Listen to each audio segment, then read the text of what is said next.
We're going to bring the special meeting of Budget and Finance Committee to order. We have a quorum, Mr. Rosenthal, Mr. Smith, myself, Bernard Parks, as chair. What we'd like to do is, when we look at the schedule for today, we're going to start first with Department of Transportation, then we'll go in order as to the way the schedule is listed. And before we have a presentation from Department of Transportation, we have three cards, and we'd like to ask the public comment cards first before they get their questions. And so first, Bob Aquino, Durrell, is it Crennis, and Jim McQuiston. If you can come up to the middle aisle.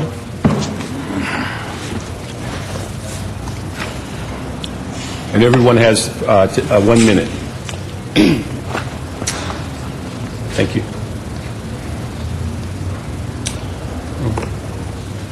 Yes, go ahead.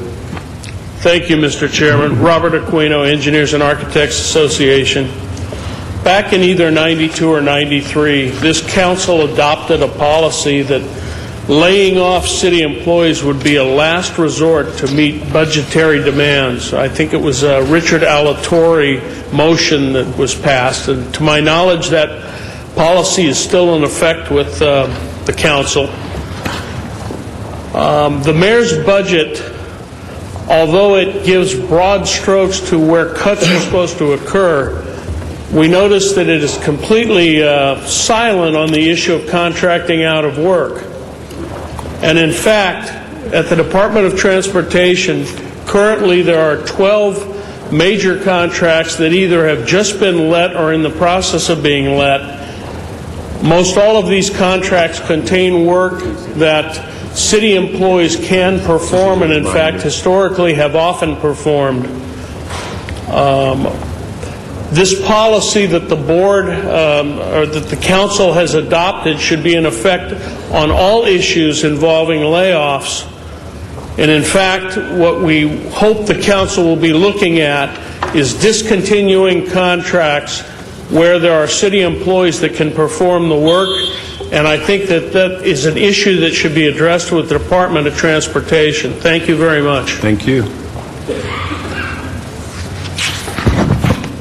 Durrell, is it Chernis? And also right after him, if you come up to the mic, would be Jim McQuiston.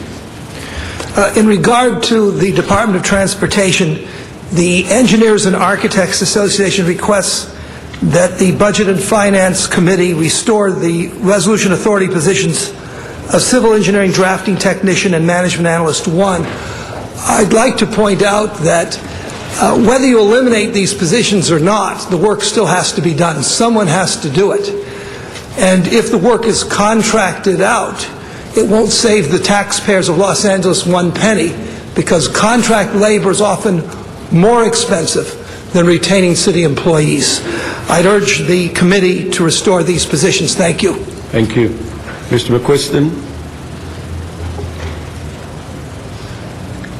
Jim McQuiston. I do want to support Mr. Smith's speech today in the council. I think it was very, very well put and very forceful about selling out our birthright in our parking lots. And I did do a little bit of questioning of Department of Transportation if they had been really contacted on that, and there was no comment from them. I assume that this is a mayor's idea, and I urge this committee to more or less pass over this.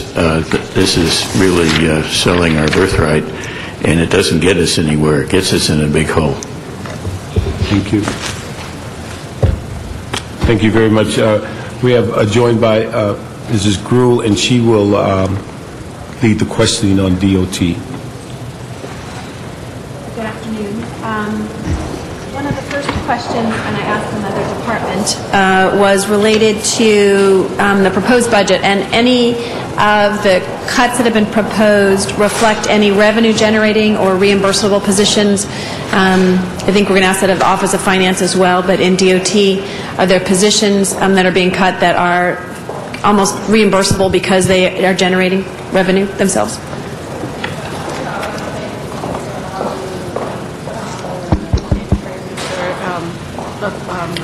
Pull that mic up. Of that. And also to my Mike, a little closer to you.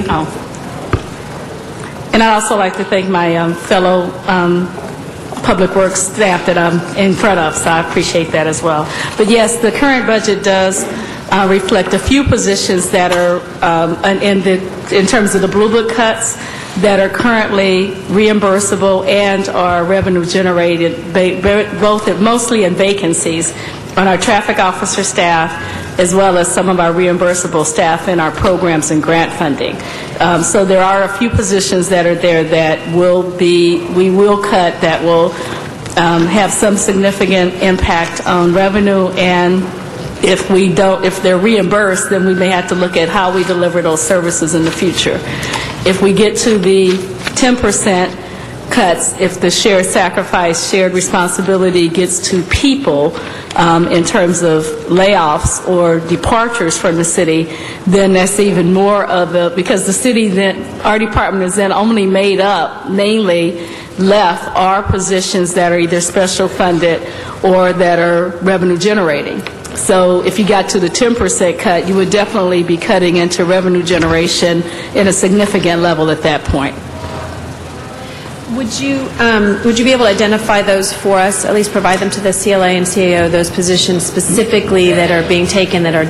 Yes, we're currently working on that plan. This morning we met, the staff worked diligently, all of our bureau heads worked diligently on a list that's an exercise, as I'd like to point out, in terms of what would be the most draconian outcome if the shared sacrifice, shared responsibility did not end up in early retirements, and they ended up in a layoff situation where we'd end up having to cut staff significantly. And we are almost there. We had a few more positions that we had to find in Prop C in general fund, and we'll have that done. But I will let the council know, as I've told the neighborhood councils, I know this doesn't sound politically correct, but the city's in such deep caca at this point that, that this is a situation where we really have to look at things we've never wanted to look at before. That's a technical DOT. That's a technical term. But we're looking at places we've never wanted to be before. And even as I looked at John, who's been in the city for over 35 years, and many of us around the table that worked on this for years, we realized that even us in a room trying to figure this out is very difficult. So we understand the decision and the seriousness of this exercise, and we want the employees of the city to know how much we appreciate, whether they're in DOT, engineering, public works, we don't care. We are very, very proud of our staff, and we know that we have to at least look at this thing realistically, because if nothing else, it has to be a realistic exercise. So it will be a significant impact on how we deliver service in the city of LA.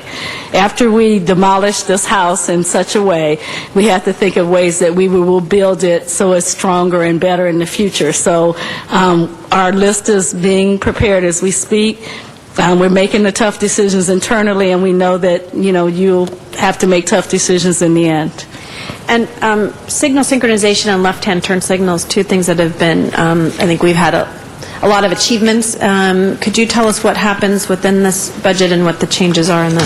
Yes, I'll let John speak specifically to it, but as you know, that as we begin to not fill vacancies, and then you cut the vacancies, and then as you will note in the Blue Book, items number 34 and 35 deeply affect John's ability to deliver on some of those services, so he can speak specifically to how those programs will be affected. And as part of that, we're receiving money from the state, correct? So Right. I guess how that would... Well, first I'll talk about the left turn signals. 4 years ago, we developed a master plan as to where we would put left turn arrows, and then we developed a mechanism as to how we would accelerate that.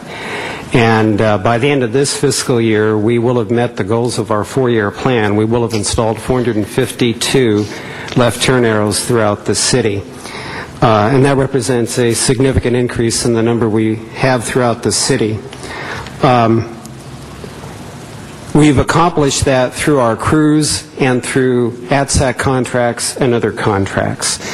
And with regard to ATSAC, our main mechanism for building the left turn arrows, we've been slowed down a little bit because of Prop 1B, because of the state financial crisis and because the bonds have not been sold yet.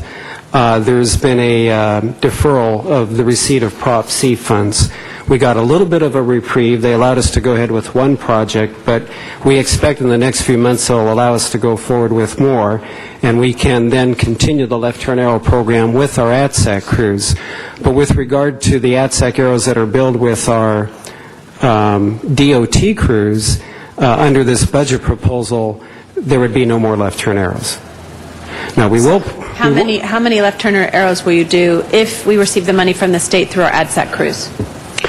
If we will install at least 92 left turn arrows if we get the funding from the state, and if we do receive the Recovery Act funds and we're able to keep the positions in under the Recovery Act funds.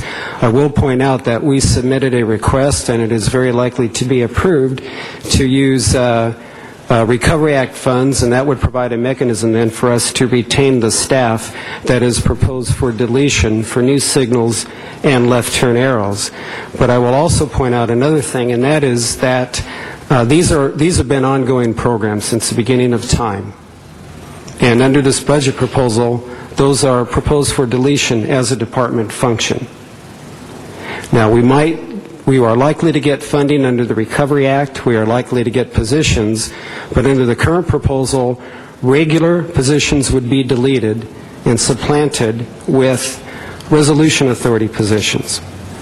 And another alternative of looking at this is to keep the function, to keep the permanent authorities, but substitute the funding from general fund to Recovery Act. And I'm sure the CA will, the mayor's office, let us know if that's appropriate. There's a limitation as far as Recovery Act funds. We can't use Recovery Act funds to supplant positions, to supplant something that we're currently, doing on our own with our own funds. Let me just, we were at our weekly meeting, and what we were told on many of the grants that the supplantation element was not imposed on these grants. Ray, do you remember that? It was something that we asked specifically, and they said that many of these grants did not have that same criteria. Actually, it's a mixed bag. It depends on the particular grant, but I think what, in this particular case, there is that as I understand it, there is that provision. And on the signal synchronization? Signal synchronization. Most of the ATSAC projects to extend ATSAC throughout the city are designed, and we will start the last 4 areas for design this coming fiscal year. That would be in Canoga Park, Coliseum Florence, and the Foothill area. Currently, the Eagle Rock system has just been brought online, and we're under construction right now along the Golden State Freeway corridor in the valley, in the North Hollywood area, in the Hyde Park area, in the Harbor Gateway, and in Reseda. And as I indicated, we have not been able to award further contracts because of the deferral of Prop 1B funds. And right now we have 3 projects in the queue ready to go, but we're awaiting word from the state as to when we can expend those funds. And when the funds restart, we'll be able to start the Plant Ranch, San Pedro, and Reseda Phase 2 projects. And the red light cameras, I know Mr. Smith, I think, asked this question the other day of LAPD and the LED lights. Have we met our goals of installing those? And Yes. The red light camera program is administered by the police department. And there are 32 intersections that are online now, 64 approaches, And over a year ago, we completed the infrastructure that was needed to allow the contractor to go ahead with integrating the camera with the traffic signal equipment so that photos could be taken of red light runners. And so that's been an ongoing program. Regarding the LED program, at the end of this year, we will have, we're right on target, we will have completed 60% of the city, which includes 2,700 signals and 120,000 light sources. We're right on target with that. We've completed the San Fernando Valley, the West Side area, the Hollywood area, the Wilshire area. What we intend to do next fiscal year is to complete the downtown and east side areas of the city, and then in the following fiscal year we'll complete the harbor area and south central area of Los Angeles. I had asked the question before on the revenue generating, and I just see on the one item, which was reduced services on 25, item number 25, page 712, and that's getting rid of 8 traffic officers. Those are vacant positions? Because there's a lot of positions when I look at each of these different items in that 35 positions here, 25, are all of these currently vacant positions, or are there some of the positions and divisions that they're all vacant? I'll let Amir speak to the traffic officer issues. And some of them are vacant, and some of them they're all vacant positions at this point. They're not filled positions at this point. And just, I have other questions I want to give my colleagues the opportunity. The Bandit Taxi Cab program, is that self-financing now? I mean, I know we had an update the other day. Good afternoon, council members. Amir Sadati. The first question, yes, those are current vacant positions that include, I believe, 5 traffic officers in our stolen vehicle recovery program and 1 senior traffic supervisor, 2. And that's been a real successful program for the city, where it allows the LAPD to spend a lot of their patrol time not going after abandoned and stolen vehicles. And that group also does license plate recognition. So these are, that's the filled positions, I'm sorry. And then we have, that program is not being continued as part of the mayor's budget right now. And we have additional vacancies in the traffic officer class, and those are slated to be deleted per the budget. Okay, so you were talking about, and I saw that on the, I guess it was, I can't remember which, I guess page 705, which is the one that indicates not continued, the stolen vehicle recovery program, the risk management division. Yes. And the 25 additional left turn arrows division. Let me ask a question on the risk management. What are their duties? Is that in-house risk management, or are you looking at risk management out in the community? DOT.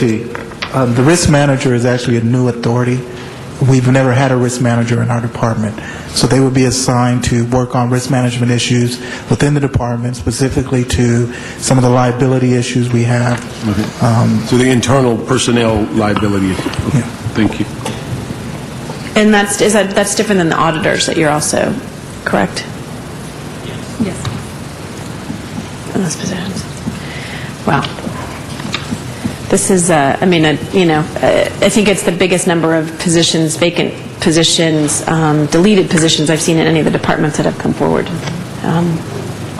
It'll be a significant impact on how we deliver service in the future, which I think every department's facing. I mean, we know that this is not just us, but, the one thing that I always want all of you to understand is that it just won't be business as usual.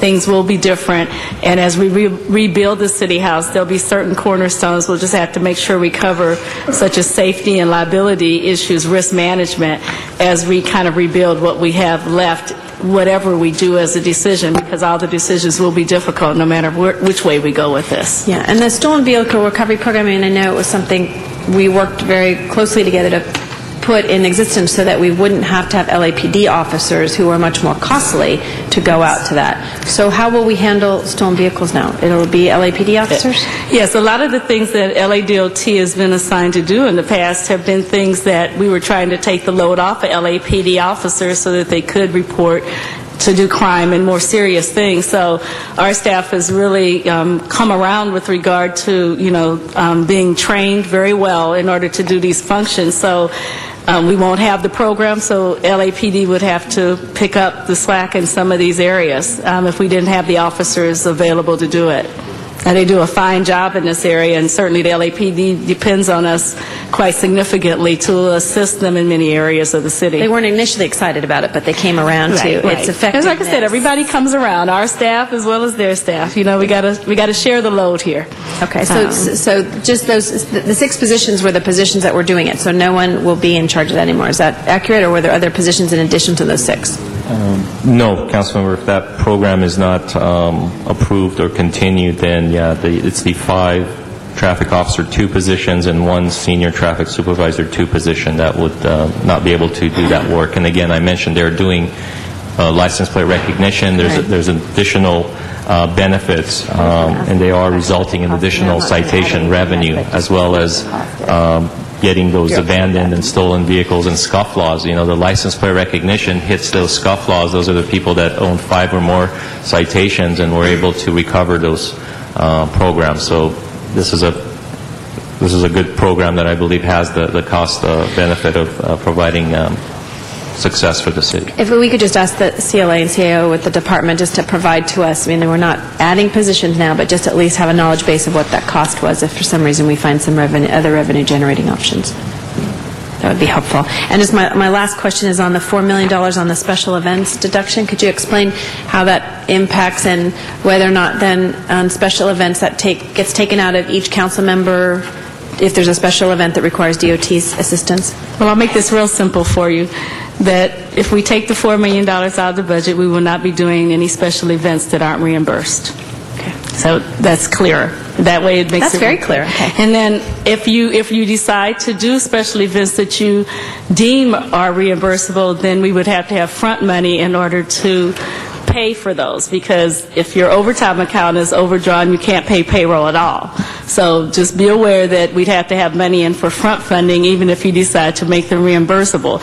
But this kind of closes the gap. The policy has been discussed over and over again, and we understand where we are with this, but we have a major amount of work that goes into special event planning that we just can't waive anymore. And if the money's gone, then those special events are gone. And we have a list of those special events that are currently reimbursable and those that will go bye-bye. And so we will make sure we make that available to you. But we do want you to understand that if you do decide you want to make them reimbursable, that we have to have money in the salary account in order to pay that overtime money up front, because you as the controller-to-be will not sign off on payroll. So that makes it even more clear. But in the meantime, we understand, and we understand the difficulty. Both the staff puts a lot of effort into these, but we also understand that at this point the city just can't afford it, basically. We also have an MOU with LAPD with regard to special events and emergency response that we would have to revisit, because we're required to respond if they ask us for assistance in traffic accidents or emergencies. It can be any hours of the day. If we would have to have front funding for that, we would definitely have to revisit that issue. We also realize that this will impact a number of services that we provide in assistance to them as well. Oh, and we also, one thing John reminded me, the ordinance will have to be revised with regard to special events to make it real clear. We have the ordinance change that we would have to institute if, in fact, this $4 million, remained out of the budget, which we don't have money to add back in at this point. Okay, so we will make sure that... Yes, we'll make sure we share that with the CLA and the CAO. Okay. Thank you, Mr. President. Thank you. Let me just ask if we can go to page 705 on the Blue Book. And the concern I have is that in looking at the risk management, I'd ask the mayor on cutting those 2 positions, and particularly since during this budget hearing we've been putting a lot of emphasis in asking departments to work on reducing the amount of liability. Department of Transportation is in the top 6 or 7 departments in litigation expense, something like almost $20 million over the last 5 years. And I'm just wondering how that reconciles that we're moving the risk management out of the department when we're dealing with almost a $20 million liability cost over 5 years? Let me ask the mayor's office on that. It's my understanding that those two positions are vacant and have been vacant for some time since they've been added to the department. I'm not sure if the department had ever submitted a non-freeze request for these two positions, but when we looked at this budget, and the reason why there's so many vacant positions being eliminated is because of the fact that there are vacant. I know, but if they're vacant because of managed hiring, it's out of their control. I'm just wondering, Rita, can you tell us on the positions there for risk management, were they in the managed hiring, or was that a decision, internal decision, not to fill them? We had asked for them in the managed hiring process, but they had been deferred, like many other positions had. All right. Because one of the things, let me ask you, see, I think we need to look at that, particularly in light of the risk management issues. I was going to say, you will not hear me pitch for very many positions whatsoever for next year, but I think this is one area, and just kind of looking at it, since we are talking about liability, that I think those positions, at least one of them, should be restored. So if you could look at that, and that'll probably be the only pitch, but but I'm just saying, when we look at where 90% of the liability is, this is one of those departments, and so we don't want to diminish their effort on that. The other issue is, let me ask the general manager. Over the last year, we've had to reduce the revenue stream or our projections on revenue on citations a couple of times. Can you give us an idea why we're having some difficulty in the sense of producing those numbers of citations? I'll let Amir speak to that. All right. Thank you, Council Member. Starting the year, we were about 46 traffic officers short, so we began the year with 46 vacancies. In late October, we were able to fill 37 of those positions. Our traffic officers go through an 8-week training course, and roughly the loss of 46 positions from July 1 to December 1, it's almost 150,000 citations. We've also, in the same time frame, we've experienced major unusual occurrences. We've had numerous fires: the Sayre fire, the Merrick fire, the 405 fire, the Cessna fire, the Chatsworth train wreck. So all of these unusual occurrences, again, as the MOU states, we have to respond to these and provide traffic control. And when we provide traffic control, those officers need to be taken out of enforcement in order to provide that. Numerous demonstrations as well. Let me just ask you one other thing on the enforcement. In our notes, it shows that we deploy traffic officers on overtime to write tickets. When does that come about? Because I thought overtime was generally special events. That actually is in the agreement with the traffic officers. It is in the MOU. Okay, for special events. For special events. But is that the only time they're writing tickets on overtime? Is doing special events? No, Councilor. There are operationally the department. Again, when we have situations like these major unusual occurrences, we provide some overtime in order to be able to send traffic officers in other areas which we haven't been able to get to, and again, so while your forces are on special events, you compensate with overtime on the enforcement. Some of the units that are on special events also write citations. These are when we have the tollway no parking restrictions and signs. Officers, are in the area. They will be citing for those violations that they see. Depends on the actual beat that they're on and what specific function they're performing on that special event. Okay. And then let me just ask on that item that Ms. Gruhl asked about on the special events, is the budget reflective of what the ordinance requests, in the sense of the subsidy is, I think, up to 50%? Is that what it is? And then the vendor has to pay 50%?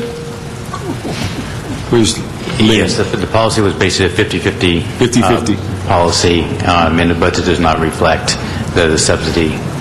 Okay. The other thing I can't find in the budget is the developmental fee account that we're supposed to put that money in. I think that account is still in GCP. We perhaps need to rename that so it's a little bit clearer, but there's still an amount in. Let me give you another hint. You may need to separate it out of GCP and create the developmental account, because I think somebody merged them together.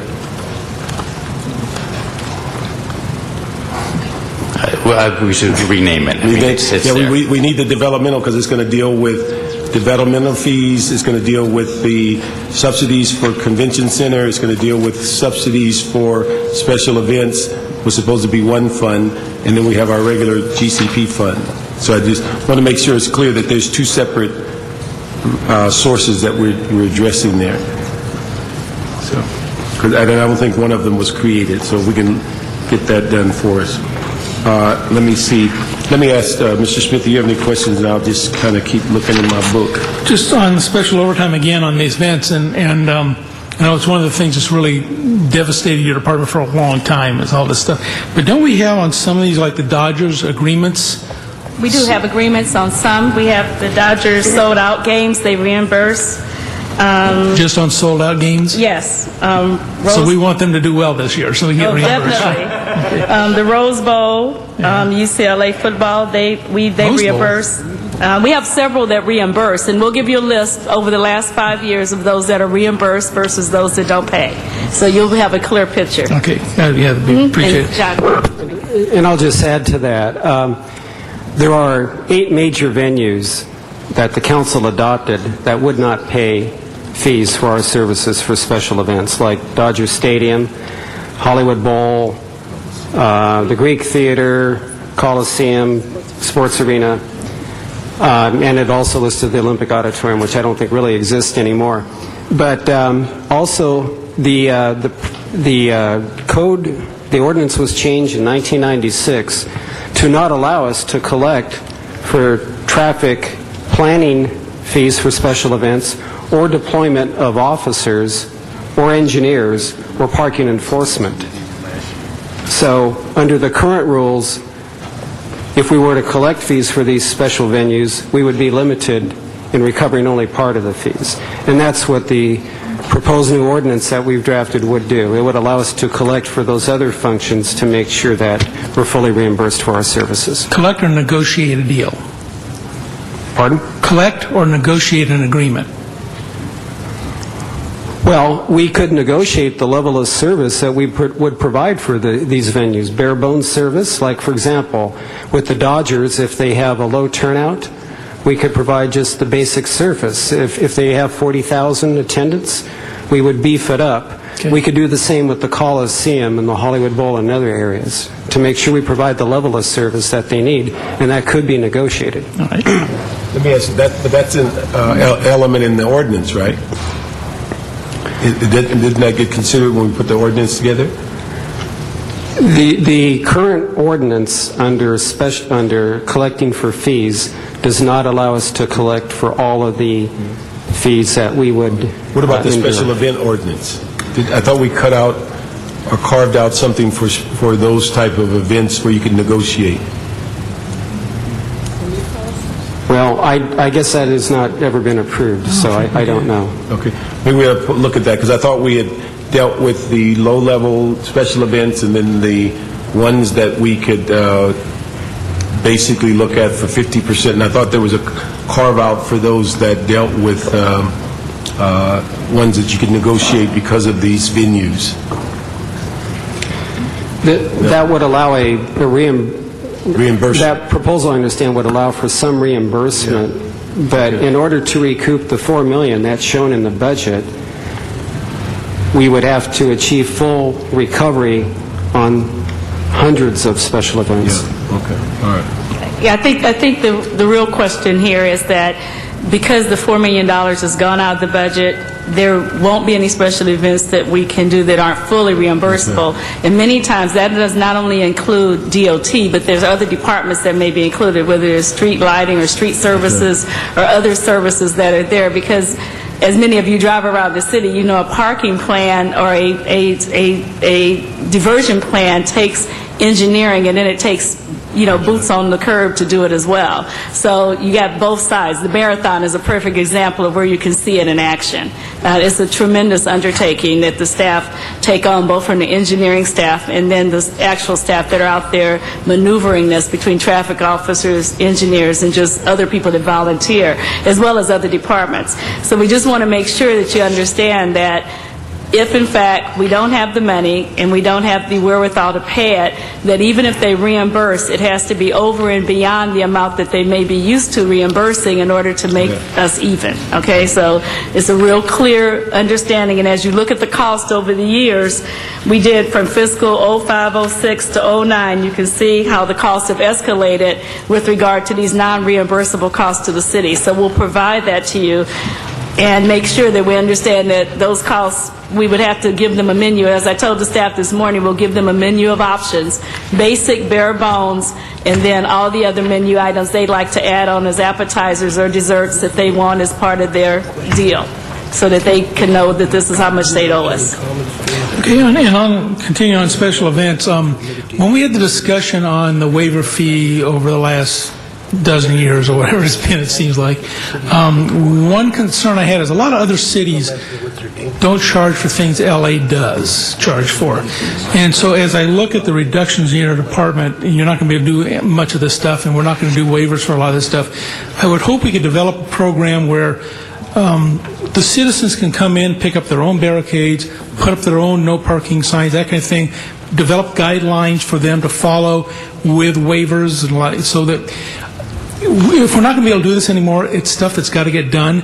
And so the community block parties, the community parades, all that stuff, we're going to have to say to them, either you pay us to do that, and we understand you probably can't, or here's the 12 things you need to do. You need to put up your own signs, put up your own barricades, and be responsible.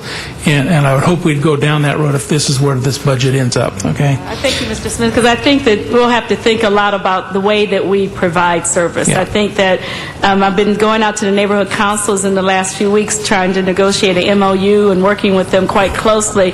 And many of the dedicated people of the city want to do the right thing, and they want to work with us as a city. They understand the difficulty the city's in, so I think they'd appreciate the opportunity to work with us to find ways that as we get to the end of this budget, whatever we adopt and continue to work on as the year goes on, that they become partners with us to try to figure out ways that we can work together as partners. I think that would work out well. Okay. As I look through this entire budget, and I got to say, and I agree with Ms. Gruhl, as I look through it, I think there's no department that got gutted more with core services than you did. I don't know what you made the mayor mad or something, I don't know, but everybody's bearing the burden of cuts. But you guys bore the burden of cuts to very core services that are the core of your department. So to the CAO, the question is, a lot of these are predicated on bringing some of them back in stimulus programs and projects, a lot of these positions. How are we going to do? Are you going to recommend we put those in resolute authorities and put them in the UV, waiting for the funding to come through, or how are we going to do this? I don't know, we're going to lay people off and then bring that back on 3 months later when the money starts rolling in? That's part of the dilemma here, is because we don't know exactly. While we've submitted some grant applications, the question is how much we actually are going to receive. And so it does put us in a very difficult point at this spot, trying to decide exactly what we're going to do with the positions for whatever particular program that's on the chopping block. I think the question, if we don't get the stimulus dollars and we don't find revenue, then they're going to have to go away. Then they go. Then 3 months from now, we get a revenue stream coming back into money and positions. Then we go back and call them and say, we'll hire you back. I'm not sure where we're going to get that revenue stream, unless it is stimulus dollars. That is an awful lot of this is, if you look down the deletions and staffing positions, a lot of them are transportation related to BOSS, striping, street engineering, that kind of stuff. You lay those people off, and then you hire them back when the federal money rolls. I mean, I'd be willing to call Obama and ask him for the money now, but I don't think he'll take my call. So what are we going to do for the moment? That's the problem. So you're recommending we retain the positions as resolute authorities in the UB, and then we'll have the authorities when we need them to bring them back and fund them if the money comes through. if it's your desire, if they are filled and you wish to retain them, then I would stick them in sort of as res authority. If they're not filled, they go away. That's different. I Yeah, understand that. Okay. All right. And I think everything else has been covered. And if I may, just as Patty just informed me, that basically we should find out by the end of May as far as what dollars we'll get. So basically, we should know at that point whether or not we're going to retain those positions. I hope you're absolutely right on that. But I'm not going to bet my life on it, because Prop B passed a year ago to fund all this stuff, and we still haven't seen a penny of it. So nothing, this is government, nothing is for sure, all right? We promised some people on parking revenue funds last year they were going to borrow the money and pay it back this year, and instead we're sweeping the whole fund. So there's nothing a sure deal, okay? So I just want to make sure we think that through properly. And one last thing to Rita, I appreciate your forthrightness and your honesty, and I always have, whatever department you've been in, and I just keep it up, okay? Thank you.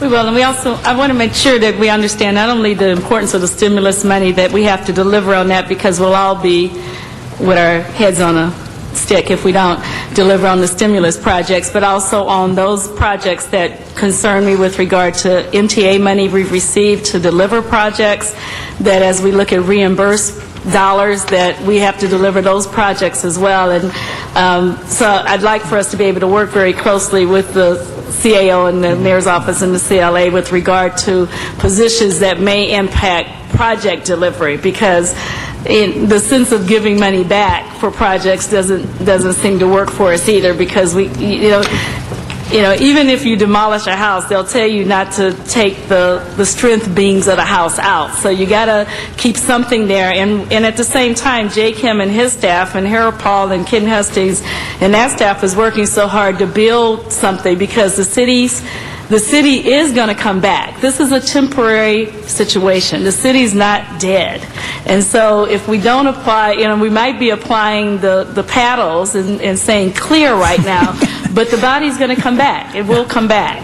Okay. And so what I don't want us to do is to cut so deeply that we can't come back, and that we can continue to deliver, because Korean Airlines is investing $1 billion into the city to build new structures and to bring jobs. NBC Universal is not a dead project. There are projects all over the city. We still have to keep staff to maintain development, and at the same time we have to maintain the safety net of the city so that we don't end up with liability issues. So John's people have to be out in the field fixing signals and doing those things. So we just got to keep a core amount there so that we don't kill ourselves off in the process of this crisis that we find ourselves in. Just like I say, a deer in headlights doesn't get killed because it can't outrun the car.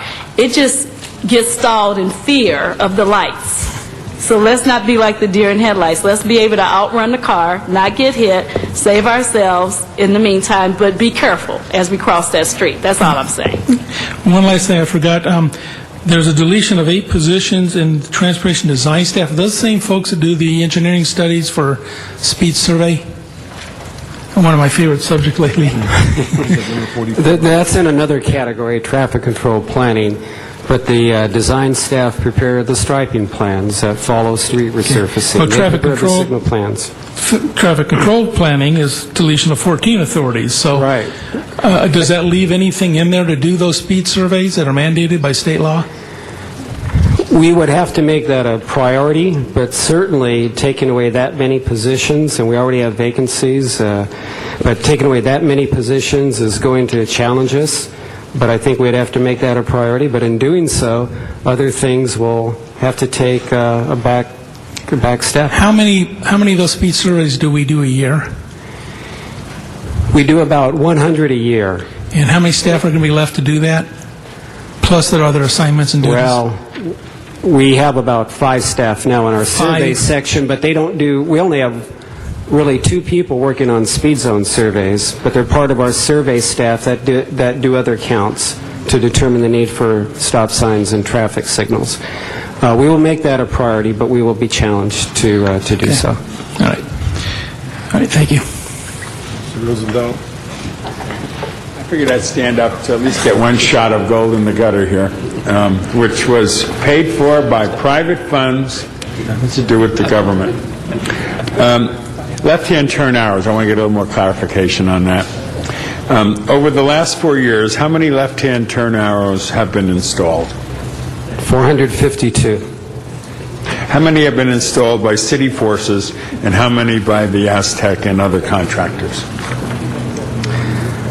A little bit over half have been installed by our ATSAC contractor. About 24% have been installed by other city projects and contracts we've had underway, and then about 23% have been installed by our city crews. Boy, John, you got it together. Thank you for being you. Lastly, how many of these are in CD11? Over the last 4 years, 38. Oh, boy. Very good. Okay, special events over time. What I want to know is, as Mr. Smith said so eloquently, the block parties. My district does a lot of block parties. I mean, this is one of their great joys. How will they be impacted by this? Well, currently, our staff services will not be provided to them, but we can, as Mr. Smith indicated, we could provide them with some guidance on how they can barricade it themselves and provide for it themselves. Good. I mean, I understand the angst of all of this thought, but, you know, this is where we are. Yeah, no, I have no problem with you at all, Rita. You're great, too. But what we'd like is as much clarity early as possible, because all now everybody's putting together their block parties, everybody's putting their events together. That also includes the farmer. What we'll try to do is develop some guidelines on if you have one or two blocks and how we might be able to structure it so that they could do it themselves and make available the cones perhaps for them to be able to do it. Right. We can think about it, and I think our staff is very good at trying to fill out different ways that we can make this work for everybody. Right. Now, the folks who put a ticket on your car when you park illegally or if you park at a different time frame, they're rather quick to get there. They're your cops, not LAPD cops. Are any of them being eliminated or not filled? They're revenue generators, obviously. Yeah, as Amir indicated, there are a few that, like stolen vehicles in those areas that would be, but if we went to the 10%, there would be a significant number of those individuals that would be So why would we do 10% when those particular individuals generate a lot more revenue than the salary savings? I understand. I'm not going to ask you. Let me ask the mayor. If you Google 10%, there are a number of ways to get there. And that's what I think we need to understand. There are a number of ways to get to the 10%. The first one way may be early departures versus early retirements of people that are eligible to retire from the city. Furloughs is another way we could get to the 10%, and layoffs would be the most draconian way to get there. Yeah, sure. And I understand where you're coming stage. from. But where I'm coming from is this. I don't want to cut my nose to spite my face. If that worker is generating a revenue stream far greater than what their salary and benefits are, and are also providing a service, which is needing to ticket in certain areas that are obviously needing to be done. That's why we have laws. They enforce the law. Would we be wanting some of those people to leave under this 10% mayor's plan? Could the mayor's guy answer that one for me? Certainly. Our intent, again, is not to resort to having to reach the targeted 10% reduction via layoffs. What we have stated and what the mayor has specifically said is that layoffs impact service. And that's the last thing that we want to do here is impact service. So to the extent that we could reach some type of agreement with our labor unions that achieves a 10% reduction that does not have a service impact, I mean, that's where we want to be. That's our ultimate goal. Of course, and it's the logical goal. But to flesh it out further, the DOT folks who give tickets generate how much revenue to the city a year? And we got a figure on that? I'm sorry? How much revenue? How much revenue do we get from our 134 enforcement? million. 134 million. 134 million. That's 134 million we wouldn't have in the budget if we didn't have these folks out there in the street, right? That's right. So if you want to take a 10% cut of any of those workers, you're going to impact that revenue stream. Not if the 10% cut comes from their salaries or some other type of pension or benefit contributions. That would not have a direct impact on services. Yeah. Okay. There's a rumor floating around City Hall right now that the unions do not want to open up their contracts, frankly, take an hour, share the pain, or any of that, and they would go for early retirement, obviously, as their strategy. Has anybody sat them down and realized that we can't do that because we can't function as a city? Where are we with the unions, and how does that impact our budget discussions? I can't speak to where we are with the unions. I have not been in those discussions myself. What I can say is that there are discussions taking place with the labor unions. Some of the status updates have been made at the Executive Employee Relations Committee, the EERC, and I think that's the venue where some of these discussions and status updates are being made. Yeah, but how long are we going to be talking about it and not getting action and have to run through a budget here that's more of a charade if we're not going to be able to get this shared pain business? I mean, because here's my big issue. There's two things I want to look at. If we're going to have early retirement, I want to know who we're talking about, what functions they have, how long they've been in the government, and what it really means. And if we're going to do layoffs, I want to know how that will also impact business. That should be part of the healthy discussion here at the table, and not at the last minute.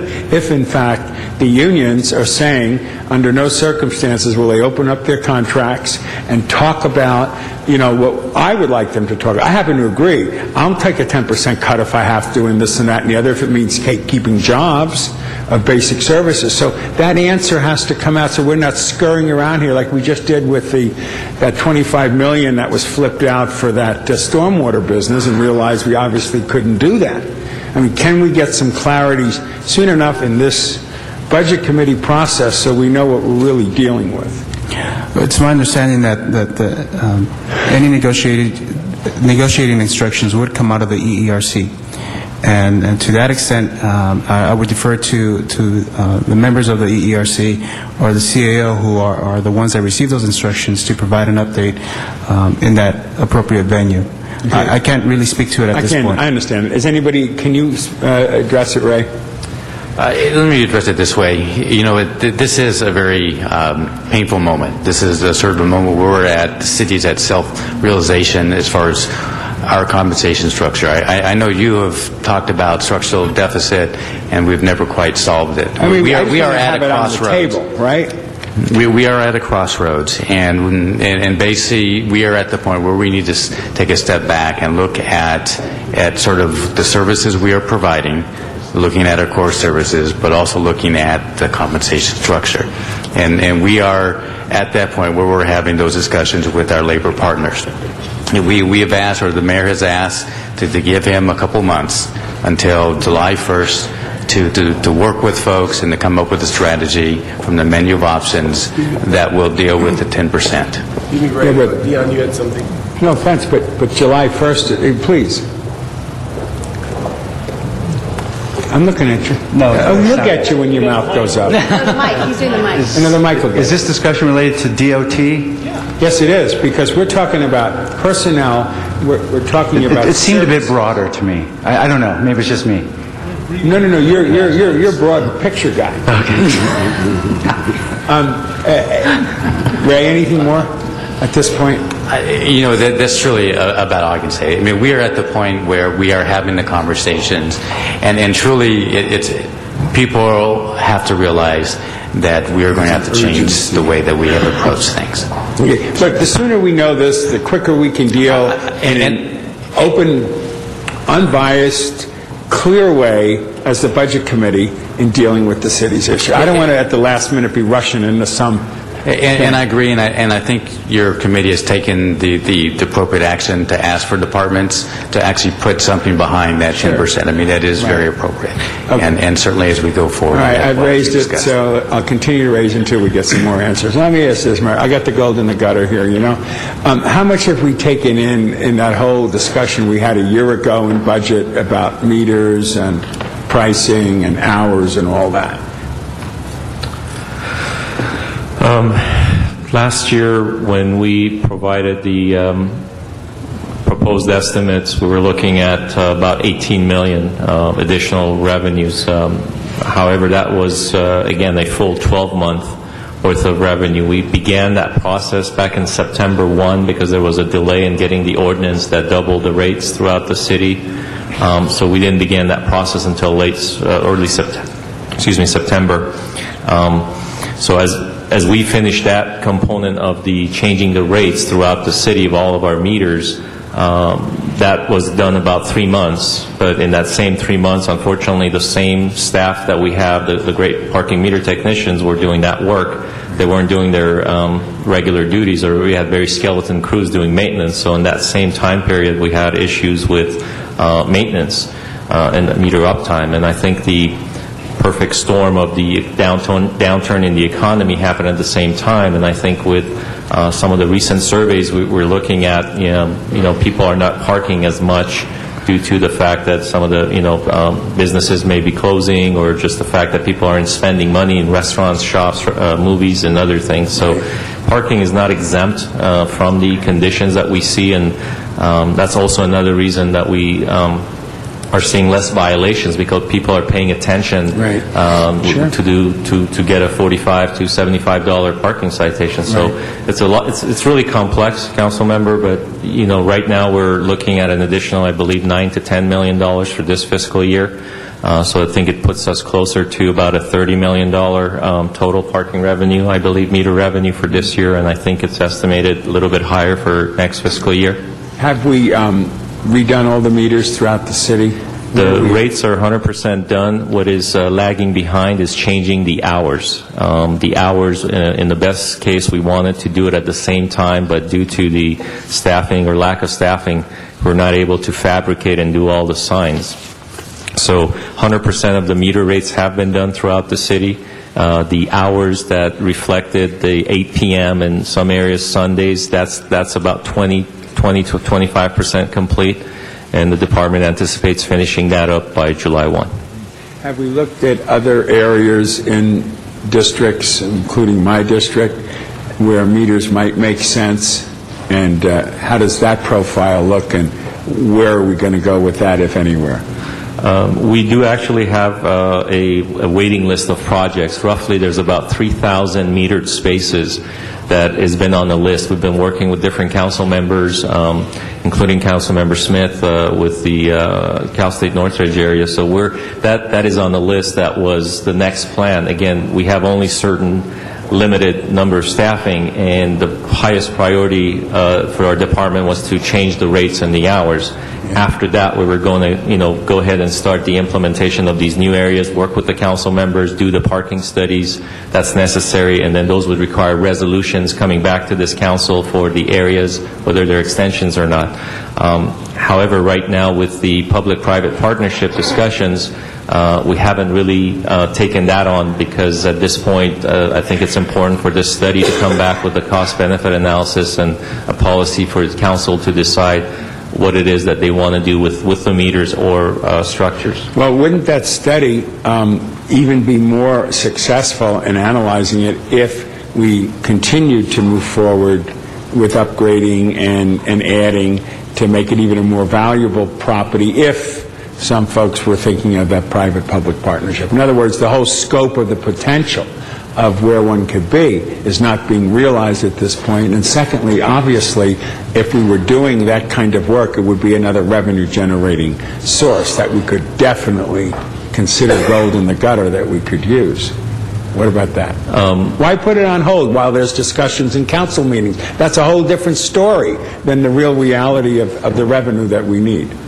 That's a great suggestion, Councilmember, and we actually have done that. In essence, when this body made that policy decision to upgrade 15% of the cities, we did do that. We did raise the rate. So you, I think, have done the beginning steps of having a better asset for us to be evaluated. That's right. Now, the additional 3,000, it takes a little bit of, again, studying to see what types of technology, at what cost.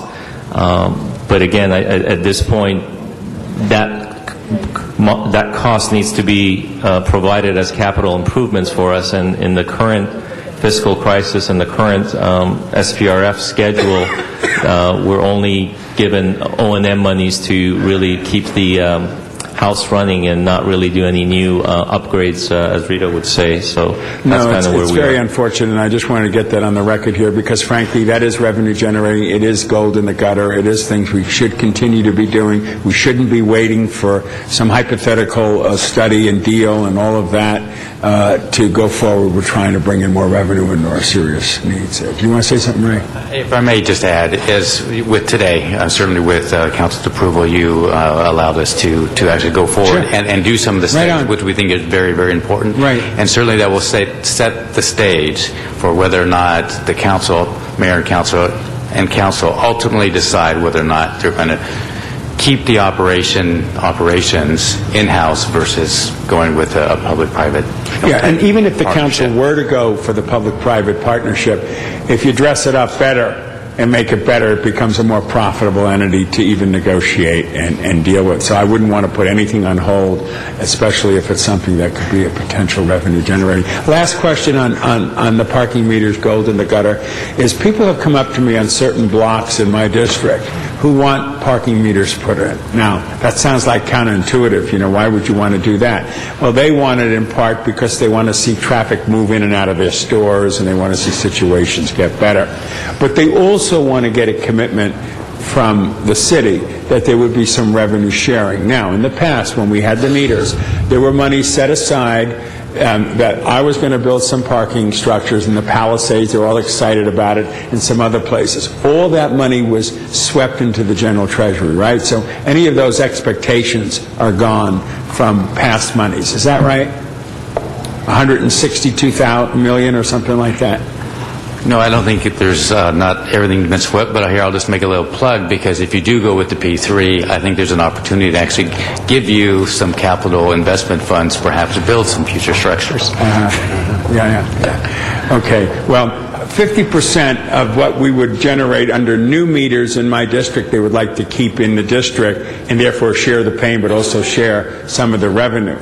Are we having any discussions about that in our formula going forward with parking meters? Not at this time, but that was something that was brought up, and I think, again, it's a council policy decision to decide how SVRF monies are used. So I think it's important to see how the study comes back with whatever recommendations, and I think at that point you could have a discussion that additional revenues, a percentage, it could be split where certain dollar amounts goes back to each council district or each neighborhood where basically the monies are being spent.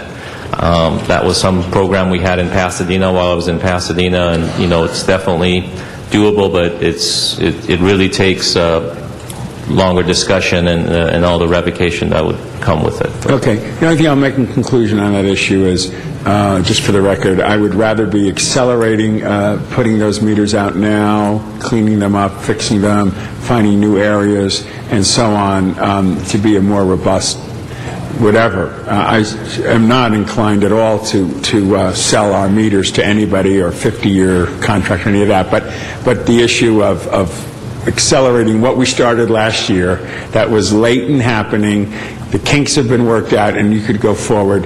I find it discouraging to see us put on hold while a whole new strategy is coming forward on things. Okay? As Councilmember Gruhl had asked, we'll provide CLA and CAO with some of the impacts of some of the deleted positions, and currently our parking meter technicians, we have 4 vacancies. We're at about 18 to 20% vacancies. We did a check with other large cities, and we have the lowest ratio of parking meter technicians to meters. Yeah. And again, there's the gold in the gutter that we can be collecting, and we obviously need those parking meter people to collect the revenues that we so sorely need as a city. Parking permits, will the cost for the various parking permits be increased? Is that a thought we've been thinking about? At this point, that's not been proposed. Not been proposed at this point? So we will keep the rates the same. Okay, I just want to, do a shout out and get a response. John Fisher showed up at a meeting where the Palisades Drive issue, where a kid got killed, was incredibly good. He was, and there were all kinds of options and alternative plans presented there. Do those kinds of issues? They also include humps and bumps and stop signs and all these issues of safety. Do they now come under the looking glass and can conceivably find ourselves in more parallel positions? People need to know. Everything comes under the looking glass. And those are some of the things that you're going to have to grapple with, is that neighborhood response in terms of your districts, stop signs, safety issues, school zones. All of those things will become part of, as we rebuild this house, depending on where we go with the 10% menu items, will determine whether you get a value meal or you get the deluxe meal. Yeah. And so we will determine there that some of those programs that we have in place will no longer be available to you. And so, we will work on the emergency issues, we'll work on issues of highest level safety, but business will not be as usual. And many things are currently slow. I know that many people complain that we don't respond quick enough as it is. But if we are keeping the vacancy rate that we're keeping, the cuts that we may sustain, and additional cuts, the picture doesn't look very good. And I'm not trying to be bleak or negative.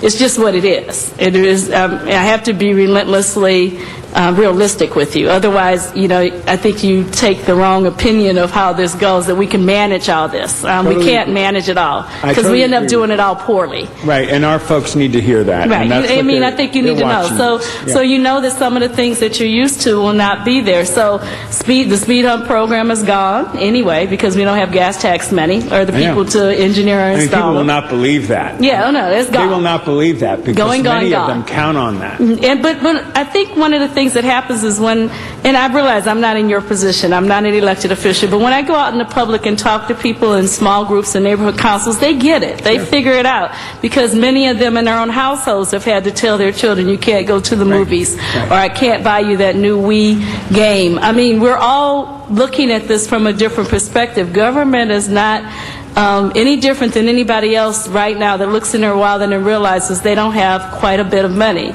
As I told the parking techs outside, this is a time when people think about pawning their wedding ring. Right.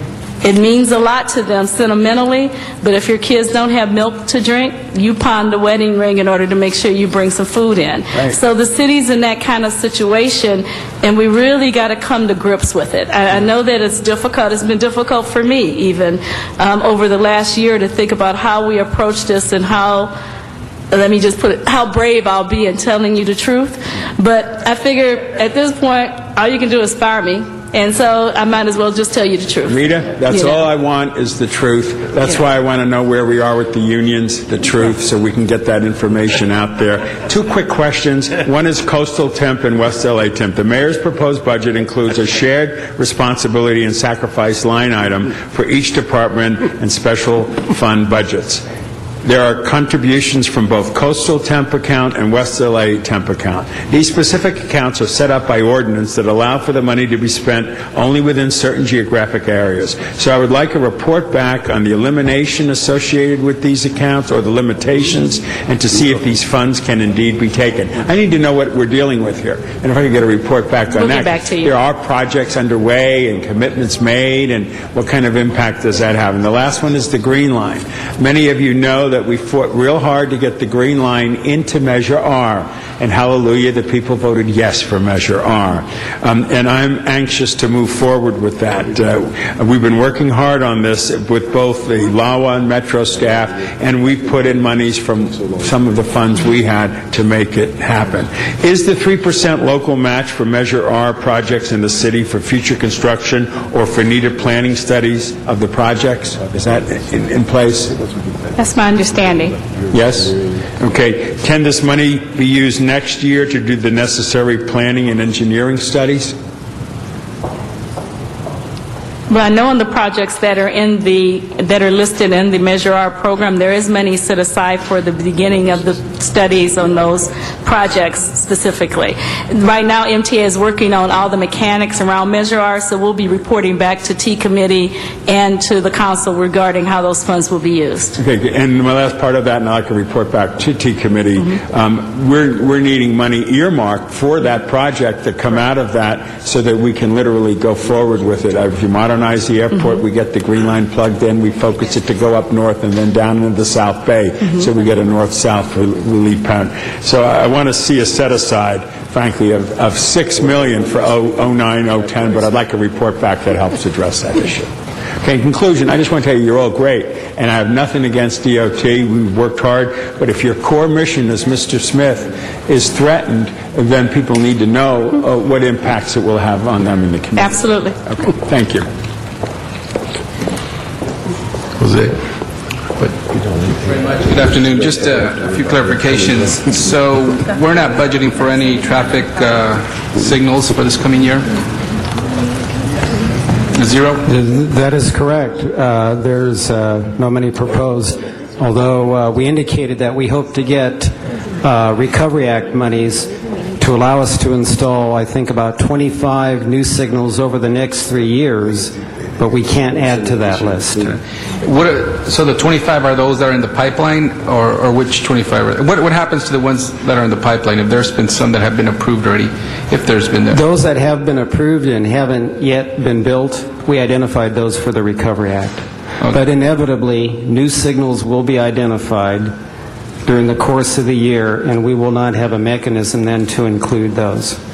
I assume if for some liability purposes or result of some legal process, we may have to install some, and that would have to come out of our litigation budget, correct?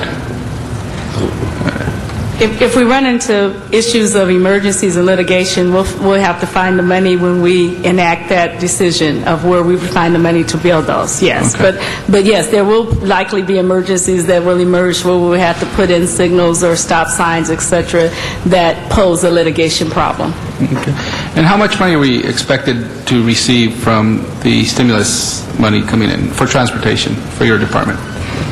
It's $121 million total, but I don't know how much for DOT. Yeah, there's $121 million total, and I don't have the number committed to memory, but I know for new signals it's $3.5 million, and for left turn arrows it's $4.0 million, and for LED installation it's $9 million, and then we have a variety of other improvement projects. And how certain is it that this money is going to come through for us? Checks in the mail. The check's in the mail. Okay, good. And what role will Measure R play, the local return money that we are entitled to as a city, to help fund some of the cuts that we are making through this process? Are we contemplating that or not? Do we have some? Well, there are a lot of hands in that cookie jar, Councilmember, so we'll probably duke it out with regard to all the other hands that are there, and you and I have a chance, even at the board level, to make those determinations down the road. But even at the city level, there's a tremendous amount of anticipation I mean, I think the department coming behind me probably has even a great anticipation. I don't know who that man is, but I think his name is Bill Robertson. But anyway, they'll be trying to decide. I think when there's money available, many people will have their hands there, as well as our transit area with Prop A and Prop C. Those are areas also that we're looking at that we'd like to put a plug in. If I can do a shout out for things that may have an opportunity for Measure R money in the future. Okay, and finally, on item number 34, the signal installations and resurfacing field operations, the resurfacing, the 35 positions that you need for resurfacing projects, these are the officers that stand out there while the resurfacing is being redone, or is this some other, what are the expenses, or what is this? This would cover two things. Item 34 covers the new signals, and it covers striping that follows resurfacing. So the striping portion would be our field people who put in the thermoplastic striping, who mark it out, and who maintain it. Again, this was one where we also put in, where we anticipate getting Recovery Act monies. There is a large sum of money proposed for street resurfacing, and we had coordinated that we would get a percentage of that so that we could keep positions on board that design these projects and implement these projects so that we will not lose them. And the funding here is for positions, not necessarily for materials? It's positions. Item 33 includes materials and contractual services for the new signals. Item number 34 includes the actual positions related to new signals and striping maintenance. I see. Okay. Thank you. Thank you. Let me just go back for a little clarification. When we look at items 32, 33, 34, and I think 35, with those cuts, what do we do in emergency situations?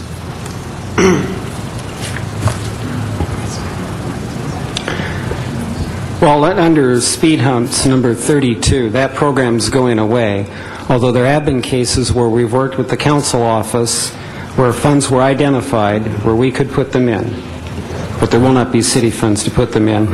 On new signals or something that we deem to be urgent. Yeah. Let me ask you just quick one thing. What about just fixing an existing signal? A traffic collision knocks out a signal. Where are the funds for that?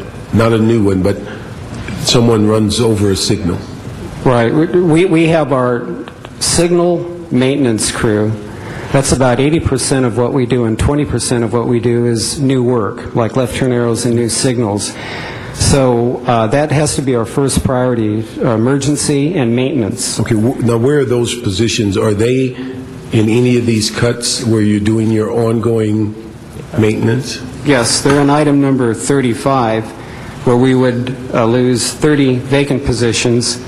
That would include 16 electrician types that do signal repair. So what happens is we have a competing priorities, build new projects that improve the safety or maintain what we have. And once we reach a certain level of vacancies, whether it's through the hiring freeze or deleted positions or whatever, we have to then focus on maintenance. So what it means ultimately is that some of the new projects or grant-funded projects do not get built. Okay, let me just ask, I just want to clarify. If we just have a maintenance or a issue of an improperly functioning signal, traffic light, those types of things, are there people that are in the department that can deal with it? Not new, we're not going on a plan to add a signal or add a traffic light or a left turn signal. We're talking about damage and repair. Councilmember, if I could just state that there's still over 1,500 positions in the Department of Transportation with the budget of $131 million. Okay, but I'm concerned about, are they of the positions that can do this work? It's my understanding that there are positions currently in the base budget, which is We would still have positions available to respond to emergencies and to repair items that need to be repaired within the city, even with these cuts. Okay. However, with vacancies, more vacancies, as DWP takes more electricians and more positions become vacant and we're not able to fill them, we will just respond slower to those things. So we will do the best we can to respond to the most important things first, but everything else just falls behind. So that's I just want to make sure the public's aware that on emergencies and repairs that there's staff in place. But we would not be in a position from these cuts to add a traffic light, signal, and those type of things. Right. We definitely want to protect the city and the safety of the constituents of the city. So this will still make that our number one issue. And John and Amir and all our staff just keep making sure that that you understand that we will definitely make sure the city's safety is number one. Let me ask the mayor's office on, when you look at the number of cuts the DOT has, what do you perceive as the overall percentage in it, when you look at the shared responsibility and then the myriad of cuts that go page by page? What is their overall percentage? Not sure if I know that off the top of my head. The 10% is the same as in every other department. It's 10%. Now that's the shared, is the 10%? Exactly. Okay. And then the other cuts that were identified, namely those in item 34 and 35, those are the areas where we believe there might be an opportunity, in terms of seeking outside funding from the stimulus money, where a level of service could potentially be continued next fiscal year. Okay. Let me ask you if you could get back with us and give us an overall percentage cut. It's roughly about 13.6%. 13% overall? And that's both for general fund and special funds. 13%. And then let me ask, on some of the, and let's see, we'll get to the, wait, I'll hold off on that because we're going to get to special funds in a minute.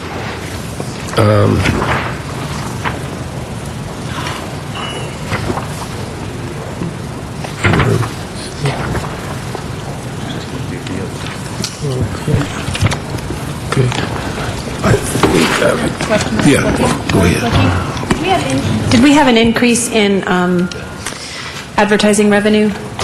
Pardon? Did we see an increase in other advertising revenue? I know we have it on our dash buses, and did we see an increase in the budget?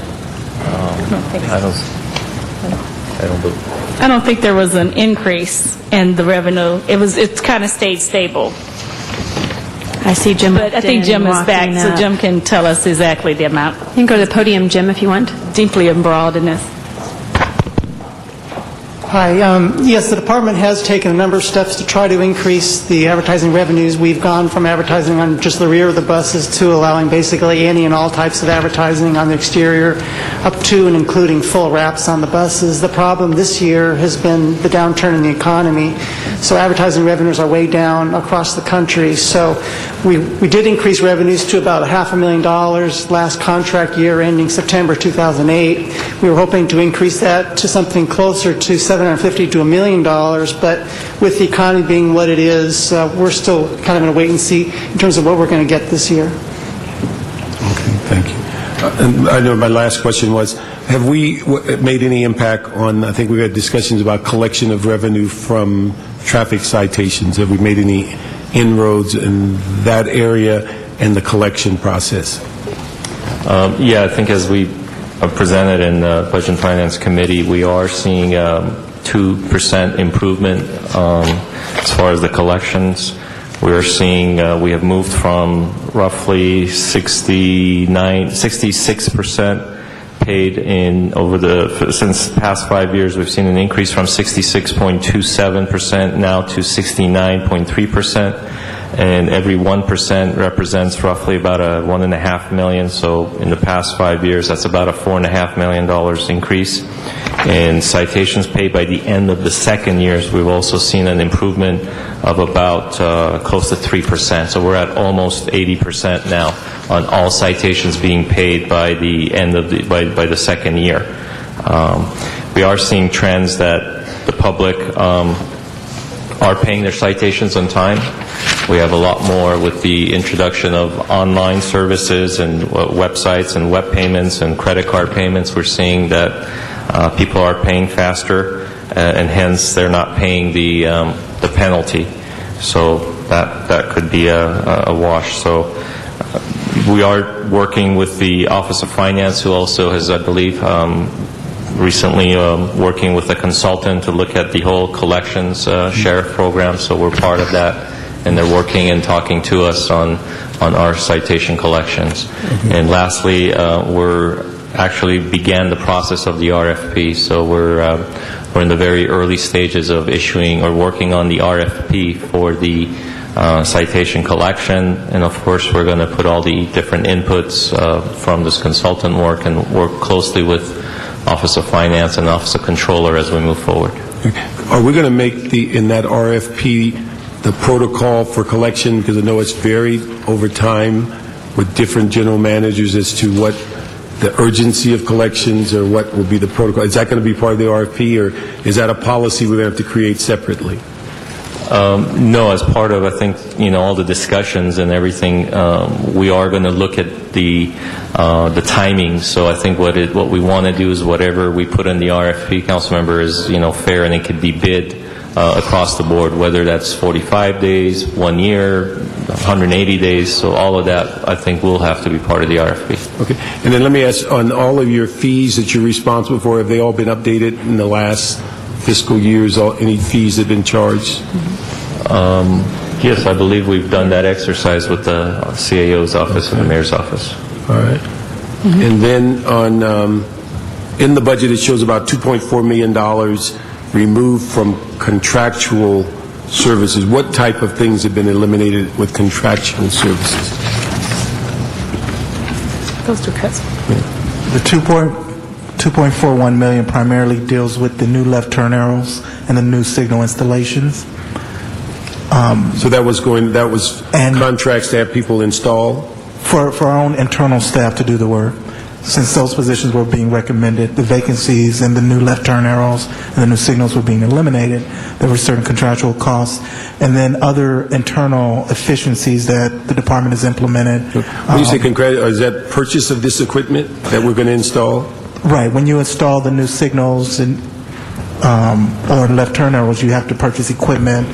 But that's what these contracts are. Some of the contract was thermoplastic, for example, for street restriping, street resurfacing. We do the restriping. There's money to that. Now, with this cut in these contracts, does that put us in a position that we're going to be out of materials during this fiscal year, or do we have stock? There's still monies available in contracts. Okay, so you still have money, okay. Right. We'll be spread thin, there's no doubt about it, but we will, we'll maintain. We'll just maintain, and we'll have to prioritize. We won't be able to do every request that's made at all. We'll have to say no. Okay. And we've been pretty consistent lately in saying no, even though it's difficult to deal with. But we will have to say no to some things and be able to save some of the materials for things that we definitely have to do. And none of us mind if you tell Mr. Smith no, it's just the rest of us. Okay. Let me I'll just hold up a big sign. Let me just ask one item on the Expo line. Recently, there's a great deal of re-emphasis or looking at the parking issues around intersections. How are we going to mitigate those? Is that money we're going to be seeking from MTA, call for projects? Or how do we address those as that line comes on? Yeah, we'll be looking at sources of funds, both with working closely with Rick Thorpe and his work, as well as Metro, to make sure that we find money for mitigations that we need in order to move the line along, because we definitely have to, get it built and make sure we address the community issues. Okay, thank you. Now we'll go to Prop AC.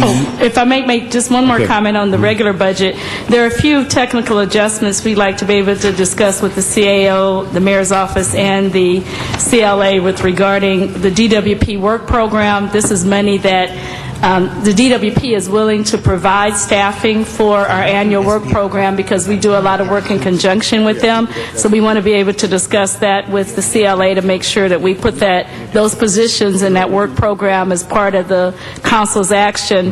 And then there are three positions that we like to horse trade with regard to being able to maintain the supporting beams of the department. There are some emergency appointments that need to be addressed because we don't need to create problems where there are none. So we'll do some horse trading with regard to vacancies that are there that we definitely need to cover ourselves in case we eventually fill some of these positions, because we have people in acting roles or emergency appointments that once they do the test, they have to have a fallback position, or else we end up in other kind of problems. So we want to be able to work with Jerry and Ben and Ray and make sure we fix those, as well as the supporting beam in the Department of the Financial AGM, because if we don't have anybody to keep track of the stimulus money or keep track of the measure our money or the grant money or the call money, we'll be in deeper mess than we already are in. So you're going to work with the CAO, we have the CLA? super auditor and the auditor in the room currently in the city, so we got to make sure we keep them happy. Okay. So and this is funds coming from what? From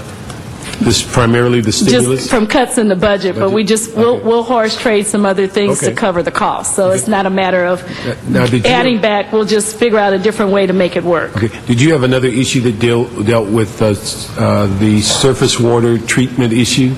Is that something that you... The surface... I don't know about that one. Okay, all right, we'll hold that then. I knew the DWP issue. If there's a new issue, the staff has to tell me what that is. Okay, now DWP is dealing with... Our annual work program with DWP. Okay, is that what they call it?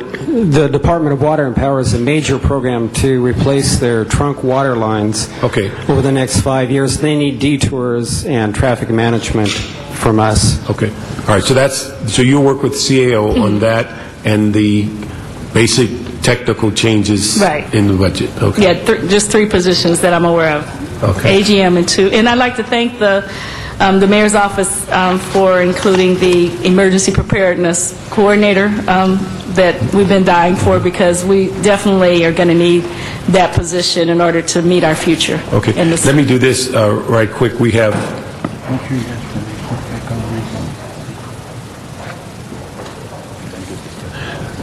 Let me ask, before you leave the table, we have a couple of late cards to talk on DOT.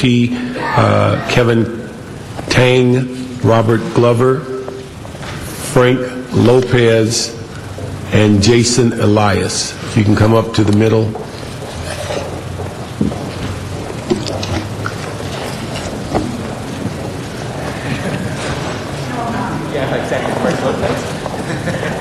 I can be frank.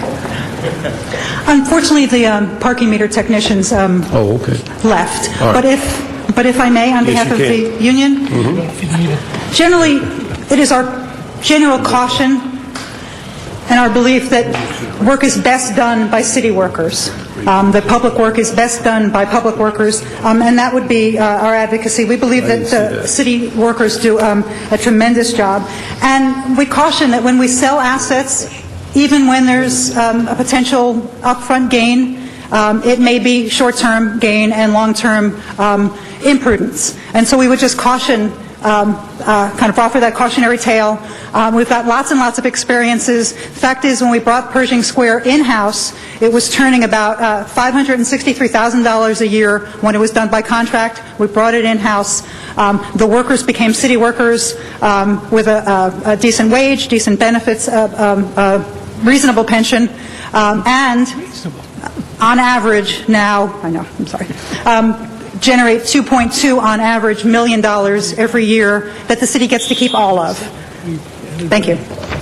Thank you. So you spoke for all four? Indeed. Okay. That's correct. Thank you. We're going to go to the special funds, and we'll start off with the special parking revenue fund because we have a guest here that we don't want to keep on the clock any longer. So could we go through that issue on the special parking lot revenue fund? Yeah, then we'll go to A and C. After this. Yes.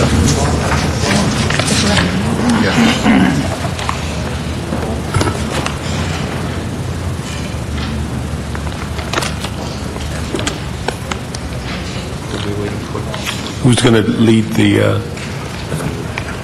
You want to start?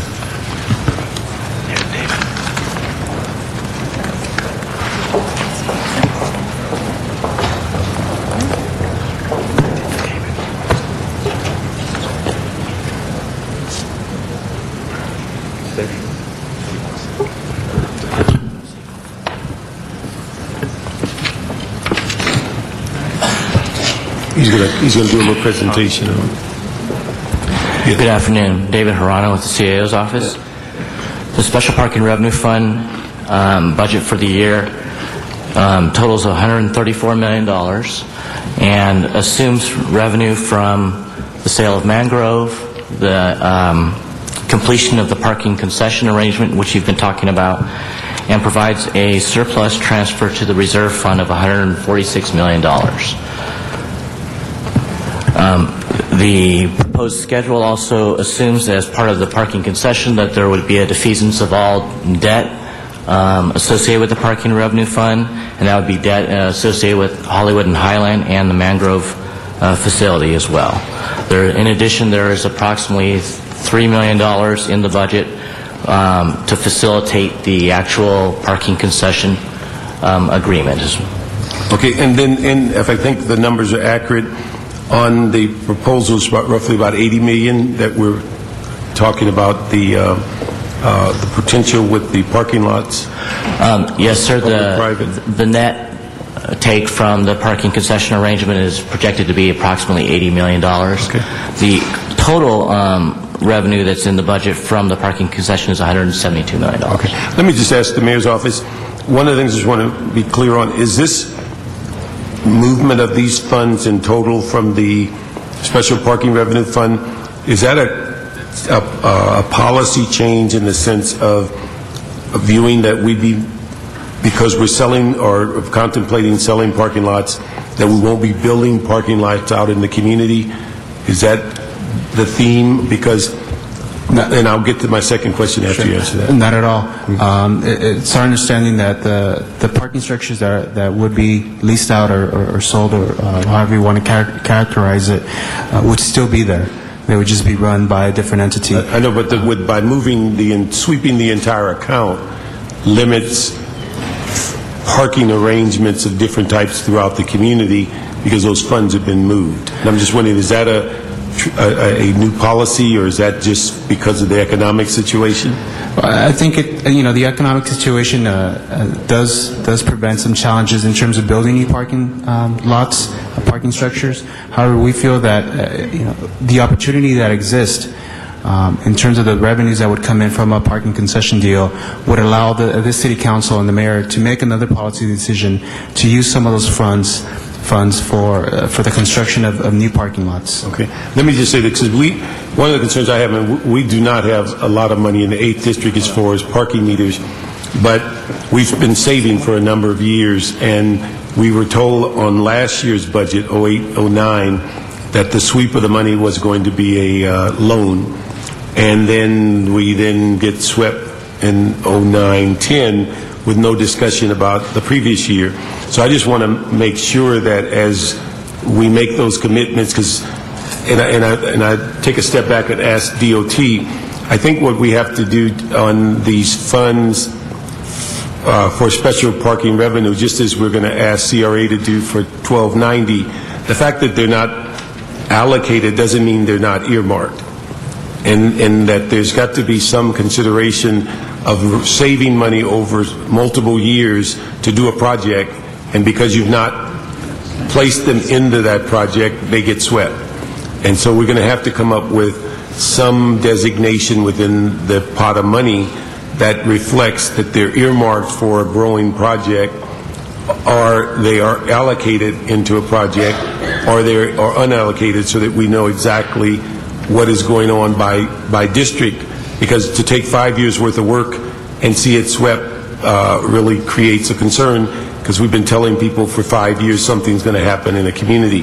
And so we need to figure out how we can label that within that larger fund, so it's just not viewed as eligible for sweep funds. Yeah.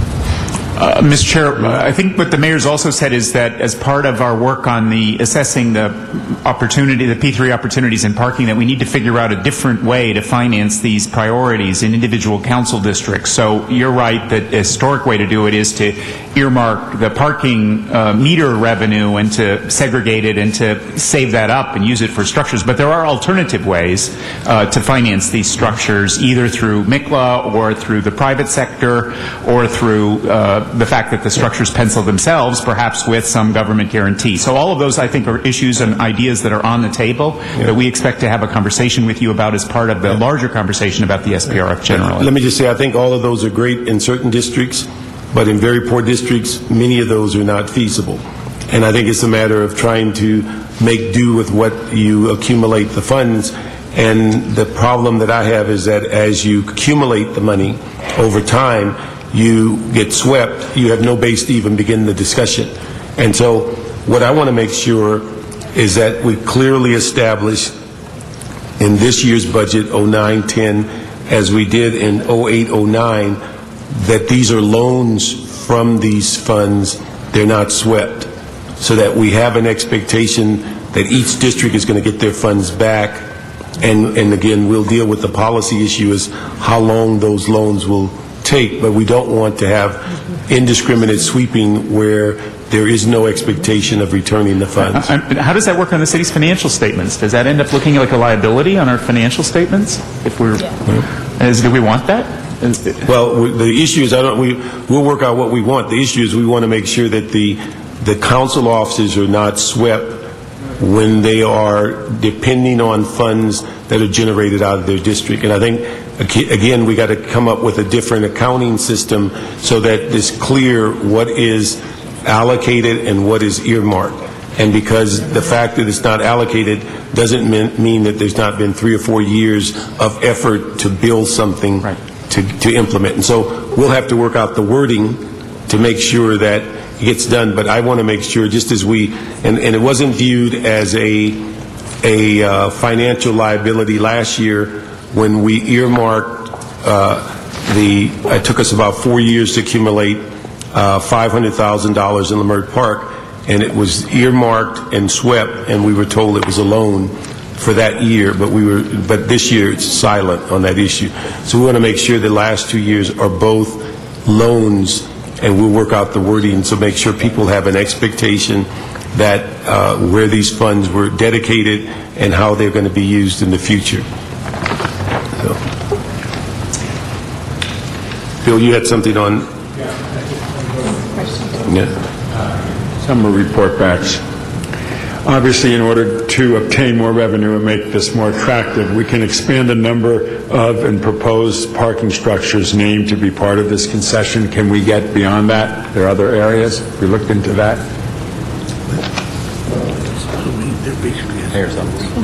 I'm sorry, I didn't catch the question. In order to obtain more revenue and make this more attractive, can we expand the number of and proposed parking structures named to be part of this concession? I think we have not closed the number of parking structures that could be part of the deal. We have left it open, and I think that's what we're going to be depending on the studies and the reviews with our financial advisors to see what can be part of this deal. Very good. How many meters were upgraded as part of the recent pilot program? Approximately 15 to 18% of our 40,000, so you're looking at close to about 6,000 to 8,000. And those that are left, the 6,000 to 8,000, are they on hold at the moment? The other 32,000, yes, we're maintaining them at this point, and obviously we need to get a policy decision which way we want to go. So obviously, sooner the better, because that's a revenue stream, right? Yes. Okay. Most of the city's municipal buildings have parking lots attached to them. Have you explored adding meters to these lots for evening and weekend use, which could provide extra parking as well as revenue?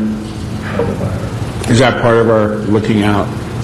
We've actually worked with each council office, and some council members don't wish to have overnight parking or due to safety and other reasons with lighting or other things. So we're looking at, I think, case by case, council member, on some of those lots and working with the stakeholders in the business improvement districts to see if that makes sense, and also monthly permits as well. Okay.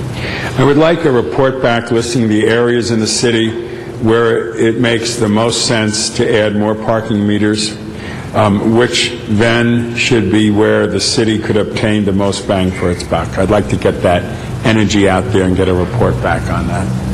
And that'll work either way if we go forward in a partnership. If we move forward with a parking concession deal, can we add new meter zones to it but retain our current inventory? Yes. Good. Okay. That's it for me. Thank you. Wendy, you had a question? I have a couple questions. Where the $80 million includes, I know we've asked this, it includes both parking meters and parking structures. Have we figured out which percentage is parking meters and which percentage is parking structures? And my assumption, I think we've asked you before this, Mike, that any revenue that's projected anticipates it only being a 6-month. Is that correct? Since the plan you have that doesn't, we won't decide until December. Ray, what did the budget assume about the revenues from the meters? Did we have 12 months of revenues or 6 months of revenues? We probably have 12 months, don't we? Yeah, 12 months. So that means we're assuming if we did a concession that it closes at the end of the fiscal year, not on December 30. Okay, so that's the first part. That was one part of your question: is what's the revenue and the assumption in the budget is that we continue with the status quo operation through the end of the fiscal year, and that the city end of this fiscal year. The end of the new fiscal year. So it would be closing no later than June 30, 2010. There is the calendar that was attached to the CAO report about the P3 specifically showed closing by the end of this calendar year. And that is a function of how quickly we move in the conversations with the council, and frankly, how long it takes us to figure out, are we doing structures, meters, or both? So how do we include $80 million or $172 million in this fiscal year's budget? I think that I believe, and the mayor believes, that we can close a transaction in the next fiscal year, regardless of whether it is either concessions or, regardless of whether it is only a structure deal or a structure plus meter deal. Chicago did all of their deals in less than a year, and we've been at this now for a few months. So to the extent the question is, can we close during the fiscal year, I think we feel very confident that we can, or the mayor wouldn't have proposed it in the budget. The value of the sale would be greater than that $80 million. I'm sorry? The value of the sale or lease, whatever it is, would be greater than the $80 million. Well, then that question goes to the issue about whether 80 is structures only, structures and meters, or what the percentage distribution is between structures and meters. And the answer there, council member, is that the mayor never really had to decide that, because the mayor was clear as he was putting his budget together, and has been clear that he thinks we should be looking at both meters and structures. He understands that that's a very open issue, and he said publicly that he understands the council's got great concerns about the meter side of the deal, so he's certainly working with the council to address that. But if the issue is, did the mayor ever have a number of the 80 that was some percentage meter, some percentage structure? No, he never needed to, because he was clear that he wanted to do both, and that's his proposal. But because I know, and I wasn't here for the end of council today, but I know that went forward, at least in the study, but that a lot of concerns were raised. Correct. And I think what we're trying to figure out as, will we really have that 80 million? If there's a percentage of the council members that say, 10, that say we only want to do parking structures, is that $80 million a real number or not? Right. Because if it's not, if we only think out of the parking structures we might get 50 million, then we need to compensate for that 30 million. And could you, so that's one part of the question. The second part is we had 172 million has also been put out there. What is it, 80 or 172? The outstanding debt in the SPRF is about, 70 million approximately on Hollywood and Highland? 92. On Hollywood and Highland? No, Hollywood and Highland. That includes Mangrove. Yeah. So let's say Hollywood and Highland is 70 million. Mangrove is about 30? But Mangrove we don't necessarily have to pay off, because Mangrove is not in the P3 deal that we're talking about, but Mangrove would have to be paid off to eliminate the SPRF, which is part of, the whole sort of capital structure question that we're asking is it really in the city's interest to segregate these meter revenues? Now, of course, we've heard the chair say today it's very much in our interest because it helps us fund projects in our district. That's the policy conversation that lies ahead. But under the mayor's proposal, the idea is, the SPR, the sale, a long-term concession to operate structures alone would necessarily have to defease debt on Hollywood and Highland, approximately 70 million. And if the ArcLight structure is included, and there's ongoing discussions with the CRA about how that would impact their own Hollywood development plans. But if ArcLight is included, there's another approximately $40 million worth of debt that would have to be paid off. So when we talk about 80 million net as the budget goal, we would need 80 million plus the 120 million to pay off the existing debt at ArcLight and at Hollywood and Highland. We don't have to address the debt at Mangrove specifically to close the deal. And maybe in a request of a CAO budget memo, which would kind of explain that difference between the 80 and the 172 and the debt that we have. And if we did nothing on, not that I'm saying we do that, but let's just say we sold none of the parking lots, what would that mean that has to be in the budget to, on the debt retirement of those others that we're required to do? And two, what would be if we sold, best estimate, looking kind of at the six, I think there's 6 parking lots that were listed in the mayor. The truth is the CAO is going to, the estimate of the value of those structures, let's call it the A-list structures, is what we've referred to them as, the 6 structures that we've always thought might be the logical targets for a P3. We do have today Lois Scott from Scott Ballas, and she has looked at some of the valuation materials which I've shared with the CLA. I don't know if you've seen them, council member, or not, but you end up with a big range of values. In part, for example, to value these assets, we'd want policy input from the council on what will the operator be permitted to do vis-a-vis the rates at the structures. Can the operator of the structures increase rates by CPI? Does he have to come back to council to get an approval of the rate increases on the structures? Its valuation is very hard, disconnected from these other questions. Well, maybe the CLA can share with us that document. I don't think I've seen it yet. Maybe my staff has it. That's been distributed. But from the CAO's perspective is to look at the debt that we have on those properties he's identified. So we kind of understand that. Okay. And I just on the parking validation, which I know we chatted briefly about the other day, and there's I know still $200,000 in the library, and we had asked them to come back to look at their tracking program as to how they were spending those dollars, who exactly was utilizing them, because I went to a meeting not soon after when we suggested this discontinuation. I think, Natalie, you were there that day. Sorry, I didn't mean to highlight you, Natalie, but you were there. We were at a meeting, and someone had suggested, oh, it's a holiday. We would have suggested you park in the library to come to this meeting, but it was closed today. And I said, well, the library is not free parking for anyone who wants to park in downtown LA. So this is clearly, the message has been sent out.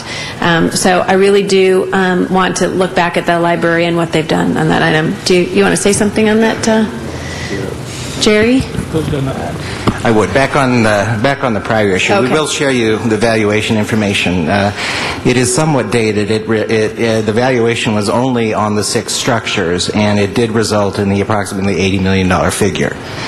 There is some question about, since then, whether that valuation will still hold. So we will get you that information, but that valuation was based only on the 6 structures, and that is where the $80 million came from. And the real question in the valuation is, what's the cost of capital? You know, if a developer can finance 60 or 80% of the purchase of these structures, then he can pay more. If the developer can only borrow 20% of the cost of these structures, then he can pay less. And so these are sort of real-time market dynamics that are pretty hard to quantify. I think we're just trying to look at the range because, again, as I've stated both privately and publicly, and you heard today, the parking meter issue is still something that a lot of us have concern about.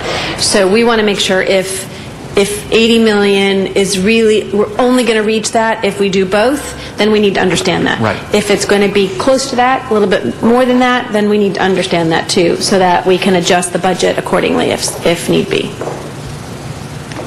And not waiting until the end of the fiscal year next year, as the chair has been looking at those that are real things that we can depend on, and those that are uncertain, we have to be able to be prepared to respond to. Exactly, and we'll lay it out as best as we can so it's very clearly what's in the budget. Jose?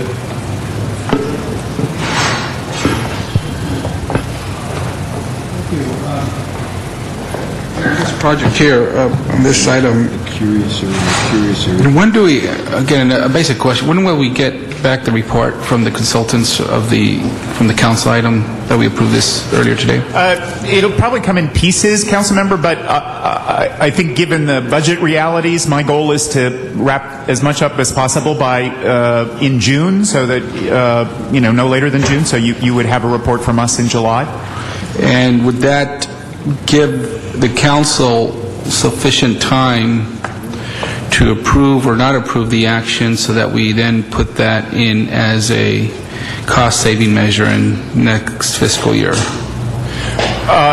Well, I think that at least the studies that the working group that I'm working with have the studies that have been envisioned are basically designed to help assess the cost-benefit of a P3 on either structures or structures plus meters. So it should be what you need to make a decision at the 40,000-foot level. Yes, we want to do this deal. No, we don't want to do this deal. And we would still then, if you gave us direction to proceed, we would go one way. If you gave us direction that we prefer the traditional route, then we would be back to DOT to do what they've done historically. And do we need council approval on this deal for it to be an item in the budget? And not the actual concession, but you have to approve whether or not you validate what's in the schedule. In the schedule. I mean, you have to adopt a budget by the 1st of June. But to the extent you're suggesting, does approval of the budget ratify the deal? I don't think so, but it is, you are saying that you understand the goal, the financial goal of the program, and you recognize that there's a hole if that doesn't happen. Yeah, and that's what I'm getting to, is how can we say that we're balancing our budget if, in fact, we're kind of squeezing the timeline for the city to ratify a nay or yes or no on the I don't really see deal. how it's squeezing, except to the extent, if you wanted everything to be in place by July 1, the beginning of the fiscal year, we won't work that fast. But just like Mangrove last year was part of the budget process, and it was a deal that was expected to close over the year, that's our goal. I got it. Okay. And then the Pershing Square parking lot is on the list, which Pershing Square to me, as I was looking at the list, kind of stands out from the others. This has serves both a dual purpose, a garage and a park on top.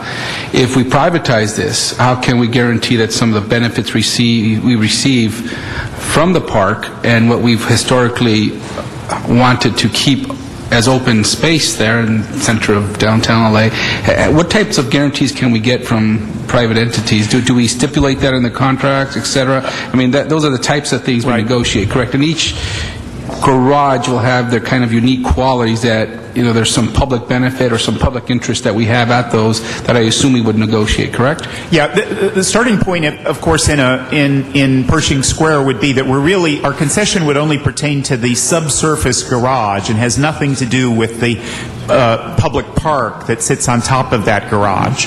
So that is dedicated parkland, and we couldn't give a concession to it even if we wanted to. So that's the first thing, is that really all the concession operator is doing is the subsurface garage part. Okay, the subsurface garage at Pershing Square, we've passed certain policies through council. For example, we want to keep the fares low because of our interest in attracting business to the area. We've also, I think, passed policies that we prefer parking, or we prioritize parking for commercial purposes, so that the local businesses and the Broadway corridor could have places, have a parking structure for their customers. These types of policies that have been passed by the council over various years, and who knows where they are. How would that apply to a concessionaire, and do they take those with them? Do we renegotiate all of that? How does that work?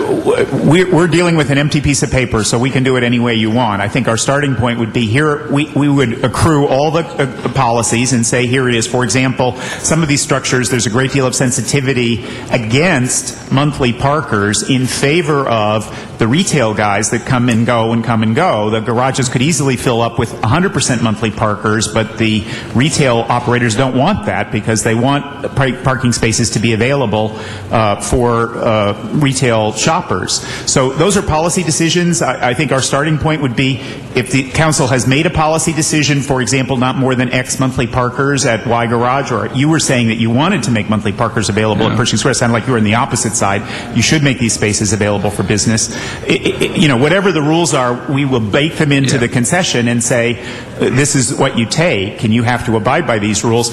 You'll hear that on rates, for example, there's a real direct impact on the value of the concession if we are going to say to the operator, you can't raise rates unless you come back to the council and get approval from the council, because then it becomes very hard for the operator to quantify what his probability of future increases are.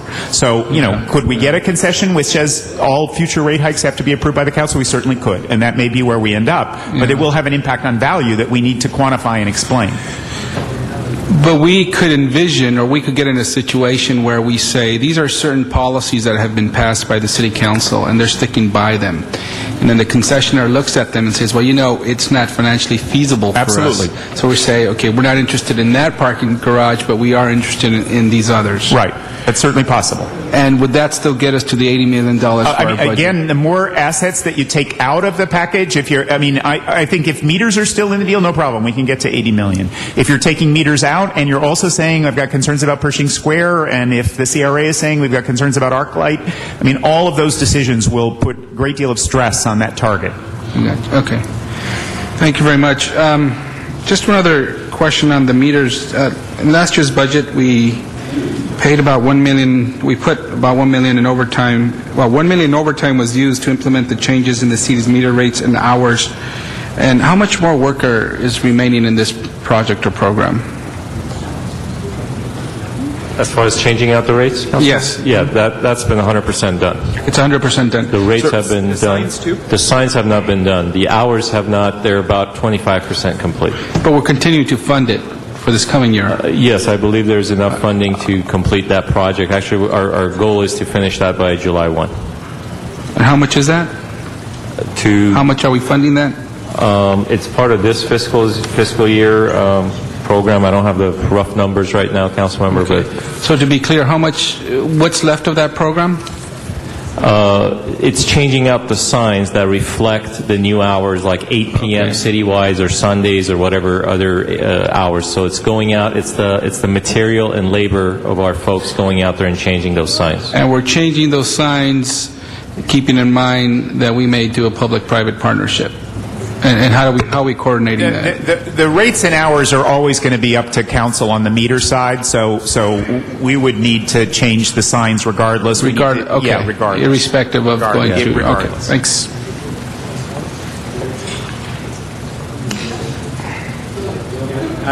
We had asked, about looking for other areas where we could possibly do this partnership. And I would like a report back on those parking lots at Venice Beach. I know that historically, maybe 20 years ago, the city cut a deal with the county, turned them over to the county to administer.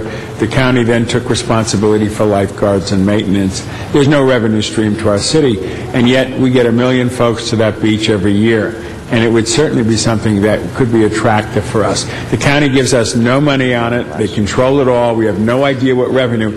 And I must tell you, my constituents in Venice think we own it, and we manage it, and we run it. So half the time I have to explain to them, we have nothing to do with it. We don't even get a piece of the money. So I would like us to take a real hard look at it in this moment in time.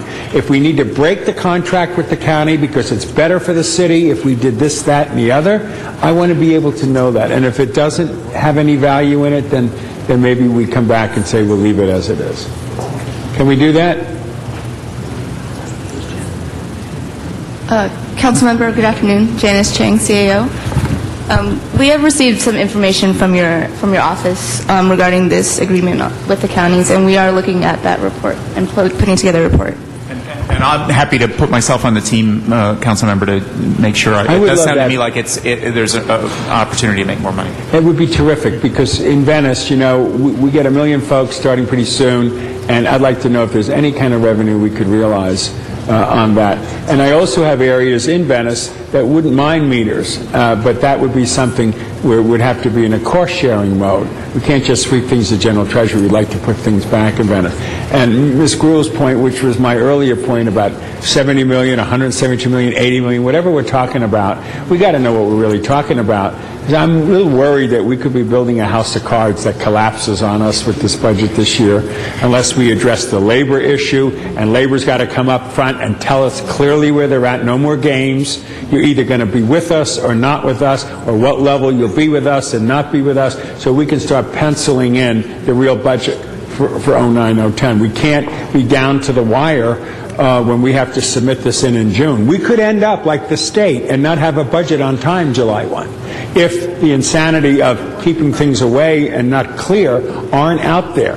And obviously we don't ever want to be in that situation. So I'm basically appealing to all parties when we're talking about this budget to be straightforward with it and be honest with it, and let's cut to the chase and see what we really have to do. Do we have to lay off people? Do we have to come up with packages, for early retirement? Do we have to? What do we do? And I don't want to wait and sit here and play games and then not be able to really have that truth. So I don't know how we get that message back, but I'd like to be able to get more clarity on some of the basic facts and information. Councilman? Thank you. Councilman, one of the things I just wanted to point out to you was that in your discussions yesterday, one of the safeguards that your committee discussed was to put uncertain revenue that's counted in the budget in the unappropriated balance until we have more clarity, as you say. So that is one safeguard that has been proposed. Yeah, and it's a good one, but I just don't want to wait until the 11th, a minute to midnight. Yes, in an ideal world, it would be great to know earlier rather than later.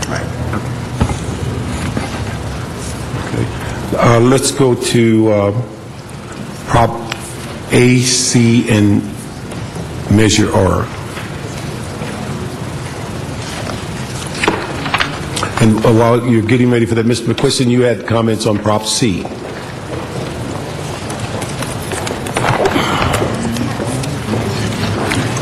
Jim McQuiston, one of the items that the CAO proposed, or the mayor proposed, up in the pages up around 29 or 30 in the budget book, was to make a new study on the transit situation and see where we stand on that, because we seem to be losing money. And I know from keeping track of that too that there are some lines which don't pay, and there may be some political reason for keeping those lines, like maybe school kids use the lines or something like that. But in times of hard times, we probably can use that same study because it's not that old. We don't have to reinvent the wheel. In other words, we can use the same old study and eliminate some of that from the budget as far as our transit studies are concerned. And I did want to point that out. But that I already pointed that out in my statement of yesterday. Thank you. Who's going to carry A, C, and Measure R? Just give a brief overview. Angela Broom, CAO. The Proposition A budget is approximately $183 million in 0910, which is an 11.5 increase over the previous year. This budget assumes a 10% decline in sales tax revenue, and due to the department aggressively pursuing grant opportunities, we anticipate an extra $20 million next year in grant funding for replacement vehicles. Let me just ask, we had a while back, DOT put a graph together to show what our expectations of using Prop A money over time, and they were predicting a deficit somewhere down the line. Has that changed? Is it altered? Is it leveled out, or are we in the same position? Currently, our office projects that next year, in 2010-11, will be the first year that we encounter a deficit in Prop A. The deficit next year. Okay. And then also on Prop A, dealing with the, are we impaired in one of the cuts there in going forward on the TAP program? Is that where I think there was a movement of about $150,000? Does that impair us from fully involving ourselves in the LA with the Metro TAP program?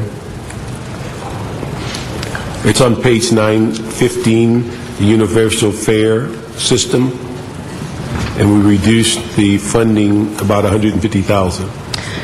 Our office believes that the level of funding that's provided is what the department requested and is sufficient to implement this program when it's ready.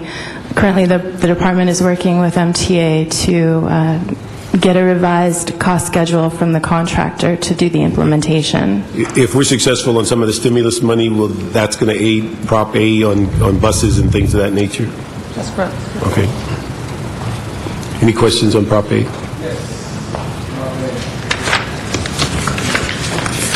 Dash.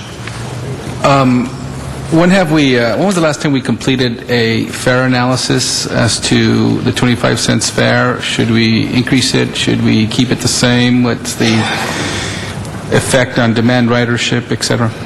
The department reported to Transportation Committee recently, and Council actually approved our recommendation to move forward with line-by-line analysis to look at all of the services that we operate, including Dash and Commuter Express, and identify which services should be eliminated, both in terms of poor performance and also to deal with the budget realities that we're facing.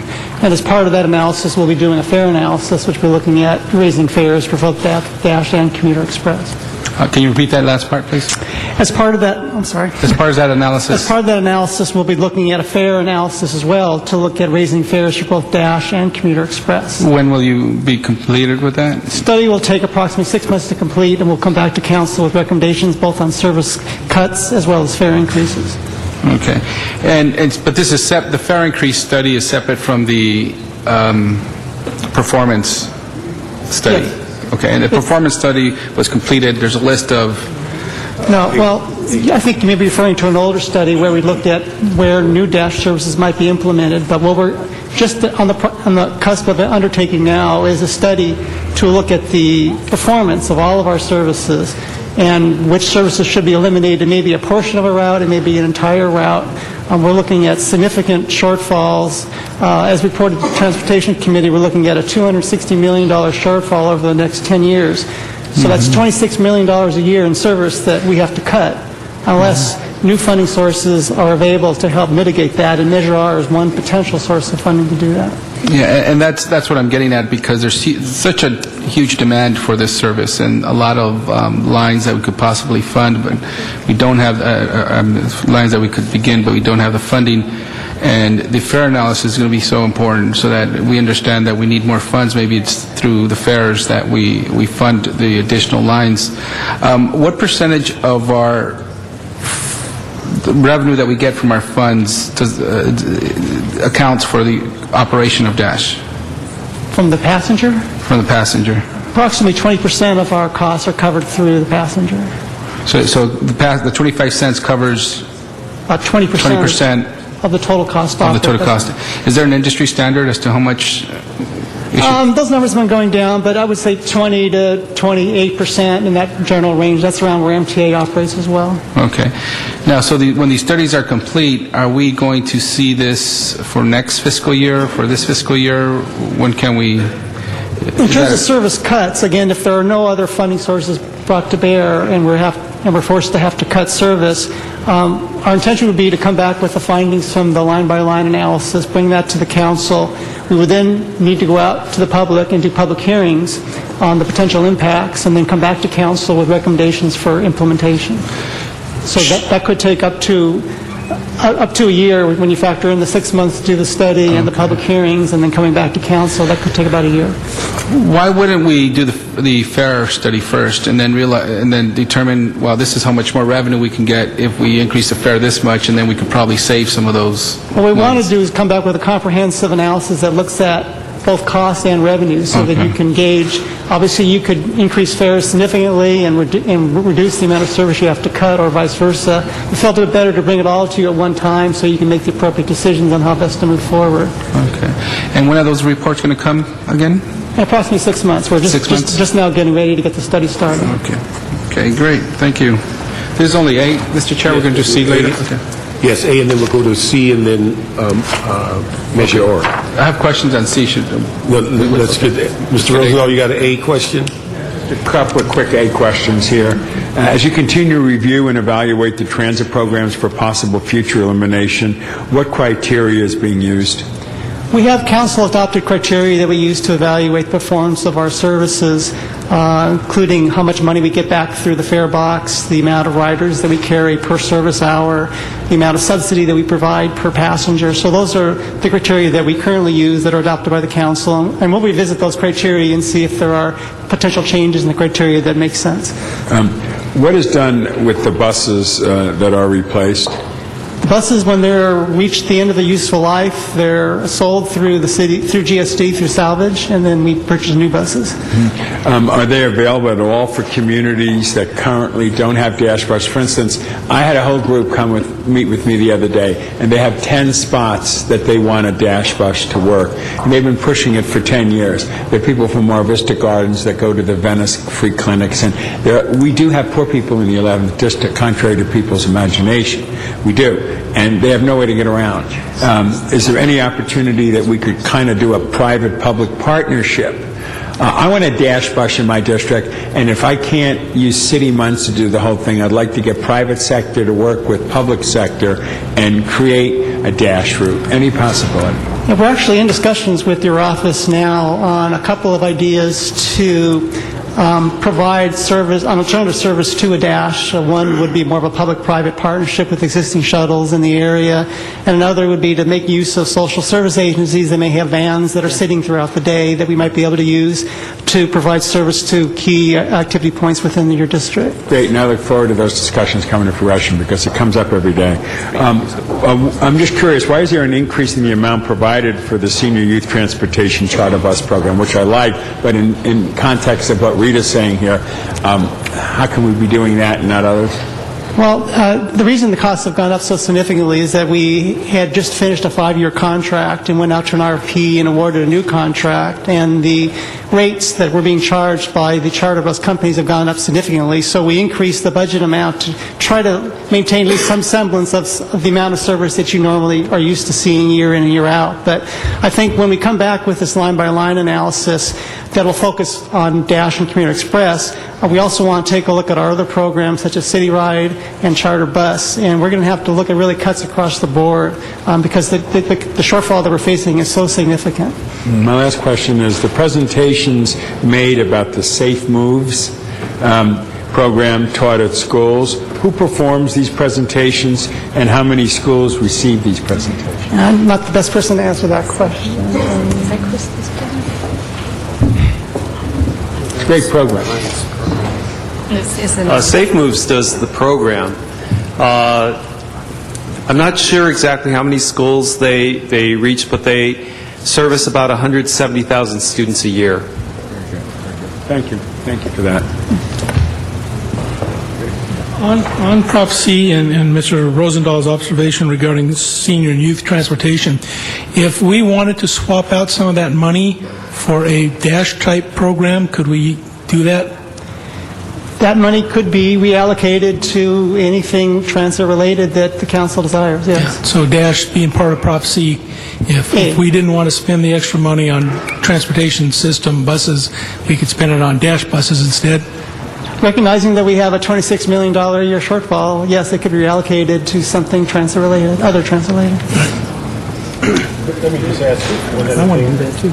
Also, our primary source for matching funds for, say, Safety Lou or MTA call for projects? Prop A or Prop C are the primary sources, yes. Okay, those are the two primary sources. So if we're running first time 2010-11 with a deficit, then as Safety Lou or MTA call for projects, those sources of funds won't be available if we continue to spend as we're spending. That's correct. Okay.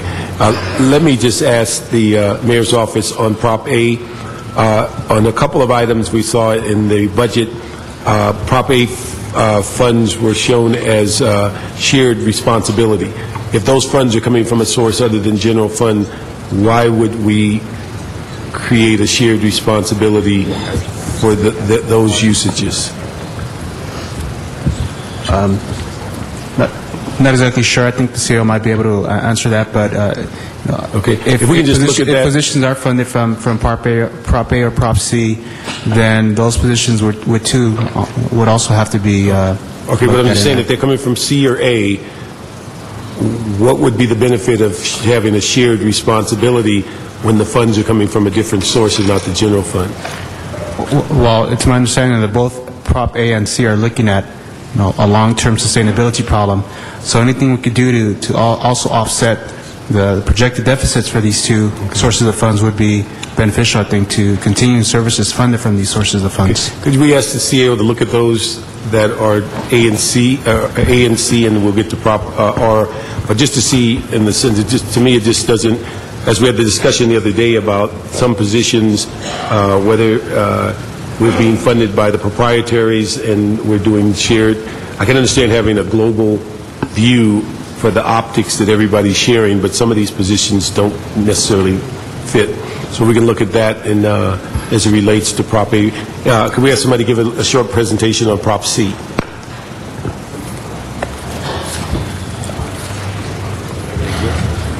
Proposition C. Excuse me. This budget in 2009-10 is $69.1 million.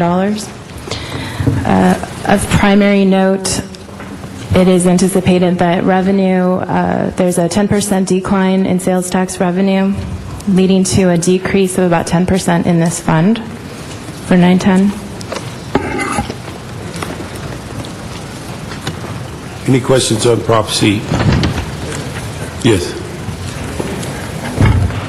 There is a $4 million in the bridge improvement program reduction. Will that affect any of the seismic improvements we're doing for the bridges over the Los Angeles River? No, the money that we programmed in Prop C was accounted for in their plan. So that's this doesn't affect any of those bridges? Should not. Okay. There's $125,000 in consultant services that's being cut for the city's transportation strategic plan. Are we required by any federal or state laws to do those strategic plans?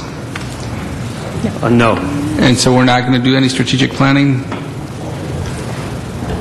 Well, this was the money that was set aside for SCAG to assist us in our strategic plan, and at this point, if the money's not there, we will not be able to perform that study on the strategic plan. It was regional. It was to be a regional approach to the strategic plan in accordance with the council policy at that time. Okay. So there's no funding from SCAG to do that? I mean... No, we were funding SCAG to do it. We were funding SCAG to do it. This is where the money was coming from. So we were funding SCAG to do it, but oftentimes SCAG funds us to do these types of plans. I think they were going to add some of their own money to it because it was regional, but we were putting in our fair share. Oh, good. Okay, what impact will the reduction in the Transportation Grant Fund Work Program have on the city's matching funds when applying for Metro's call for projects? Well, did you understand? Yeah. Right now, the reductions this year won't have an effect on the applications. The funding that we're going through in the 2009 call will not be available for about 3 years. And so that would be when we would need funds for the 2009 call. The funding now, though, is a little bit short of what we anticipate that we will need, and so that will result in some delay of projects. What types of projects? Projects from the 2007 call, the 2001 call, safety loo, earmarks. How many projects are we talking about? There's just too many. There's a huge 30 or 40 projects. Okay. Can you forward that list to the committee, please? Okay. And we'd also like to mention that not only is it impacts with regard to our budget staff, but also engineering and other staffs that are included in this. So we always want you to realize that we're holding hands with a number of departments when we're trying to pursue these projects. And as they have staff shortages, vacancies, and shortfalls, it also impacts the delivery of projects down the road. So we're all connected here. Yeah. We would also like to point out that in the Transportation Grant Fund line item for 2009-10, you do see a reduction, and that is because we took off-budget staff, which is usually funded through the Transportation Grant Fund line item, and the funding is moved through an interim action through a report to council to the various departments that have positions that support this program. We took that funding for those positions and put them directly into the departmental appropriation. So there's about $13.56 million that is actually in departmental appropriations in 910 rather than it being reflected in the in the Transportation Grant Fund line item. Okay. We tremendously appreciate that leap of faith. Yeah. Thank you very much. Prop C. I have one quick one on it, and it's just a confusion one for me. The Wilshire bus lane is obviously a huge priority for me, and Rita's moving her head over there. Could you give me an update on that in the context of this, or is this going to be the other props money? Okay, I'm sorry, I didn't understand the question. I was trying to get under the table. That's all right. It says the Wilshire bus lane is a huge priority for me. Okay, why is the funding for the Wilshire bus resurfacing provided for by Prop A instead of by Prop C? If that's the case, the allocation of $10 million for the resurfacing will be able to cover what portion of the Wilshire Boulevard? In other words, we fund, Prop C funds free services for regular street resurfacing. This has nothing to do with the Wilshire bus only resurfacing part. So that's a whole different Prop C funds, as you would look in the schedule, a number of departments to do a number of things. So we support planning, engineering, CAO, Mayor's office. Yeah, we support a lot of things in Prop C. So as we get closer to deficits, we'll have to look at all of those programs and how they impact service to the city. Okay, thanks. Any other questions, Prop C? No. Okay. Let me just ask one question on Prop C on page 920. What is that funded position in the mayor's office for transit liaison.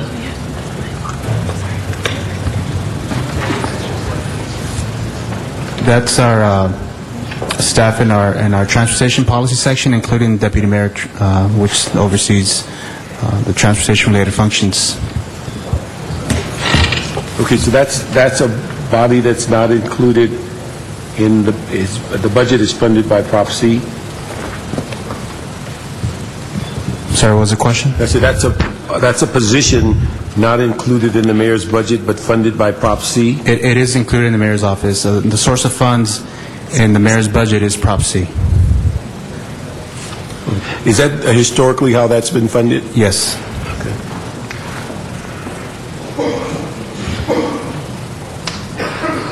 Okay, let me ask if we can get a quick overview of the Measure R.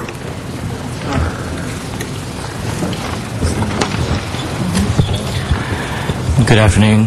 I'm David Hirano from the CAO's office. Measure R was approved in November of last year. Collections will begin on July 1, 2009. The schedule on the budget that you're looking at is the first ever budget for the City of Los Angeles. The budget is broken up in two parts. There's approximately $23.8 million available for fiscal year 2009-10. Give that figure again. I'm sorry? Give that figure again. $23.8 million. Okay. That $23.8 million is reflected in two portions. The first portion is the local return fund, and that fund balance, or the fund estimate's about $21 million. The second portion is the bus operations fund, which is about $1.8 million.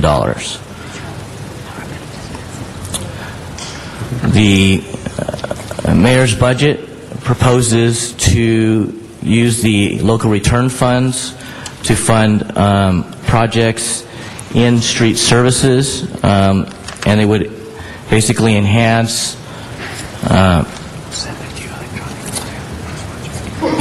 the creation of access ramps. It would create an additional appropriation and an additional construction of 660 access ramps for sidewalks. In addition, there would be a construction of about 30 additional bus pads. Funding of these two line items would also create 20 new jobs. The funds for local returns are also set aside, approximately $16.5 million. In the Measure R ordinance, there is a requirement that the city provide a 3% local match for a lot of the significant transit projects that are contemplated under Measure R, and the mayor's office has decided that they would like to try and set aside money early on out of the city's local return portion to encourage MTA to prioritize the city projects earlier on in the construction program. So I understand it. We had 23 million totally. Local returns about 21 million. Correct. And that's where the access ramps and the bus pads. Now, correct. Go back over the 3% match. Is that part of the 23 million? It's part of the 21 million. 21 million. Local return monies. Okay, and that match, and that's set aside specifically for matching call for projects? It's for, it's not specific to any particular project, but there is a list of transit-related projects that are funded under Measure R. Okay, but I'm saying, but it's the 3% is for matching of call for projects? Yes, it's a beginning. Yeah.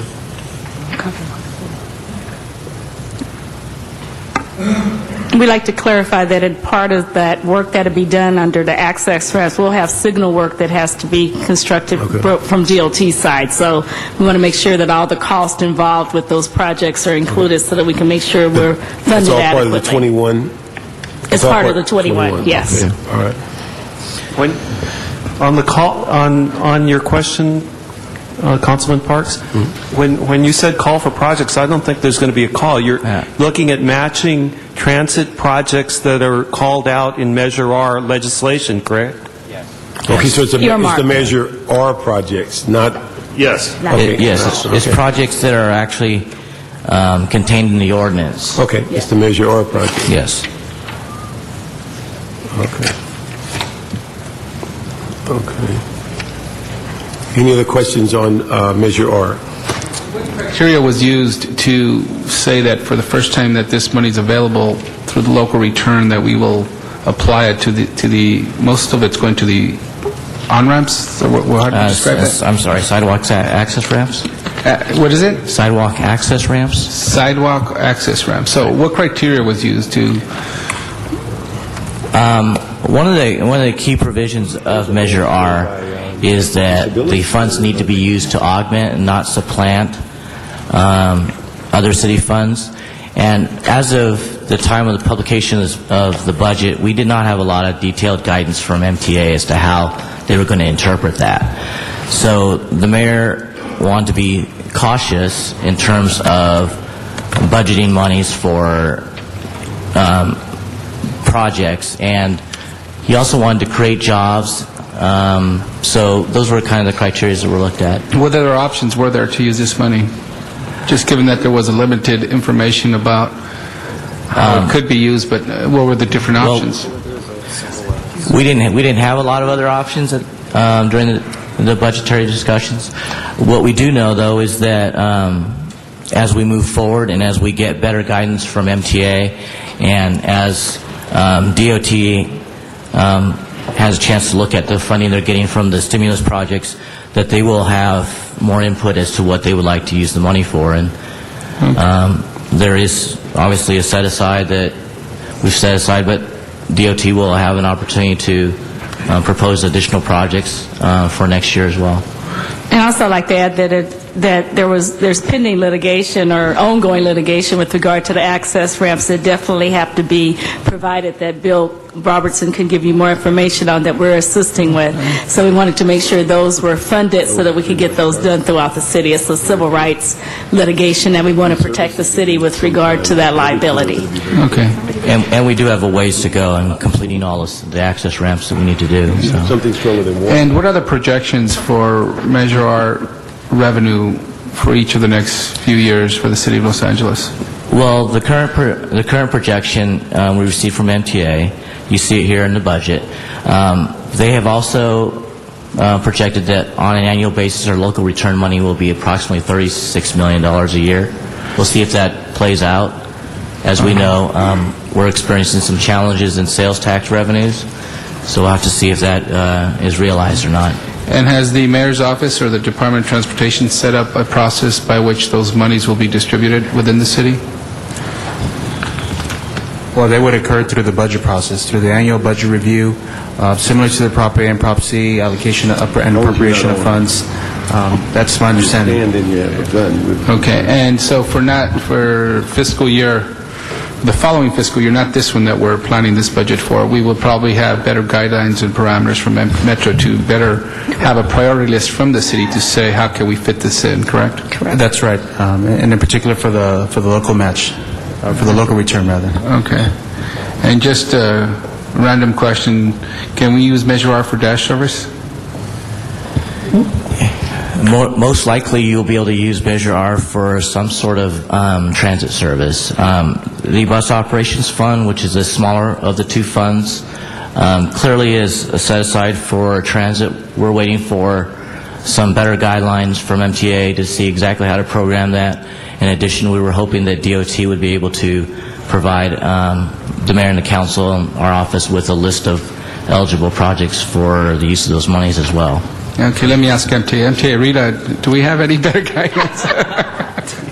No, that's a rhetorical question. That's fine. Bill? Is there any threat that the state could raid these local funds on Measure R, or are we so comfortable they cannot unless they try to put a ballot measure in, right? Like they're doing with Measure D and E, which were clear.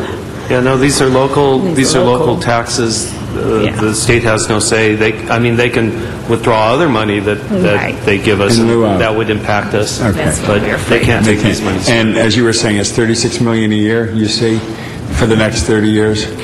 That's the current estimate provided by MTA. Yeah. But as I said before, we are experiencing challenges in the collection of sales tax with the economy being what it is, so we're not sure if we'll actually achieve that the first year. So we'll actually get the revenue and we can then do with it what we want, or do we have to meet certain other requirements that the legislation suggested? Well, both. You can do what you want with the revenue within the guidelines established by MTA and the restrictions of the ordinance. So you have a little flexibility with that. I mean, in terms of the big projects, what are the economic impacts of Measure R? How many jobs do we think it'll create?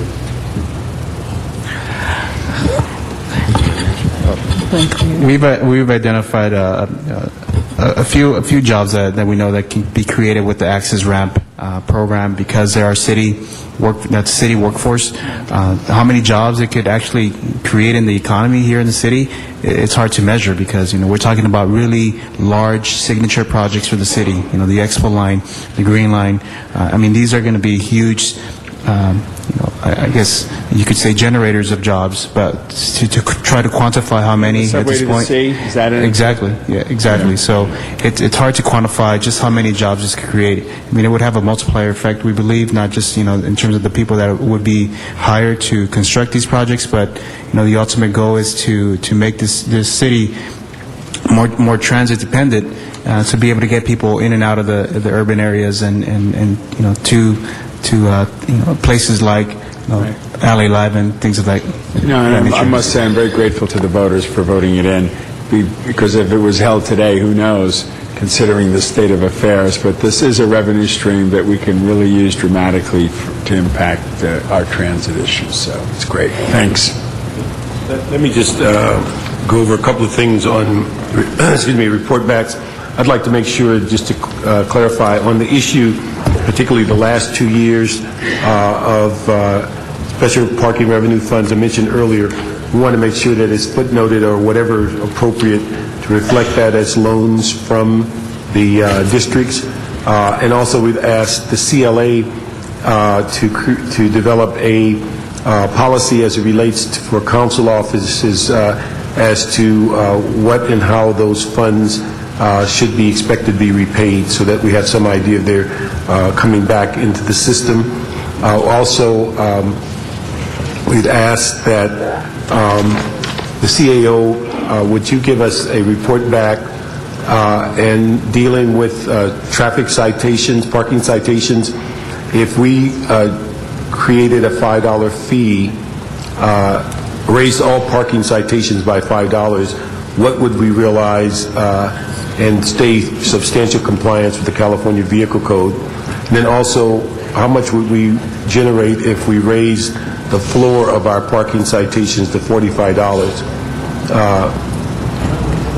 And another $5 for safety violations. So those are dealing with parking citation, 3 different questions. Also, we had asked, Rita, you received a letter probably April 24th asking each general manager to supply certain information regarding the mayor's budget on the 10% cut, to provide the designations and classifications and dollar value of those cuts. We need that as soon as possible, and so we can get that from you. Yes. And then also, we'd like to make sure from the CLA-CAO that the issue of our request for these litigation plans, that we include LADOT in that plan also, because of the amount of liability costs that we've had over the last 5 years. And so with that, we appreciate the information, and we will move on to our next presenter. Thank you, all of you. I'd like to thank the staff of DOT, who this year just did an outstanding job in trying to meet your request and the city's constituent request, and for sticking with me through this year. It's been a tough year, and I appreciate all of you as well for your support. Thank you. Thank you. We have Bureau of Street Services next.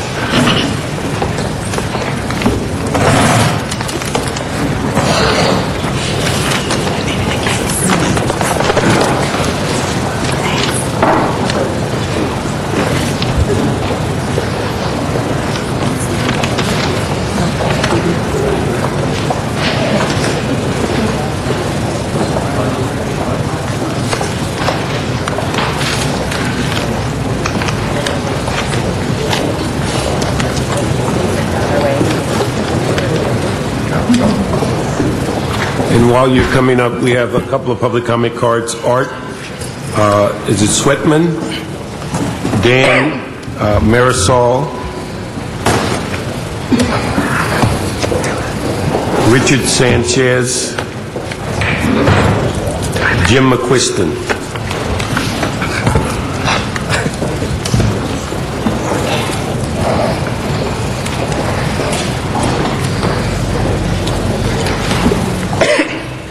Give your name, please. Yes, my name is Dan Mariscal.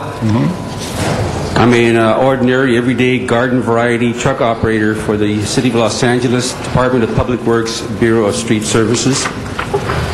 A couple of comments from what I'm hearing. I'd like to agree with Councilmember Bill Rosendahl. A lot of the figures that have been passed back and forth with the budget proposal are a little on the coy side. We need to have a little bit more something concrete to work with. And I also agree with Councilmember Rosendahl in that a big piece of the puzzle that we're trying to work out here is the retirement incentive that's being currently worked out with the EERC and the unions. This is the first I've heard that there's been some stalling going on. The mayor's asked for a date of July 1st. This is just too big a piece of the puzzle to leave on the back burner. And I think that some pressure needs to be brought also on the from the union side, which I think I can get a lot of members to do. But some pressure needs also to be brought on the EERC to work this out. This is just too important.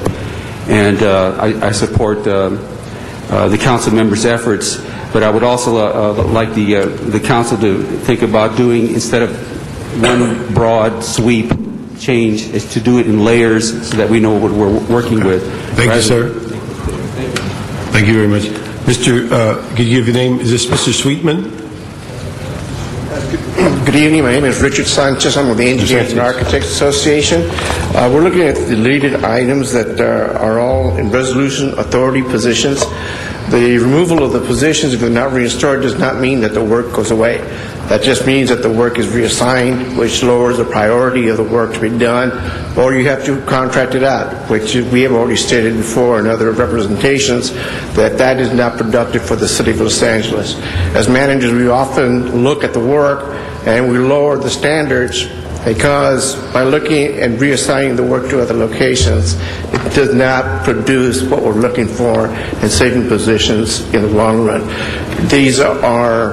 Most of these are support functions, and unless the line operations has the support functions to be effective, that means the line operation is going to be less effective and it'll be more costly in the future for the City of Los Angeles. Thank you. Thank you. Art Sweatman, see you. Mr. McQuiston.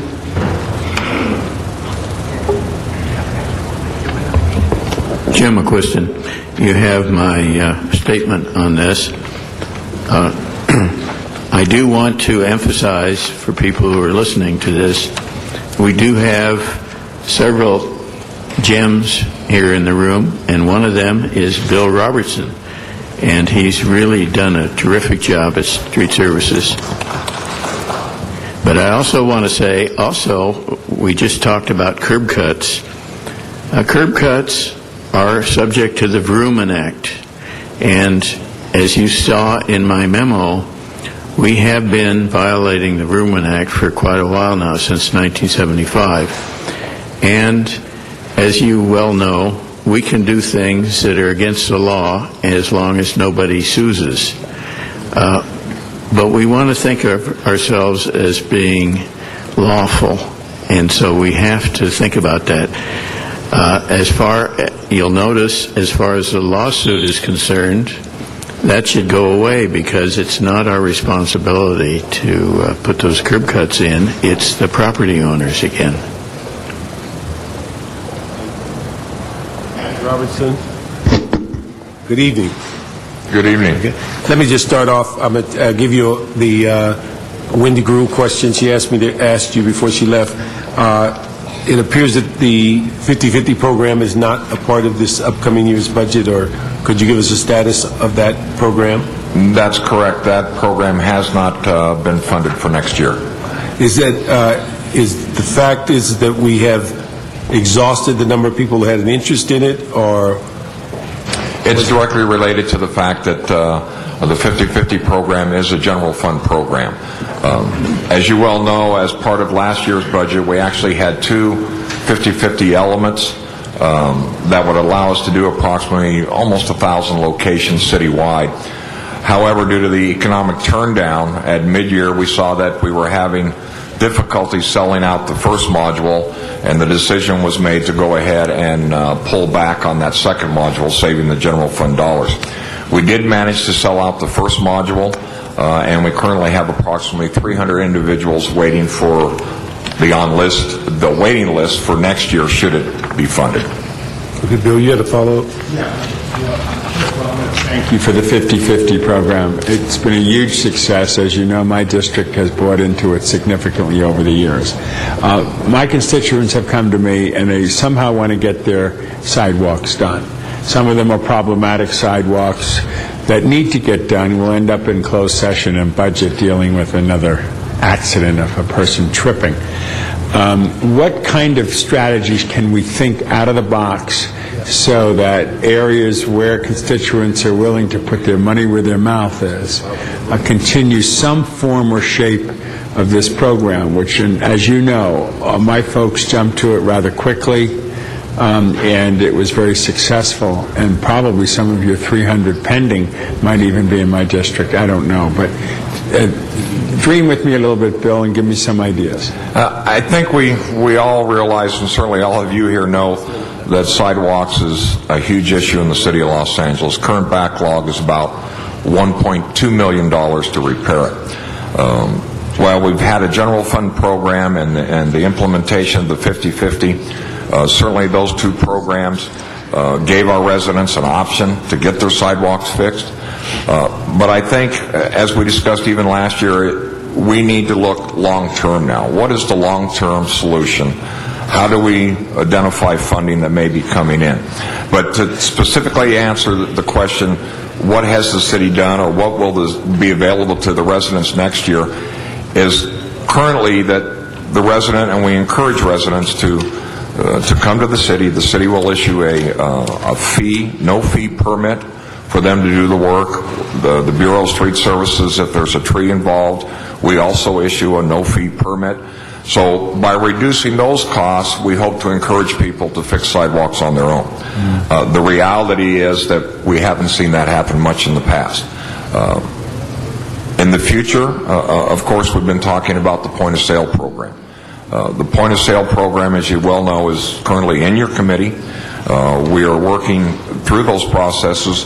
But I think Mr. McQuiston brings up some good issues that we've asked the city attorney to look at, going back to 1885, looking at the city attorney's recommendations throughout the years, the actions the city had taken in regards to who actually owns the sidewalk, who is responsible for the repair of the sidewalks, and we're still waiting for that information. But I think this next year will give us an opportunity to fully discuss point of sale, or even if there's additional options out there. Dr. Shoup from UCLA just released an updated report on the point of sale in January, where he talks about all the issues that have been discussed in the subcommittees that we formed with the realtors to discuss. It's a very good report, and if you haven't had the opportunity to see that, I would certainly be glad to forward each of the council members a copy of that, because it is really in depth this time and addresses third-party funding, bonding, other options, and specifically what the future cost may be to the city. So I think we're heading in the right way. We really do need to find a solution to this huge problem. The question remains naturally is, where do we find the funding to do so? You don't see any opportunities to take the 50/50 and twist it a little bit, since people are willing to throw money at it, and continue it in any way, shape, or form? Well, I think we have another opportunity that we're seeing, and it may not only be just for sidewalks. It could be for tree trimming. It could be for all the services that we all know are going to be impacted by this this really tough budget that we're looking at, and that is our neighborhood councils, other community groups, third-party groups that are willing to share the cost and leverage existing city resources to move forward and get some work done. We certainly have been working with the neighborhood councils. There's a number of them that have approached us with that very fact that they're willing to buy in and help support us. The question becomes that if we move to that type of a program without the actual resources to do the work immediately, we would have to leverage the existing resources, maybe weekend work. It'll be a slow delivery process. So certainly as we go through the budget process, I would like to see further discussions about getting those third-party buy-ins, whether they be community groups, NCs, homeowners groups, business groups, chambers, bids, whoever's out there, just to leverage the limited resources we're going to have. Yeah, I think it's brilliant on your part to suggest that, because as you know, you've been in my district to lots of different groups. They're very eager to want to do these things, and if we could do a third-party strategy, come up with it that works, it would be ideal for all of us. The chairman giving me the liberty to ask other questions, so I'm going to go forward. How much Prop 1B dollars are we expecting next fiscal year? As you know, we were anticipating approximately $30 million this year, and we were short at about $14.8 million, which reduced our resurfacing program about 42 miles. The city does not anticipate any 1B dollars coming in until actually 2010-11. We may see some minor dollars coming in from our first drawdown, but certainly not enough that we could count on to restore our resurfacing program. So the 1B really isn't figured into this budget.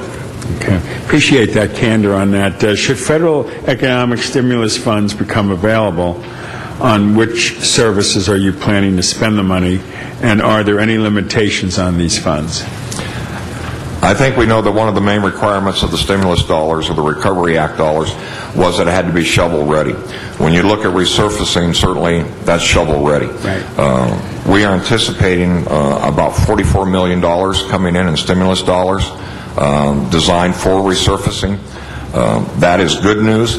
The bad news is, because it is federal dollars, it's limited to street segments that have a federal designation. So that means collectors, minor arterials will be the targets. A lot of those dollars will not be able to be spent at the local residential street level. So we will leverage stimulus dollars, available gas tax dollars, and other funding to ensure that we get into those local neighborhoods and meet the needs there as well. Great. I like the $44 million part of it, too. Sounds exciting to me. News rack enforcement. With the cuts to this program, will it go away entirely, or are you planning to redesign it at its current permit cost of $21.90? I think when you look across my budget at the various services that are being cut, I'm here to tell you that while the funding may be cut, we're still going to provide the service. It may be at a reduced level. We may have to go on complaint-driven responses. But as far as the news rack goes, we are prepared at the $21 level, which is full cost recovery, would fund 2 positions. We could still maintain a semblance of a news rack. Last year we had approximately 23,000 news racks that were permitted. We've started the permitting process again. We've permitted approximately 13,000 racks to date. Right. We've brought in approximately $210,000 in revenue. We anticipate that due to the downturn of the economy and the effect on the various publishers, that we may only permit about 15,000 racks this year. So we're going to see a huge reduction. We know that there are several publishers that have gone out of business. Other publishers are making the business decision to reduce the number of racks they have on the street. So we think that based on the current fee, which is $21 and change, that we can still fund a program that will make sense, that will allow us to enforce the ordinance as it was written. And you build them all going back to last July 1? That's correct. And we've gotten about $500,000 in? No, it's about 210,000 right now. Okay. 13,000 racks have been permitted. We only anticipate another 2,000 or so news racks being permitted because of the fact that some publishers have gone out of business. I see. We talked about point of sale. Do you sense a timetable on this? Do you assume that the mayor gets this in this budget and it goes into place, or do we find a way to bring the community in and move it? How do you respond to that? Well, I think we've done a lot on the groundwork, the legwork on the legal issues, working with the real estate industry, but still, we have a lot of work to do, and certainly the outreach to the neighborhood councils and the other people that will be impacted by this program still needs to be discussed. But I must say that one of the key issues facing us right now is that we do need that city attorney opinion on the historical, so we can finally move forward and have some direction. Because if we're off base, we may need to turn around and look at this whole thing all over again. Yeah. But without that opinion, we're going to remain stalled and can't move forward. Will the city attorney's office be contacted in this budget process to be made aware we need a report back on that if we're going to move on it? Yes? Okay. Tree trimming, just real quickly. Tree trimming is done by street services, rec and park, and general services. How can we consolidate this duty, and could a budgetary savings be accomplished by doing so? Yes, it could. I believe firmly, and we've discussed this over a number of years, there needs to be one focal point and point of responsibility for Los Angeles' urban forest. As we know, we have 5 departments that actually trim trees in the city right now. And while certainly some of those are on our parklands, some are on our municipal buildings, a tree is a tree is a tree, and you trim specific to where that tree is growing.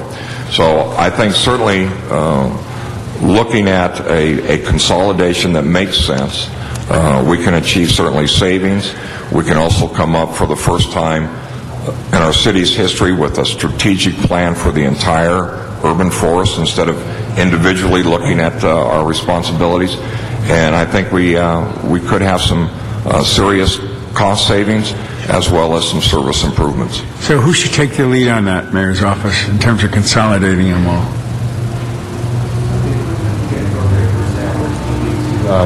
To ask the Department of Street Services and to work with the CEO, to work with these other departments, these other 4 departments that the Bureau of Street Services has identified, to come up with a plan.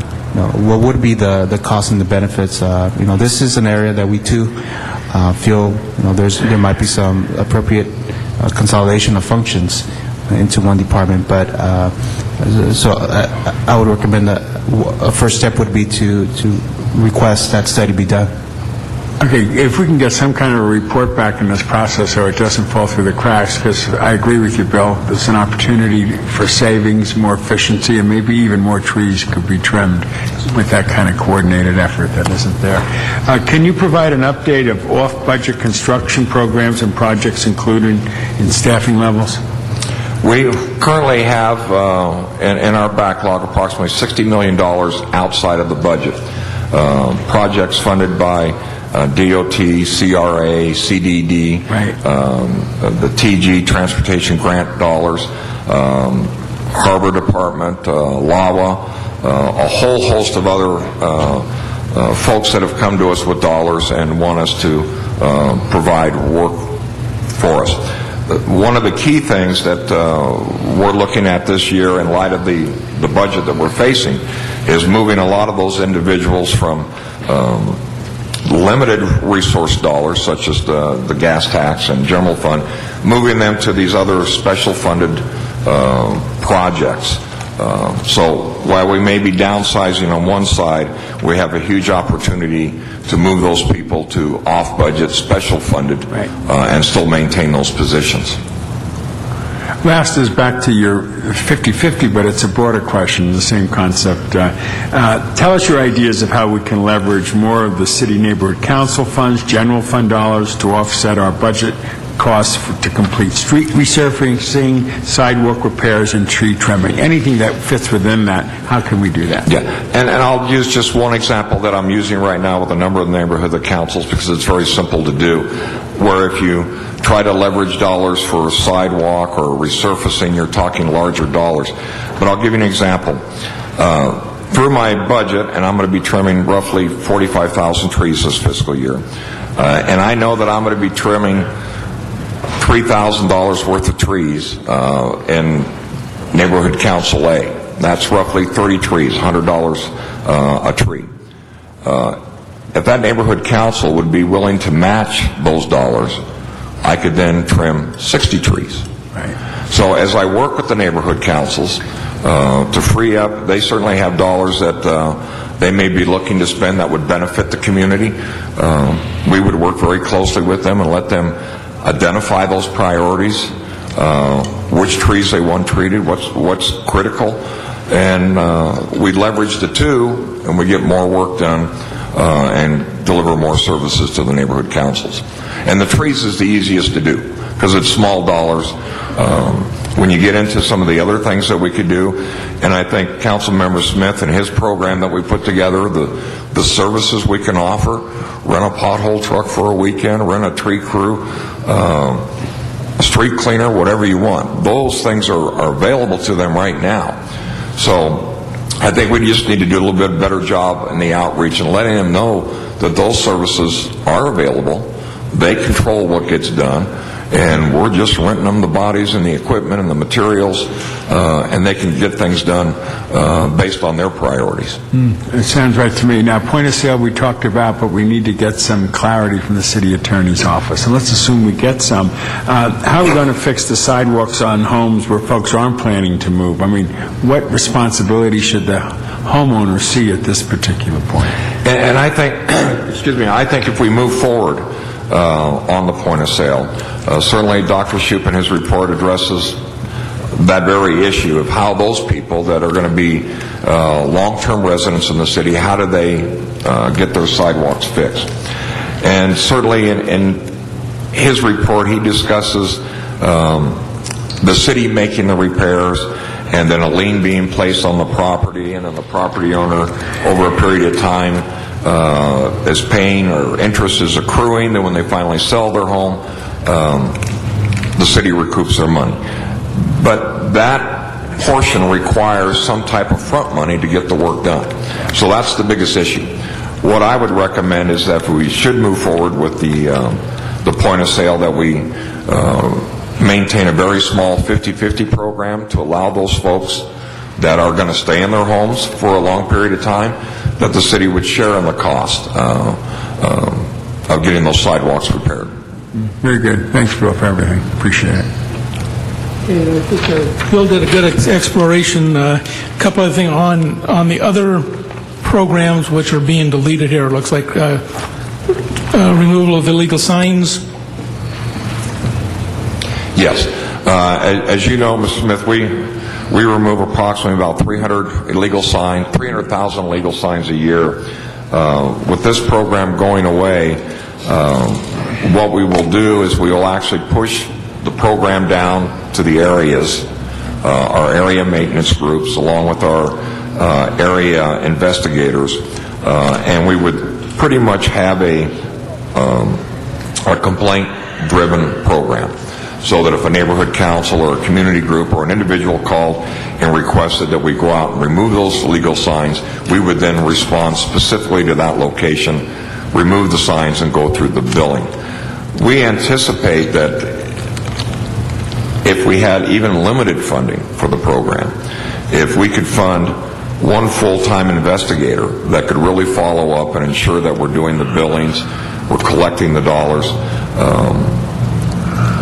it would be still a very viable program, and we could leverage existing resources to go ahead and pull signs down. Certainly we aren't going to get 300,000, but certainly we could help the communities in addressing the issues of blight. One of the other things that we've done is through our Investigation and Enforcement Division, we have a reserve officer program, and we're getting more and more of the neighborhood councils participating, which would allow us to use volunteers through this enforcement group to actually pull the signs down. And we could work with those communities on weekends or as they deem necessary. So that's another option. On that option, can we, is it legal, city attorney, if there's not a conflict of interest, is it legal to train city staff forces such as council district staffs to do that? And would that still be legal then because they are a city employee and they're working in that different category? The answer is we have a number of city individuals. CLA has a member of their staff who is one of our reserve officers. What's that name? I take the Fifth Amendment. Okay. No, seriously, but we looked at that, and as long as they're off their city hours, they are just a civilian like anybody else, and they can function. So if our office got phone calls from citizens complaining about signs, and then on off hours, that same staff member went out and removed them and did the documentation for you, that's legal? Yes, in their reserve officer capacity, right. Not as a city employee. Not as a city employee, okay. Excellent. I didn't know that, and I need to know that. So, on the point of sale, and it's been a discussion for a long time here, but one of the problems that we've addressed is, and I guess we're still waiting for the city attorney to answer this, but I believe it was 1971 ordinance that the city took responsibility. 74. Took responsibility for tree root damage to sidewalks. That's correct. We would have to rescind that then and resort back to the 1911 Act totally? Yes. For authority? Okay, so the council needs to take that action before we can do it that way, point of sale. That's correct. Like otherwise, they're going to say, not my problem, it's still your problem. And then we're kind of in a catch-22 where we'd have to go out and repair it, wouldn't we? Well, I think we were in that position after, for a number of years, even though the ordinance has changed, we still have the ability to decide at what level we're actually going to enforce. And certainly while we're venting the point of sale and some other issues, I certainly wouldn't recommend that we start citing property owners under the new ordinance until we come up with a thorough program. So that would be a policy choice by the City Council as to whether to fully enforce it. The City of Pasadena, when they went to point of sale, it took them 5 years before they started actually enforcing the point of sale. So I think we have that flexibility. When did they do that? I believe, and I'm just trying to recall from Dr. Shoup's report, I believe it was either 2001 or 2002, and it wasn't actually starting to be enforced in 2006, 2007. But I can verify those dates That's for you. very interesting, okay. On sidewalk repair, I noticed we've eliminated all the positions for sidewalks. That's correct. What about patching? Trip and falls? We will still continue to do the mitigation, the asphalt that we do. So that will that'll be done with regular street crews. Yes, that's correct. Okay. Because I was very concerned with, we've been talking about risk management, that if we're dropping that, that's a huge risk issue because we lose all those lawsuits. So. Yes. Going back to the discussion, Ray, that we had earlier on transportation, and that is we're leading positions, yet we're going to be putting back positions if we get the federal money. So are we going to do the same thing we did with DOT, and that is you're going to have to lay off if we don't have them time, and then put them back on resolution positions? Well, exactly. And here again, we hope to have some word by the end of the month, the end of May, I should say. Yeah, we're still hoping, but okay. And I think for Bill's folks, I think we are in a pretty good position. Okay. Last two things, Bill, you had mentioned, I got some notes here, about some swaps for positions that you're requesting, authorities without funding that you're moving within your staff. Have you given those to Mrs. Serrano? Yes, we have. Okay. That's all I have. Thank you. I'm sorry. On Neighbor Council outreach, we created this program years ago. You just mentioned it, that they can rent a truck, they can pay for certain services. What are we doing again as a city to get that out? Is Neighbor Council done helping you get that information out?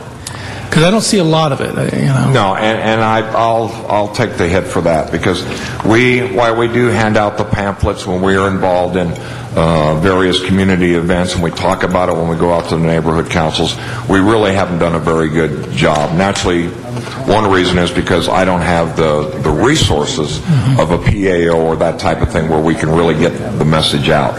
So certainly I will contact Dunn and see what we can do. Why don't you send them a box of brochures and just tell them to mail them out? Okay. We can do that. All right. Thank you. Sorry. Thank you.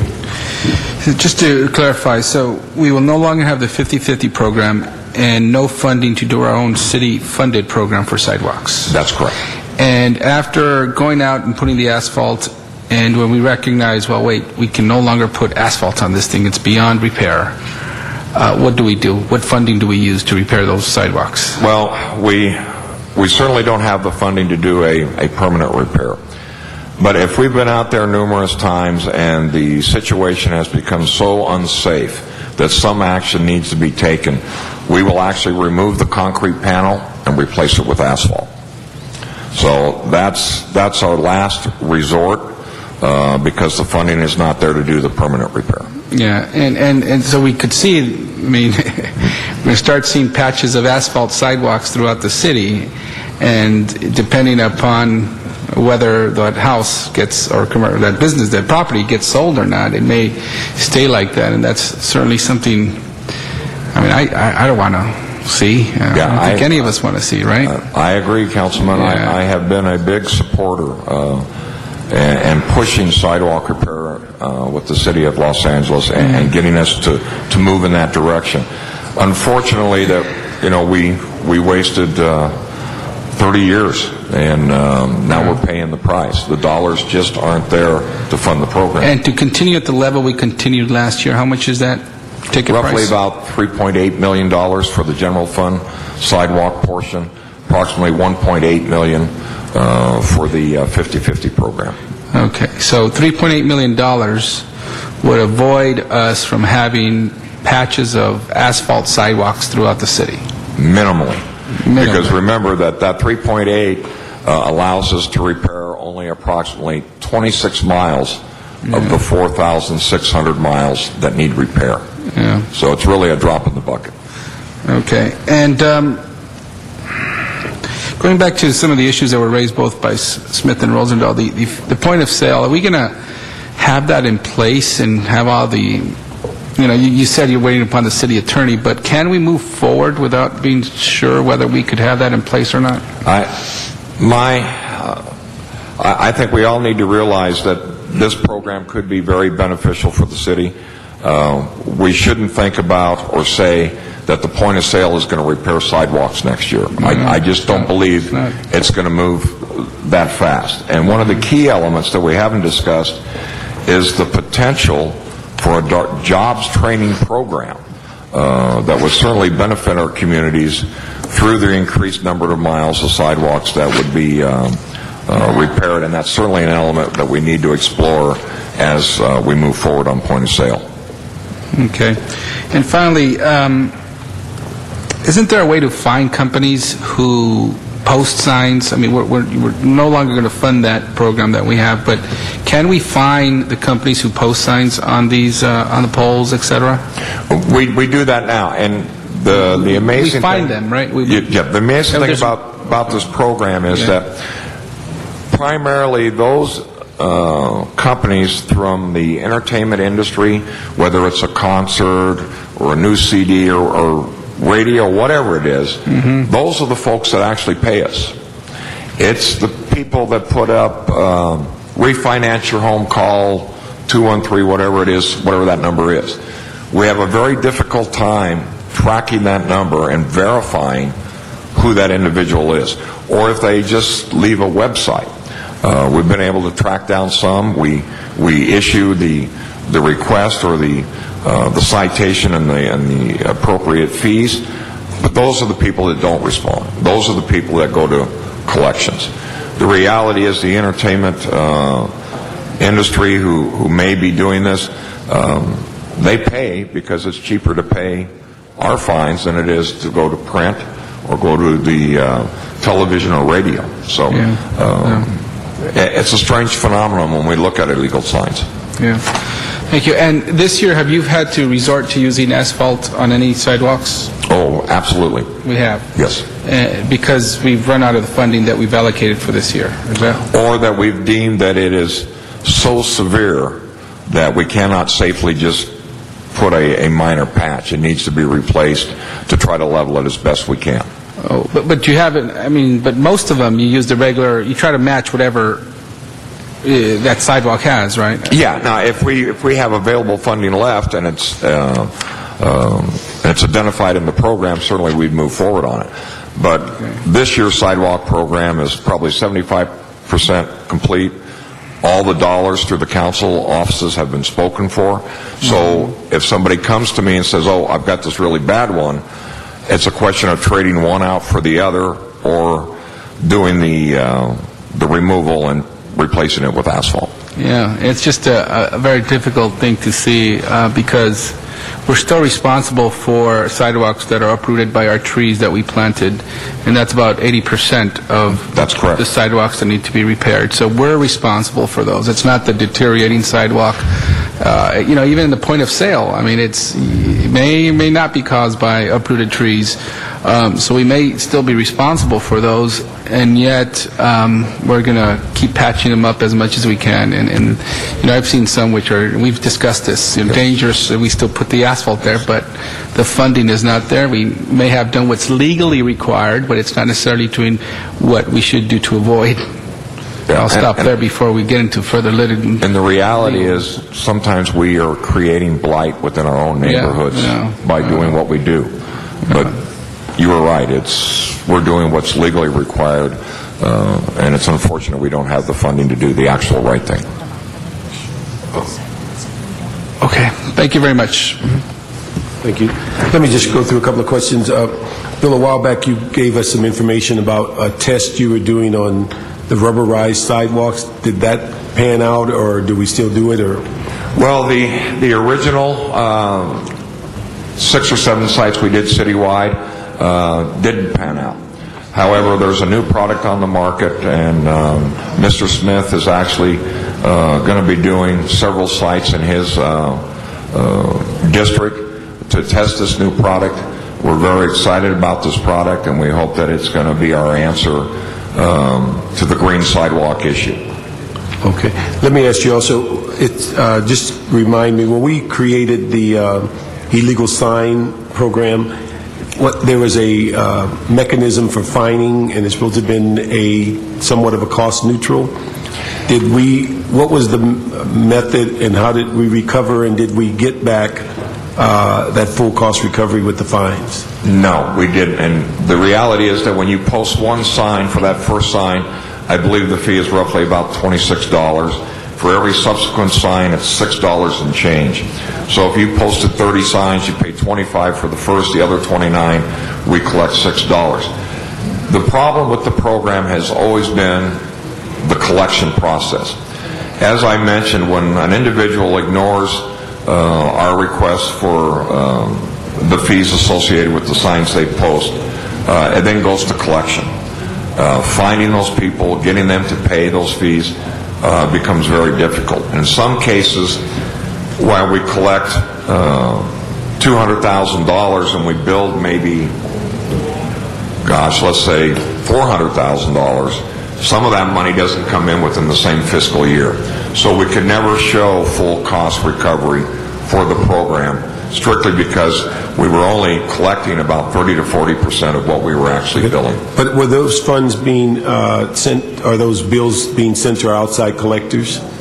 Yes, and through the City of Los Angeles Office of Finance. And so they were having difficulty locating the people? Yes. Okay. Let me just ask one other thing. For years we've had this assessment for lighting in communities. Have we ever thought about a similar assessment for sidewalks, trees, and things of that nature? We have, and that discussion remains ongoing. I think the difficulty with any assessment, and I think we see that in the 218 process, is that as costs increase, you have no ability to increase what you're collecting without going back to the voters. So it's a very tough question on how you would prepare an actual street maintenance assessment district. Some cities, when we look at sidewalks, they charge a standard $3 fee per year through the city taxes, and every resident pays $3. And all those dollars are collected and go into a special fund strictly for sidewalk. So that would be better than, in my estimation, an actual assessment district where you would be assessing all the property owners to help maintain the sidewalks in a city. There's a number of cities that do that now, smaller cities. Of course, when you compare our sidewalk system to any other city in the United States, there is no comparison. Okay. Let me just ask, could you give us a report back to Budget and Finance, get 90 days down after we get past the budget, and just bring us some of the options and some of the research you've done to tell us what's available and what are the things that may appear to be reasonable for the city to look into? We'd be glad to do that. And then on that point of sale, if we can ask Pete, can we ask if you would do us a favor and facilitate getting that city attorney's opinion regarding the sidewalk issue that was discussed on the point of sale? Okay, so we can facilitate that. Okay. And then let me ask, Bill, have your department looked at your fees, and all of them been updated over the last year as to cost recovery and returned into the CAO? Yeah, I believe we have, yes. Okay, so you've done that. Okay. And then, let's see. Let me just ask one other thing on, let's see, on page 676 under risk management, and want to make sure that we add this department, this bureau to our review for risk management, as thinking about over $20 million over the last 4 years in litigation or liability. I'm just wondering, with the importance of risk management in their department, why would we have them give up 3 positions in order to get someone to monitor risk management? It seems like the position would pay for itself. Let me ask the mayor's office. In our instructions to the departments, we asked them to propose, if they were to add a position, how they could offset the cost of that position, and this is a proposal that we received from the department. Because I think what I would think of, and we would ask the CEO to look at this, I would think they'd offset the cost of the position by reducing liability as opposed to losing people. And so if we can look and see how, and although they're helpers, I think in this budget any set of hands would be helpful if we can relook at that in the sense of maybe changing the dynamics of risk management and how they might attack it and reduce the liability to the city as opposed to losing people. So if we'd ask you to look at that item. Let's see. Sir, if I may, I think Bill's okay with the swap, but I've agreed to work with them on the risk management pay grade. So, but okay, we're trying to minimize a couple of report backs. Well, I understand. I just want to make sure that we put the emphasis where it should be, and if we're talking about a position to impact $20 million worth of litigation, that we may want to not basically take him to task and lose people to do that. So I think that about exhausts. Bill, one of the things, well, 2 things. One of the things, we sent you a letter April 24th to ask that you present based on the shared responsibility, the positions and of authorities and the dollar value, and we need that as quickly as we can get it so that they can begin to work on it. And also, because of our emphasis this year on risk management, that we're going to ask the CLA, CAO, and the city attorney to work with you to see how we might impact that liability during this next fiscal year. Yes, Mr. Chair, thank you. One follow-up question on illegal signs. When the program was created, we funded it based on the number of employees versus sign income for fines. As I recall, the first 6 months where Buffalo, you did like $1.2 million in citations, yet we only collected $300,000. Was that a failure of the systems within BOSS, or the lack of the city attorney's will to go to court on these cases and try and collect? Well, I think, to be perfectly honest, it's a combination of everything. I mean, the collection process in the city of Los Angeles, and I know that the Office of Finance has been working very hard to try to improve that collection, because we don't want a bunch of money out there that's due us and we can't bring it in. But that is a historic problem. It has always been the problem with this program, is we bill big dollars, but we're only recovering 30, maybe, if we're lucky, 40% of those dollars. So initially, yes, it was some of our problems because we were trying to collect it ourselves, and then we went to a vendor to do the collection, and that still wasn't working, so then we teamed up with the Office of Finance to see if they couldn't improve the collection process. So that's where we're at right now. Well, we'll come back to this again. I think then, there's discussion about creating a collection czar, someone to really, that's their responsibility to collect debts to the city. When that happens, then we'll come back and talk to you again about this program and look at it in a new light then. So keep that in your mind. We'll retool this possibly later next year. Sure will. Thank you. Thank you. A follow-up. Are you expecting any stimulus money? Yes, approximately $44 million for the resurfacing program. For the resurfacing program, right. Okay. So you're not going to use any of that money to, like the questioner, to restore any of these cuts that you're making here? No. No? Okay. And you have overall a 17.5% cut so far. So that doesn't include, it's not going to be supplemented or helped later by the stimulus money? No. Where the stimulus money helps us is that based on the fact that we couldn't count on the 1B dollars coming into this year's budget to support the resurfacing program, as well as the anticipated $18 million revenue shortfall and anticipated gas tax coming into the city, we had to cut the program to 110 miles, which means we had to give up 80 positions for resurfacing. Yeah. Fortunately, there is stimulus dollars out there that may come in to the city, which would allow us to go ahead and shift those folks to resolution authorities under the stimulus dollars. And while we always hate to use one-time funding, we also have another huge benefit in the fact that the 1B money that we aren't going to get next year will be available to the tune of about $112 million that we can draw down over the next 3 years so that we can maintain the resurfacing program and meet our goal of 4 sustainable years of funding to actually improve the street system. Okay. And we're going to get to that. Okay. Thanks.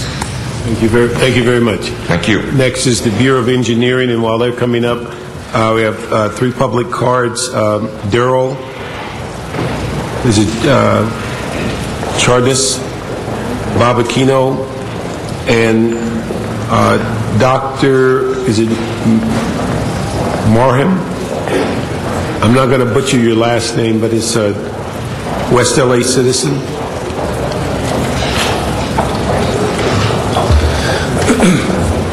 It's Daryl? Yes. Gerald Chernus, Engineers and Architects Association.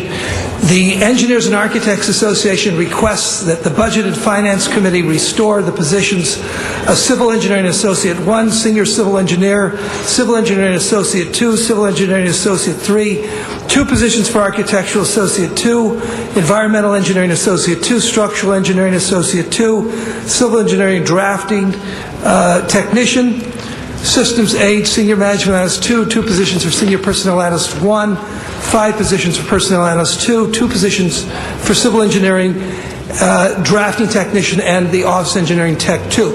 These are vital positions for the city. The city needs these positions. If cuts need to be made, please make them from outside consultants. Thank you. Thank you. You're right behind Bob. Okay. Robert Aquino, Engineers and Architects Association. We would hope that 3 factors be considered before making any layoffs or cuts in the positions that Daryl just alluded to. First of all, Authorization's been given to DWP to go out and recruit from college campuses more than 45 electrical engineering associates. That authorization should be revoked. Those positions should be filled by internal transfer. Number two, there are 50 contracts that are either being let or are in the RFP stage that are, many of them are multi-year, multi-million-dollar contracts, work that could be performed by the classifications Darrell just alluded to. Lastly, the stimulus money that's going to flow into the city are going to be in work projects that are heavily dependent upon engineering and engineering support staff work, and it would be a shame to displace those employees, only having to reattain them later to perform the work on those projects. Thank you very much. Thank you. Doctor? Good evening. I'm Dr. Mariam Azarbajani, speaking on behalf of West Los Angeles citizens. The mayor has proposed the closure of the West Los Angeles District Engineering Office in this year's proposed budget.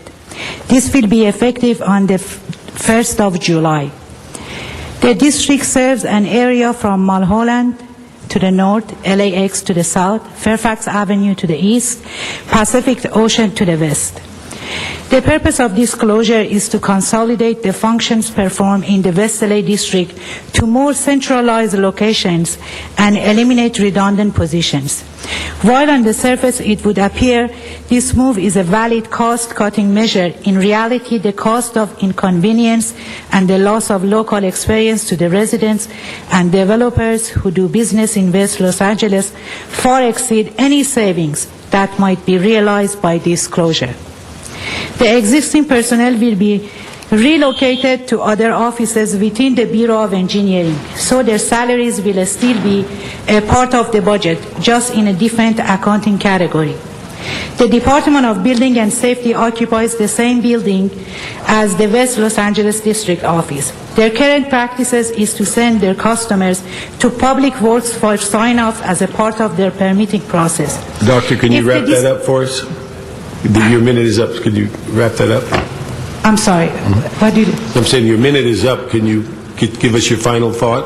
Yes. Okay. If the district office is closed, this customer, the citizen of the city of Los Angeles, will be required to go to either the central district office or the Valley District in Van Nuys to continue the permitting process. This is inefficient and inconvenient, not to mention the additional trips on the 10 and 405 freeway that will result further clogging and already clogged up freeway system.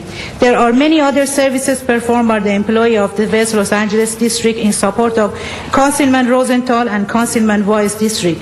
These services are often expedited by the familiarity of the staff with this district. Closure of the West Los Angeles office will effectively disperse this expertise to the... You're well over your minute. Could you... I'm sorry. Okay. Could you just give us your last thought so we can... Many residents have expressed their displeasure with this proposed closure, and I respectfully request you evaluate the consequences of this action before the approval of this budget. Thank you, and God bless you. Thanks for giving me time. Thank you. Okay.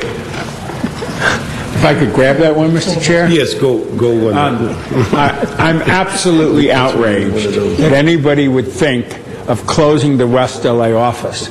It is, in the old Reardon days, it was called a one-stop shop. You know, you had building and safety, you had Bureau of Engineering, you had the others. Gary, what is the percentage of business goes into the West LA office today? Good evening, Gary Moore, City Engineer, Bureau of Engineering. That office, the range of across the city on private development issues range probably from 17 to 25% of our work level, depending on which type of permit. So it's 17 to 25%. And when we look at that, if you were to move them out of there, where would the people on the west side have to go? They would have three choices. Most likely they would either go to the Valley District at our next to City Hall in the Valley at the Bernardi Center, or downtown here to the Figueroa Plaza. We also have an office in the harbor in San Pedro. Yeah. What was the logic or rationale in the most gridlocked area of the city, where people pay good taxes and support our city, that a service where they then might have to go back to the West LA office to go to building and safety, they might have to, this one-stop shop business, and I might say that the West Side has continued development, continued issues, even in the down economy. What was the logic in shutting down, or even thinking of shutting down, the West LA office? The logic behind the proposal here was basically geography. If we were, and it stems from the fact that we needed to reduce the size of the workforce in this case. And if we're going to reduce the size of the workforce, we had to look at the geography of these locations and see who would be the most inconvenienced by a closure. Somebody in the San Pedro area that would have to drive a lot more miles to probably the next closest location, which would be here downtown. Somebody in the valley, if that was shut down, that would have to then drive into the West LA office, thereby clogging that area even more. Or somebody in the east side or the south side that would have to drive either to San Pedro or to the west side. Let me just say this, valley. 35% maybe goes downtown, 35% to the valley, 25% or so to the west side, and maybe 5% to the harbor. I certainly wouldn't want to take away the harbor because it's long distance, but maybe kind of leave a person or two there because they have very little traffic, relatively speaking, in real numbers. We have between 175 walk-ins to 200 walk-ins to start with. And secondly, we're living in an area where you don't want to get in your car. That's why we want to create mass transit. And to have my people on the west side schlep to the valley or downtown is totally unacceptable, and I will not accept this. You have to find a way to keep that operation going. It is an efficiency, it is the economy, it's the gridlock, it's the quality of the air, it's all of these issues that you don't get rid of a productive office. If it was one of these Maytag waiting for business, that's different. But I mean, we put a lot of business in that office, and it's penny wise and dollar foolish in the context of all the implications it would have for a person who wants to walk in with their plans and deal with a multifaceted one-shop stopping. You're making it inefficient. And I would just say that it requires, this department, we required some reductions from this department, as in all the other departments. Positions were identified, and we made the decision to include in this budget the reductions that would ultimately impact one of the areas. If there's an alternative proposal, we're more than willing to. Well, I'm just going to say the West Side isn't up in arms about this, and tell the mayor it's unacceptable, and I'll fight it every step of the way. Okay? Okay. Let me just ask a couple of questions on Bureau of Engineering. One thing, have you assessed on your shared responsibility how that's going to impact your overall operation? Yeah, we submitted a memo to this committee earlier today, and is that in response to our April 27th letter? To the April 24th letter? 24th, I'm sorry. 24th. Yes, it is. Okay. And what we looked at is, a preliminary list of positions it would impact would be about 91 positions to get to the $8 million of salary savings that would be required by the shared sacrifice. Okay. Let me ask, just as one point of interest on page 597, item 23, what on the Zoo Capital Projects program, what part of that project has been discontinued or deferred? Under that project right now, the one project that hasn't gone forward is the Rainforest of the America project, and we were able to. So two positions were deleted. One was an architect, and one was a senior management analyst. We would definitely like to work with you and the mayor's office and the CAO to possibly look for funding from the project for the senior MA1. It is a remote office and does handle all the financing for the ongoing projects. We understand that there's not the general fund money available, but we'd like to be able to look for funding for that one position. The architect position we can absorb into the Bureau. Okay. One other thing I have is that Mr. Luther is going to be dealing with the project in this, with the cap rate in about a 60-day period to talk about how we might reevaluate the cap rate and recovery of funds when we're doing projects internally. And we'd ask, I think you probably touch more city departments than most, and so we certainly want to make sure that you were a vital part of that. Great. We're glad to be part of it. Got anything, Grant? Just for your information, Gary, we've had a lot of discussion here the last couple of days about deletion of positions that are really funded programs, such as wastewater, which affects you, and the mayor's position on why this is in the budget.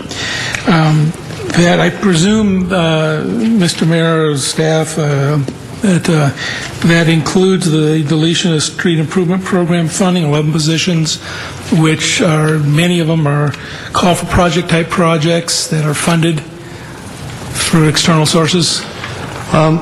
For our call for projects, we have what we call transportation grant-funded projects, and the mayor has moved those positions into a on-budget resolution authority position. And the mayor's proposed budget did reduce the street improvement program by 11 positions.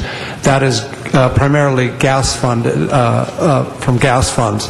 So that we understand the reduction in that. Okay. So that's not call for project money then? No. Okay. That is from the gas fund. Because in there is the Balboa San Fernando intersection improvement project, which I thought was a call for project. No, I just wanted to clarify on the street improvement positions. There's 62% gas tax funded, 38% general funded. Okay. All right. Then everything else is stimulus funded or special funding, which. And just for your information, Gary, we had the discussion. The mayor believes that we need to identify those positions for negotiating strategy, and we'll have the discussion on when we get to a real budget. Thank you. Thank you. Hey, Gary. Hello, Councilman Weezer. How are you doing today? Good. Good. Two quick questions. The Civic Center in Boyle Heights, there's some budget changes to your municipal facilities program. Does that affect that project? No, we're committed to work together to complete that project. We've just finished a lot of the demolition work, and we'll finish the design drawings here up in a few months, and we'll start the major reconstruction of that building starting in January. Okay. And the bridge improvement program, how does this budget affect the bridge improvement program? Most of the funding from the bridge improvement program is special funded. We have in the past received some Prop C money. And right now, the budget doesn't result in any stopping of projects that we had planned to do. Okay. Thank you.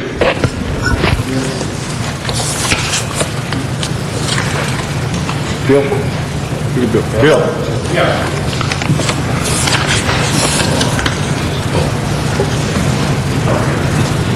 Certainly, I didn't want anybody to think I was angry about everything. Yeah, good.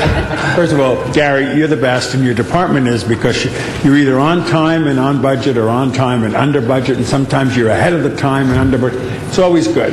Thank you. We've cut a lot of ribbons together, and we've done a lot of things that really have enhanced the quality of life for people, so bless you. 3 more questions. Municipal Facilities Program. Funding and positions are deleted due to a decrease in capital project funding. Do you have an updated list of the projects that would be affected by these cuts? How many staff remain to do the project? Is BOE prioritizing the projects in order to do the most critical ones first? First, I wanted to say I wanted to acknowledge the entire staff of the Bureau of Engineering for their great accomplishments, because we have a tremendous team, and we're very, very blessed with great people. And being a knowledge-based organization, it's been tough to see a few of them move over to other departments, and so it's been a challenge. And direct answer to your question is because of the hiring managed hiring process we've had this year. We've had to back off on projects together working with the municipal facilities. So the projects that were planned to go forward and are in design right now will continue next year. What it will do is limit our ability to start new projects or to really, a lot of time during the year people have ideas that they'd like to start a new project. They would like to, hey, could you come and look at this estimate? I mean, can you take a look at this idea? That ability has been all but taken away in this budget. And so it'll be the planned projects, and we'll see those through. Privately financed program. Staffing on these projects provides services to projects constructed with both private and public funds. The program fees go into the general fund. Are these fees charged at full cost recovery? What happened in the Bureau of Engineering was we always had full cost recovery for our services. So if we issued you a new permit to put a driveway in, it was fully cost recovery. But what we weren't doing was all the time that we spent answering your questions at the counter when you came up, that was being funded from the general fund. Right. If you called us, that wouldn't have, not be covered by a fee. So a couple years back, we started a program to get to full cost recovery. This year's the mayor has proposed further fee increases, and by next year, basically all the staff in privately financed will be reach, if not it will be very, very close to full cost recovery, if not at full cost recovery. Very good on that. And the last one is Geotech Group. As you know, the hillsides and the mountains and all of that slope issues, CD11 has a lot of projects that require the expertise of your geotechnical group. I want to know if there are any staffing or funding changes proposed for this group which would adversely affect that group in BOE. Just like I think every group in the Bureau, they are also taking some reductions in our geotechnical group. Once again, for the projects that are planned, we're fully staffed. If and when emergencies happen, we'll have to pull the staff that is working on a design project to attend to that emergency. So once again, we'll attend to the emergency, but there could be, and most likely would be, some impact to the design projects. Okay. Because, and the reason I don't talk about construction projects is because we have contractors, and you can't pull the resources away. You have, once you start a construction project, you must finish it. Right. So the only area that we can really address would be design projects. Okay. Well, thanks, and thanks again to your whole bureau. The guys are great. Everybody's great in your department. Thank you. Appreciate it. Thank you. One follow-up. Thanks so far for your support on the Bringing Back Broadway initiative. It's unprogrammed, and I think you've been loaning support staff. But here in the budget, you have 13 positions that you cut, and you list a number of unprogrammed projects or programs that you possibly will not be able to assist. The Bringing Back Broadway initiative next year is going to kick off some of the actual work that the BOE would probably be most helpful. So I'm just a bit concerned about next year being one of the most critical years for that initiative and not having the assistance from BOE. Any thoughts on that? I think we're in very, very challenging times, and I'm very worried to be able to provide that to you with this the shared sacrifice, losing 91 positions. I would say that would probably be one of the casualties, because the capital improvement program takes precedent. But these are the balancing act that, we only have X resources, and so I wish I could tell you absolutely we'll be able to prioritize and take care of that, but our emphasis goes to the capital improvement program. Your emphasis is for capital improvement programs? That is correct.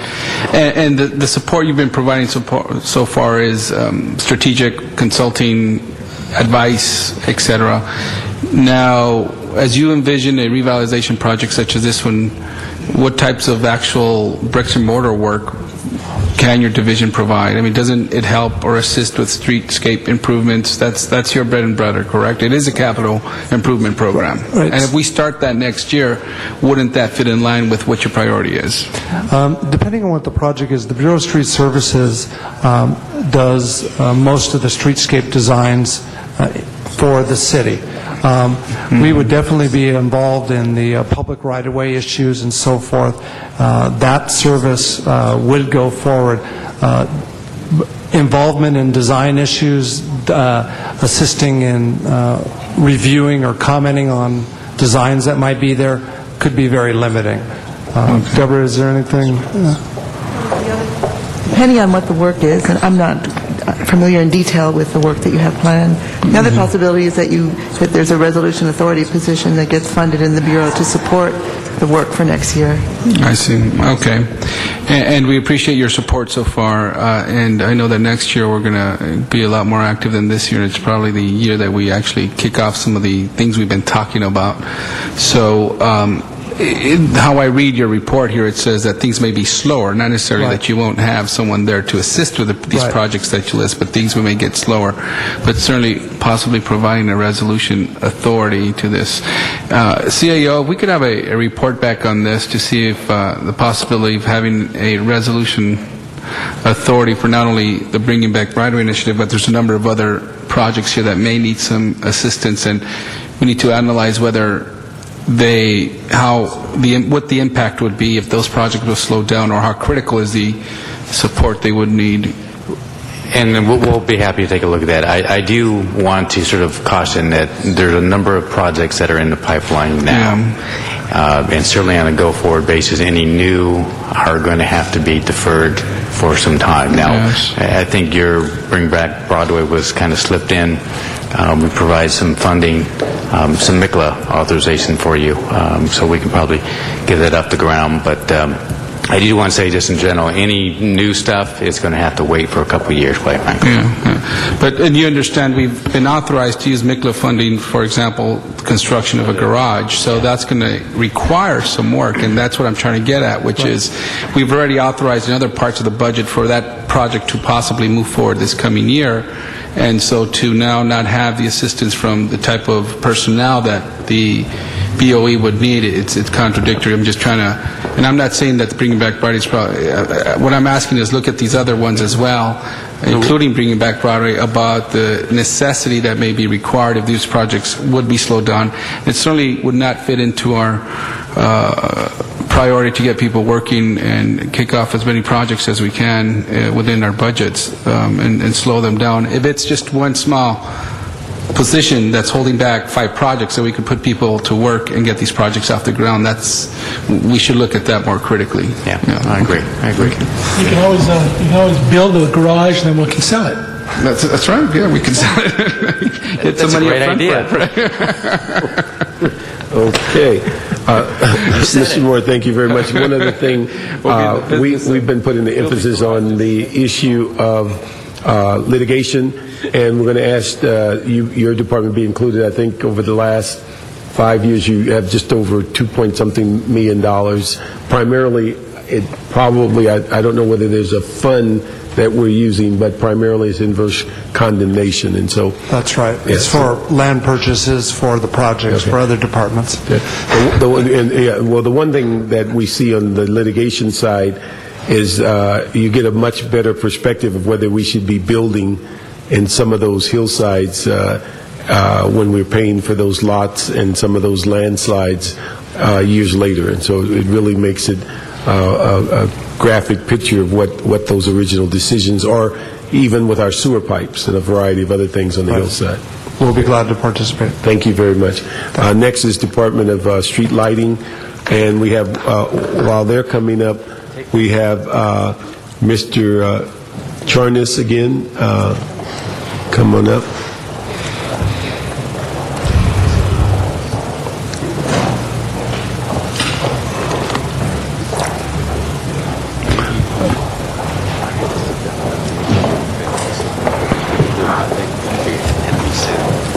Start, sir. Thank you. Darrell Chernus, Engineers and Architects Association. The Engineers and Architects Association requests that the Budget and Finance Committee restore the positions of Senior Management Analyst 1 and Personnel Analyst 2. Thank you. Thank you.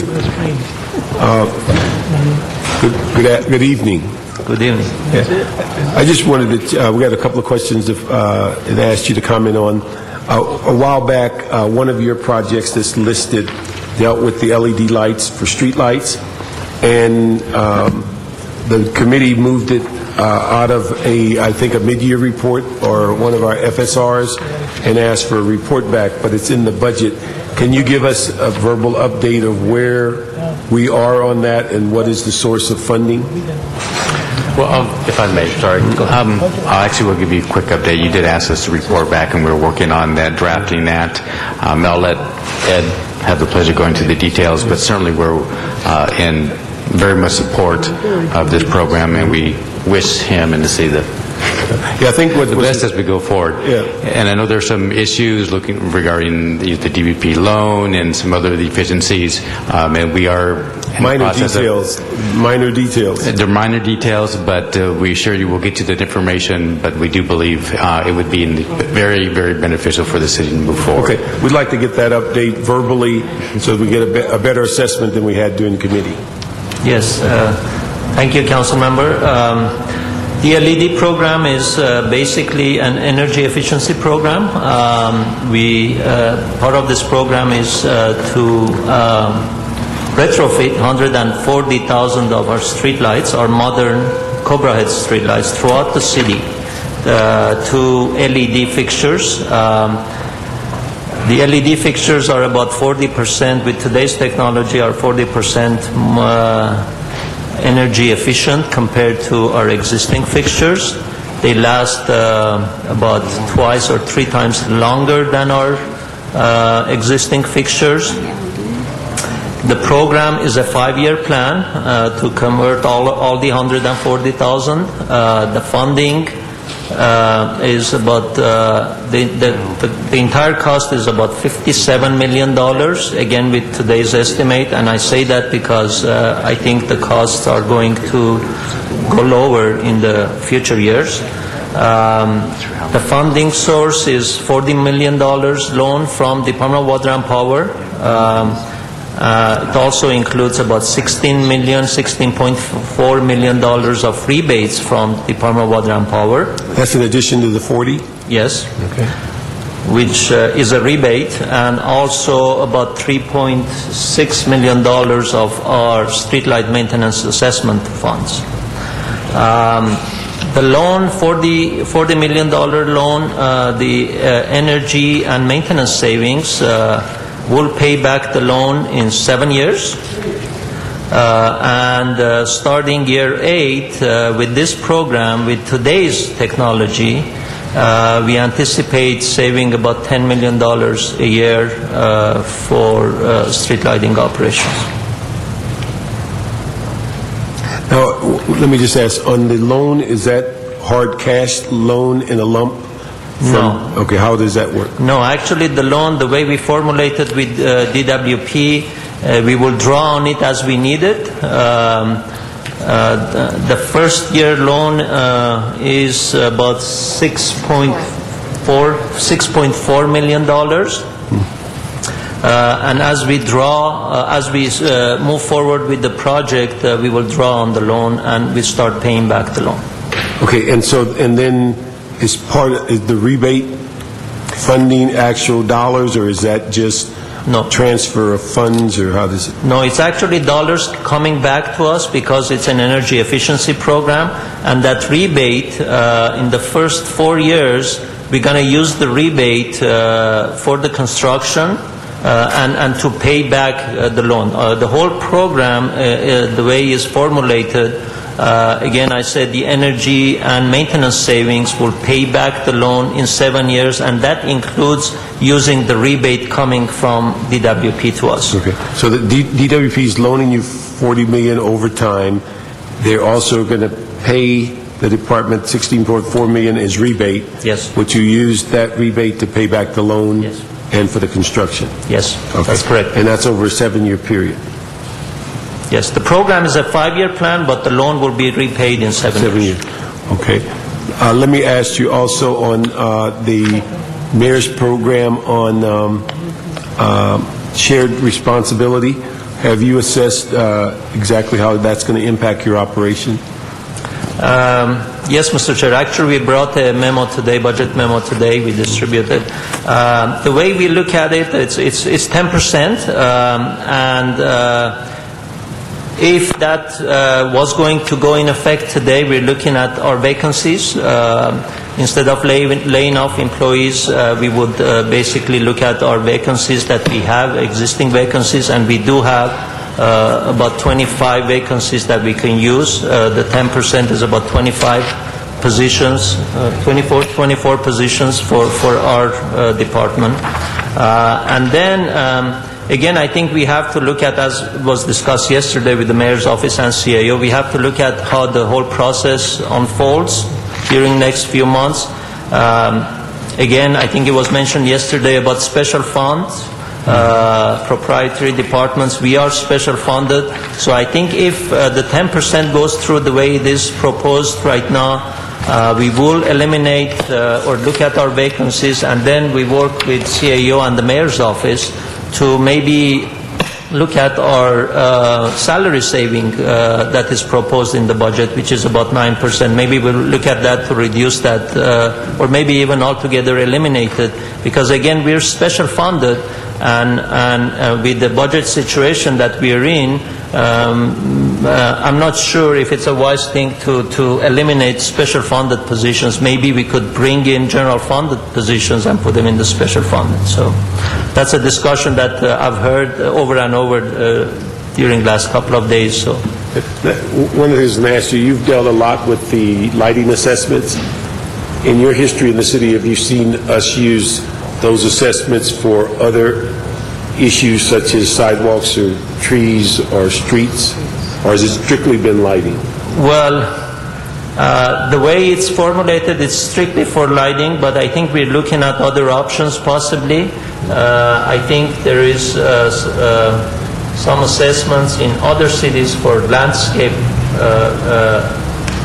assessments, and some streets possibly, but street lighting is the assessment that we have in place here in the city of Los Angeles is very unique to us. I don't think there is any other municipality that has a street lighting assessment district like we have here. A couple of budgets ago, you advised us about an issue of the assessments not being able to fully fund the repairs. How have we addressed that since over the last couple of years? Yeah, actually, Councilman, last 3 years as part of our budgets, every year we have come in with different types of efficiencies, and they have worked. As you remember, the first year we came in with takeover work from Department of Water and Power, and we're saving about $2.3 million. We look at our entire operations, various efficiencies we have put in place during the last few years. And this year, the LED program actually, as I mentioned, the $10 million savings is going to help our assessment Prop 218 challenge that we have on our hand. Actually, down the road, it's going to help us to stay afloat, as we say, because the way the direction it's going, if we don't do anything about it, in the next maybe 2-3 years, we have to ballot the entire district. But with the LED program, I think it's going to generate some efficiencies, and maybe we can delay that ballot process for the whole district. Great. Yeah, just two questions. We were having a lot of problems about a year or so ago with copper wire theft and replacement. Have we gotten a hold of that and in any way created security for our system? Yes, Councilman Smith. Just let me give you a report on what we've done. We basically repaired 719 incidents, and I said incidents because most of them tied to a lot of streetlights. We brought back repaired about 4,200 streetlights as a result of those 700 incidents. Right now we have about 66 other incidents that are in the books, and we are trying to address those. Those are about 600 lights. Last year, the total dollar that we've spent is about $545,000 on copper wire theft throughout the city. But what we've done in the areas that we've had this problem is we've used new type of pull boxes. In some areas we've encased the pull boxes in concrete, and some other areas we put lockable pull boxes, which for the last 60 years I don't remember city using any lockable pull boxes. All you needed was to pry open a pull box lid and get to the wires. But the lockable pull boxes needs a special key. And the areas that we put in the lockable pull boxes, it has worked. But the problem is that we have about 300,000 pull boxes throughout the city. Yeah, and how much each? Yes, they cost a little bit more than the regular pull boxes, but I think it's worth the money because the wire, the cost of replacing wire, and it's not just the cost of the material, the labor that goes into replacing the wire is a lot more than that. So the $545,000 was just the cost of the wire, or cost of the it includes everything. It includes the labor, cost of the wire, and the new pull boxes, and in some areas encasing the pull boxes in concrete. Okay. Now, I'm not a lawyer. I'll sit at the front of me. We'll ask our city attorney. But being that you are a benefit assessment district, basically, right? Yes. That you are required to maintain the system, and then you have to go back under Prop 218 and ask for more money if you don't have enough money to maintain the system. Is that correct? That's correct. Okay. Therefore, you must fix this stuff. Okay. Now, to the city attorney. Considering this is a benefit assessment district with a mandate to keep up the system, how can the mayor remove any positions from this department legally? That's something that we could look into and as part of a report get back to the committee. I'd appreciate that, because I think we're on a very, we've argued already about other departments and funded positions, but this is different. This is a legally mandated funded position, and I don't think you can mess with them. So when we talk about removing authorities, I don't think we can do that legally. I really don't. So I'll wait back for that then. That's all I have. Thank you. Okay, real quickly, I had 7, but I'm down to 3, so we're moving quickly around there. What is the annual average cost to the property owner for current 218 assessments? The annual average cost for a residential area is between $50 to $60 for the operation and the maintenance of the streetlights a year. Okay, second question. Since general construction costs have steadily gone up, have the installation, operation, and maintenance costs to the property owner also gone up? Well, yes, the construction costs have gone up, but Councilman, our challenge has been that because of the Prop 218, we have not increased the maintenance assessment, and that's why we have all these challenges. So the construction has gone up, the cost of maintenance and repair has gone up, cost of labor and material has gone up, but our revenue from streetlight maintenance assessments have been fixed for the last 13 years now with the passage of Prop 218. So there's really nothing we can do about getting our costs back and well, there's revenue two choices. stream? Well, we have to go back to all the property owners who are being assessed today and send them a ballot and have them vote for it, to add a CPI to the existing maintenance assessment, or we have to look at different efficiencies, and that's what we've been doing for the last few years. And LED is a major efficiency program that I think is going to basically delay our need to go back to the property owners and ballot the whole district. From your lips to God's ears, I think that's a good point. I remember when you came to me with the lead conversion, and you were the most excited, as if your wife gave birth to a child or something. It was very exciting, and it was very positive. Now, you said there are 140,000 lights. It's a 5-year plan. And have you figured out where you're starting, where you're ending, how you're doing it? Not yet, Councilman, but I think what I've proposed to the Mayor's Office and CAO is on annual basis, I would like to come back to the Council with a complete report of what we've done, where we've done the work, how much efficiencies we've realized, and frankly, based on where the technology is, maybe come in with recommendations. Maybe we can accelerate this whole program because there's so much savings and so much benefit from this whole program. I think on annual basis, once we get into this program for 1 year, I think we'll have a pretty good understanding of how this program is moving. And I think I would like to bring a report back to the Council and the Mayor on annual basis to see what we have to do with this program. So you got enough staff, you got everybody in place, there's no cuts going to go on there that will slow it down in any way, shape, or form? Well, we requested for some staff to do the work, and we have gotten it in the proposed budget.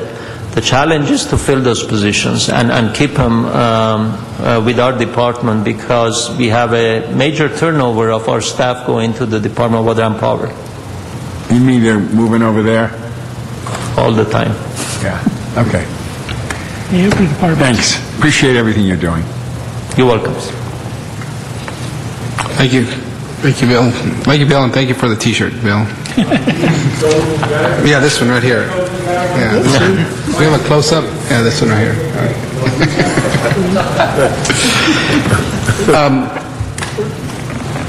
Thank you, by the way, for the work you've done on the copper wire thefts. I know certainly we've been hit hard by that, and the more we address it, they're still out there. And so here you have some measures that will hopefully, as you mentioned earlier, prevent people from stealing the wires. There were some other items, some other ways that we talked about in terms of preventing the theft of copper wire. One of them was marking the wire with a city ID or something, just so that when they go try to sell it, they know it's from the city of LA and they shouldn't be buying it. Any progress on that? Well, yes, we've looked into it. The cost is it doesn't add up right now. And the problem is that the marking of the wire goes on the insulation of the wires. And the main purpose of stealing the wire is the inside and not the insulation. Actually, what they do, they melt the insulation right out in the field. And then they take the copper in to get their money. So marking of the wire, unless you go inside and mark the copper inside, which is, I'm not sure it's cost effective, that's not the right way of doing it. We've looked at it. But we've worked with the district attorney to introduce a legislation which I think is almost approved, if I'm not mistaken, for the places where the copper wire are taken.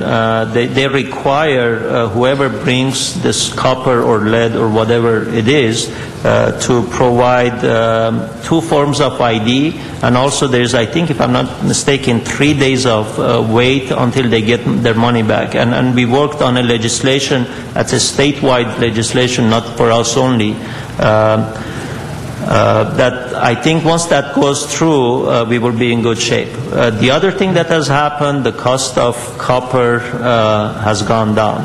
So the incidents are not as much that we are aware of as we had last year.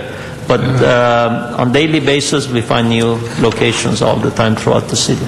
Great. Well, thank you. And I'm happy to see that in the budget we're addressing some of the needs to address that issue here. So on the LED program, you mentioned, I think you mentioned that 66% of the city lights are targeted to be replaced by energy efficient lighting within 5 years. Yes. What about the remaining 34%? Right. Well, it's about 70,000, and that's coming, and that's part of my annual report once we come in.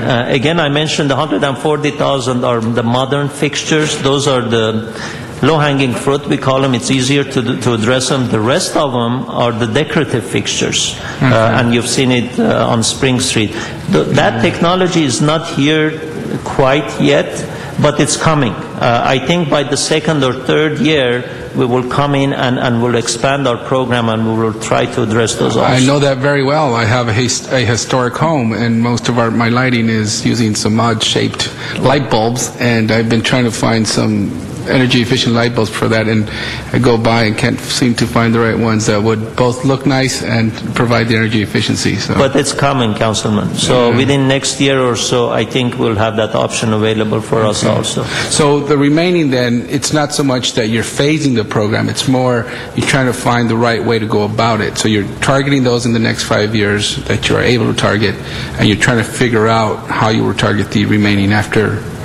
But it could be before the 5 years, right? Oh, yes. Yeah. I think within the second or third year, we're basically waiting for the technology to come through. Again, this is a brand new technology. It's got a lot of benefits, but the technology is not quite there for the decorative.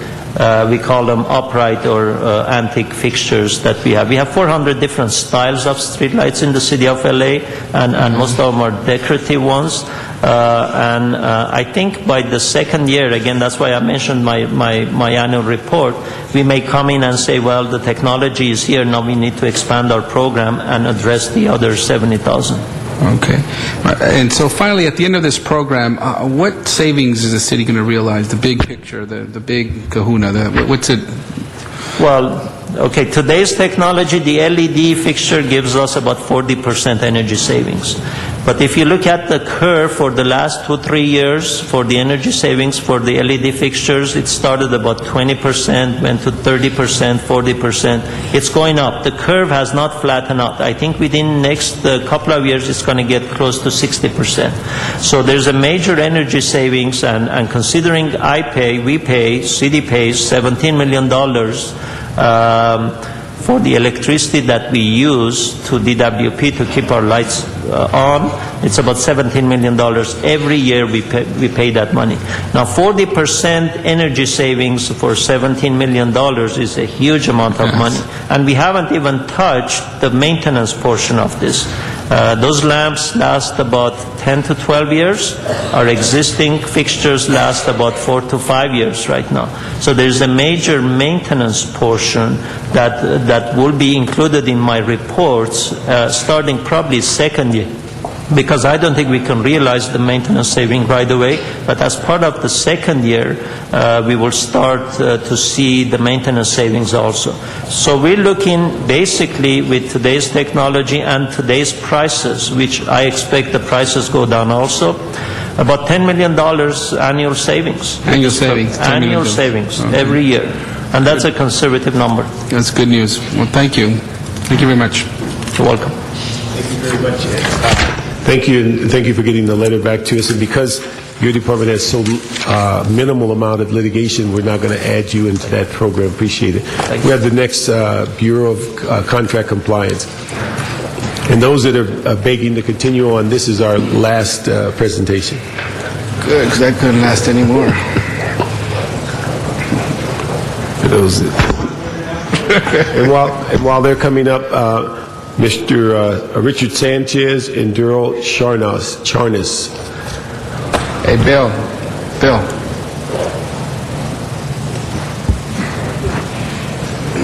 Good evening. Good evening. I'm Richard Sanchez with Engineers and Architects. I will be speaking on behalf of Mr. Charnas as well. Okay. The targeted positions in contract administration are basically all support functions, and the same dialogue as before is in order to have an efficient line operation, you need to have staff that can give them the beans, band-aids, and bullets. So our position is that you should look at it carefully, and instead of just across the board deciding to delete them, you need to, by deleting them, you will affect the operational needs and desires of the city. Thank you. Thank you. Good evening, sir. Good evening. Could you just give us a little brief rundown on the mayor's proposal for shared responsibility and how that will impact your department, and what is your perception of number of positions it will impact? Well, first of all, once again, good evening. John Reamer, the Director of the Bureau of Contract Administration, Inspector of Public Works. 35 positions will be the impact, and those 35 positions are all filled. We did bring, as requested in your memo, a breakdown of those positions that we turned in this evening when we came. Thank you very much. Mr. Smith? Pass. Mr. Rosendahl? Yes, indeed. Good evening. Good evening. Always a pleasure. Thank you, sir. And I love the commissioner who's here supporting you. I think that's also a class act. You're eliminating 24 LA airport inspectors. Is that right? Yes. And that leaves, I guess, 3 left.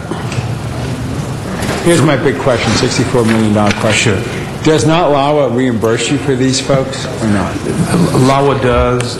We currently have 12 inspectors that are working there now that will remain. These are positions that LAWA is still attempting to establish what their final capital improvement program is going to look like. So until they come up with that number, we've agreed to allow these positions to be removed from our budget. And once they provide us a solid number, then we'll be working with the CEO and the mayor's office to establish a credible number. Great, because from my end, this is a multi-billion-dollar project at LAX going forward over the next 4 or 5 years, and everything we do there is jobs and modernization. So we're not going to be cutting back. It's just who's going to be funding it. No, and we have a great relationship with LAWA. Not only do we provide the inspectors, but we also have an MOU with them to oversee their project labor agreement, where they have a local hiring program on the current Tom Bradley International terminal project. So we do have a good relationship with them. They value our service, and it's just a matter of them establishing the final number. Great. So that was an easy set of questions there. I was hoping that would be your answer. I'm happy to see that the funding is continued for supporting the city's minority, women, and other business enterprise subcontractor outreach programs. The proposed budget states that, quote, costs will be offset by direct charges to public works projects, end of quote. Can you explain that? Yes, we in the Department of Public Works, we take great pride in making sure that we create an environment of opportunity for all those who want to work with the City of Los Angeles. And through our subcontractor outreach enforcement program, we monitor our projects to make sure that our prime contractors do reach out and provide opportunities for minority, women-owned businesses and other business enterprises that want to work on city contracts. They do charge directly to the project, so it is not reliant upon the general fund. Yeah, that's wonderful. Do you see any Barack Obama stimulus, jobs stuff coming? Well, we want to believe that the opportunities will come. One thing that we're going to be doing is, because federal monies are coming into the City of Los Angeles, we have an outreach program that we use a mechanism called good faith effort. The federal government, they have a DBE program, Disadvantaged Business Enterprise, where they require awarding agencies to make an effort to spread these monies, if you will, and these opportunities amongst those contractors that fit that category. Our office serves as a liaison for the City of Los Angeles to make sure that our program fits all the criteria that have been established by the federal government. We just recently received notification that our program does line up with everything that they're looking for. Yeah. We're in the process now of meeting with all the city departments to let them know that they have to have language in their contracts so that when the federal monies do come, they have met all of the criteria, if you will, dotted the I's and crossed the T's. Beautiful, beautiful. Last thing is, are there any proposed cuts to staffing or positions which apply to the administration and enforcement of the living wage ordinance? No, I want to thank the mayor's office and working with them and the CAO. We do have the staff that we had last year. There is a commitment to ensure that men and women that work in the city of Los Angeles, especially on those contracts associated with the city contracts, do receive a living wage. So we are continuing to enforce this. We are modifying, if you will, some of our approaches. We've been working with the CLA and the CAO to streamline contracting efforts as well as our enforcement efforts in making sure that the contracts are not slowed down from the standpoint of administering them, but at the same time we're able to make sure men and women are taken care of and they're represented when they're working on these projects. Great. Thank you for everything you do. Appreciate it. City contracts and how to improve the system. Jose, you have any questions? We did a motion about the Senate audit. I'm just curious how the Jose? state taxes do. Well, thank you. Good job. And generally speaking, how much your budget, you're going to see a decline of how much? We're looking at roughly 8%. 8%? Yes. And just to review or summarize, what is the impact of that 8%? Thing is, I would suspect the majority of the positions that were taken were vacant positions in our administrative support section. Given the city's economic challenges, I can understand why, if the position was vacant, it would be removed. We are doing what we can to regroup and revisit how we go about meeting the needs of our department. And just like all the rest of the departments in the city, we are going to share in this effort to, if you will, suck it up and deal with the challenge that we face. Good. Thank you very much. Thank you very much. And because of your minimal amount of litigation, we're not going to ask this department to be involved in that review of litigation. The one thing before we recess, I wanted to ask for a report back on Bureau of Engineering. I forgot to ask the question. Just 1 second.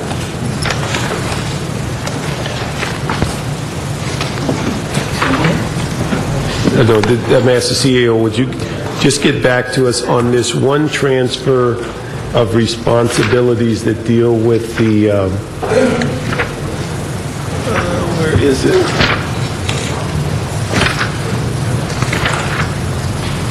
Well, he's looking that one up,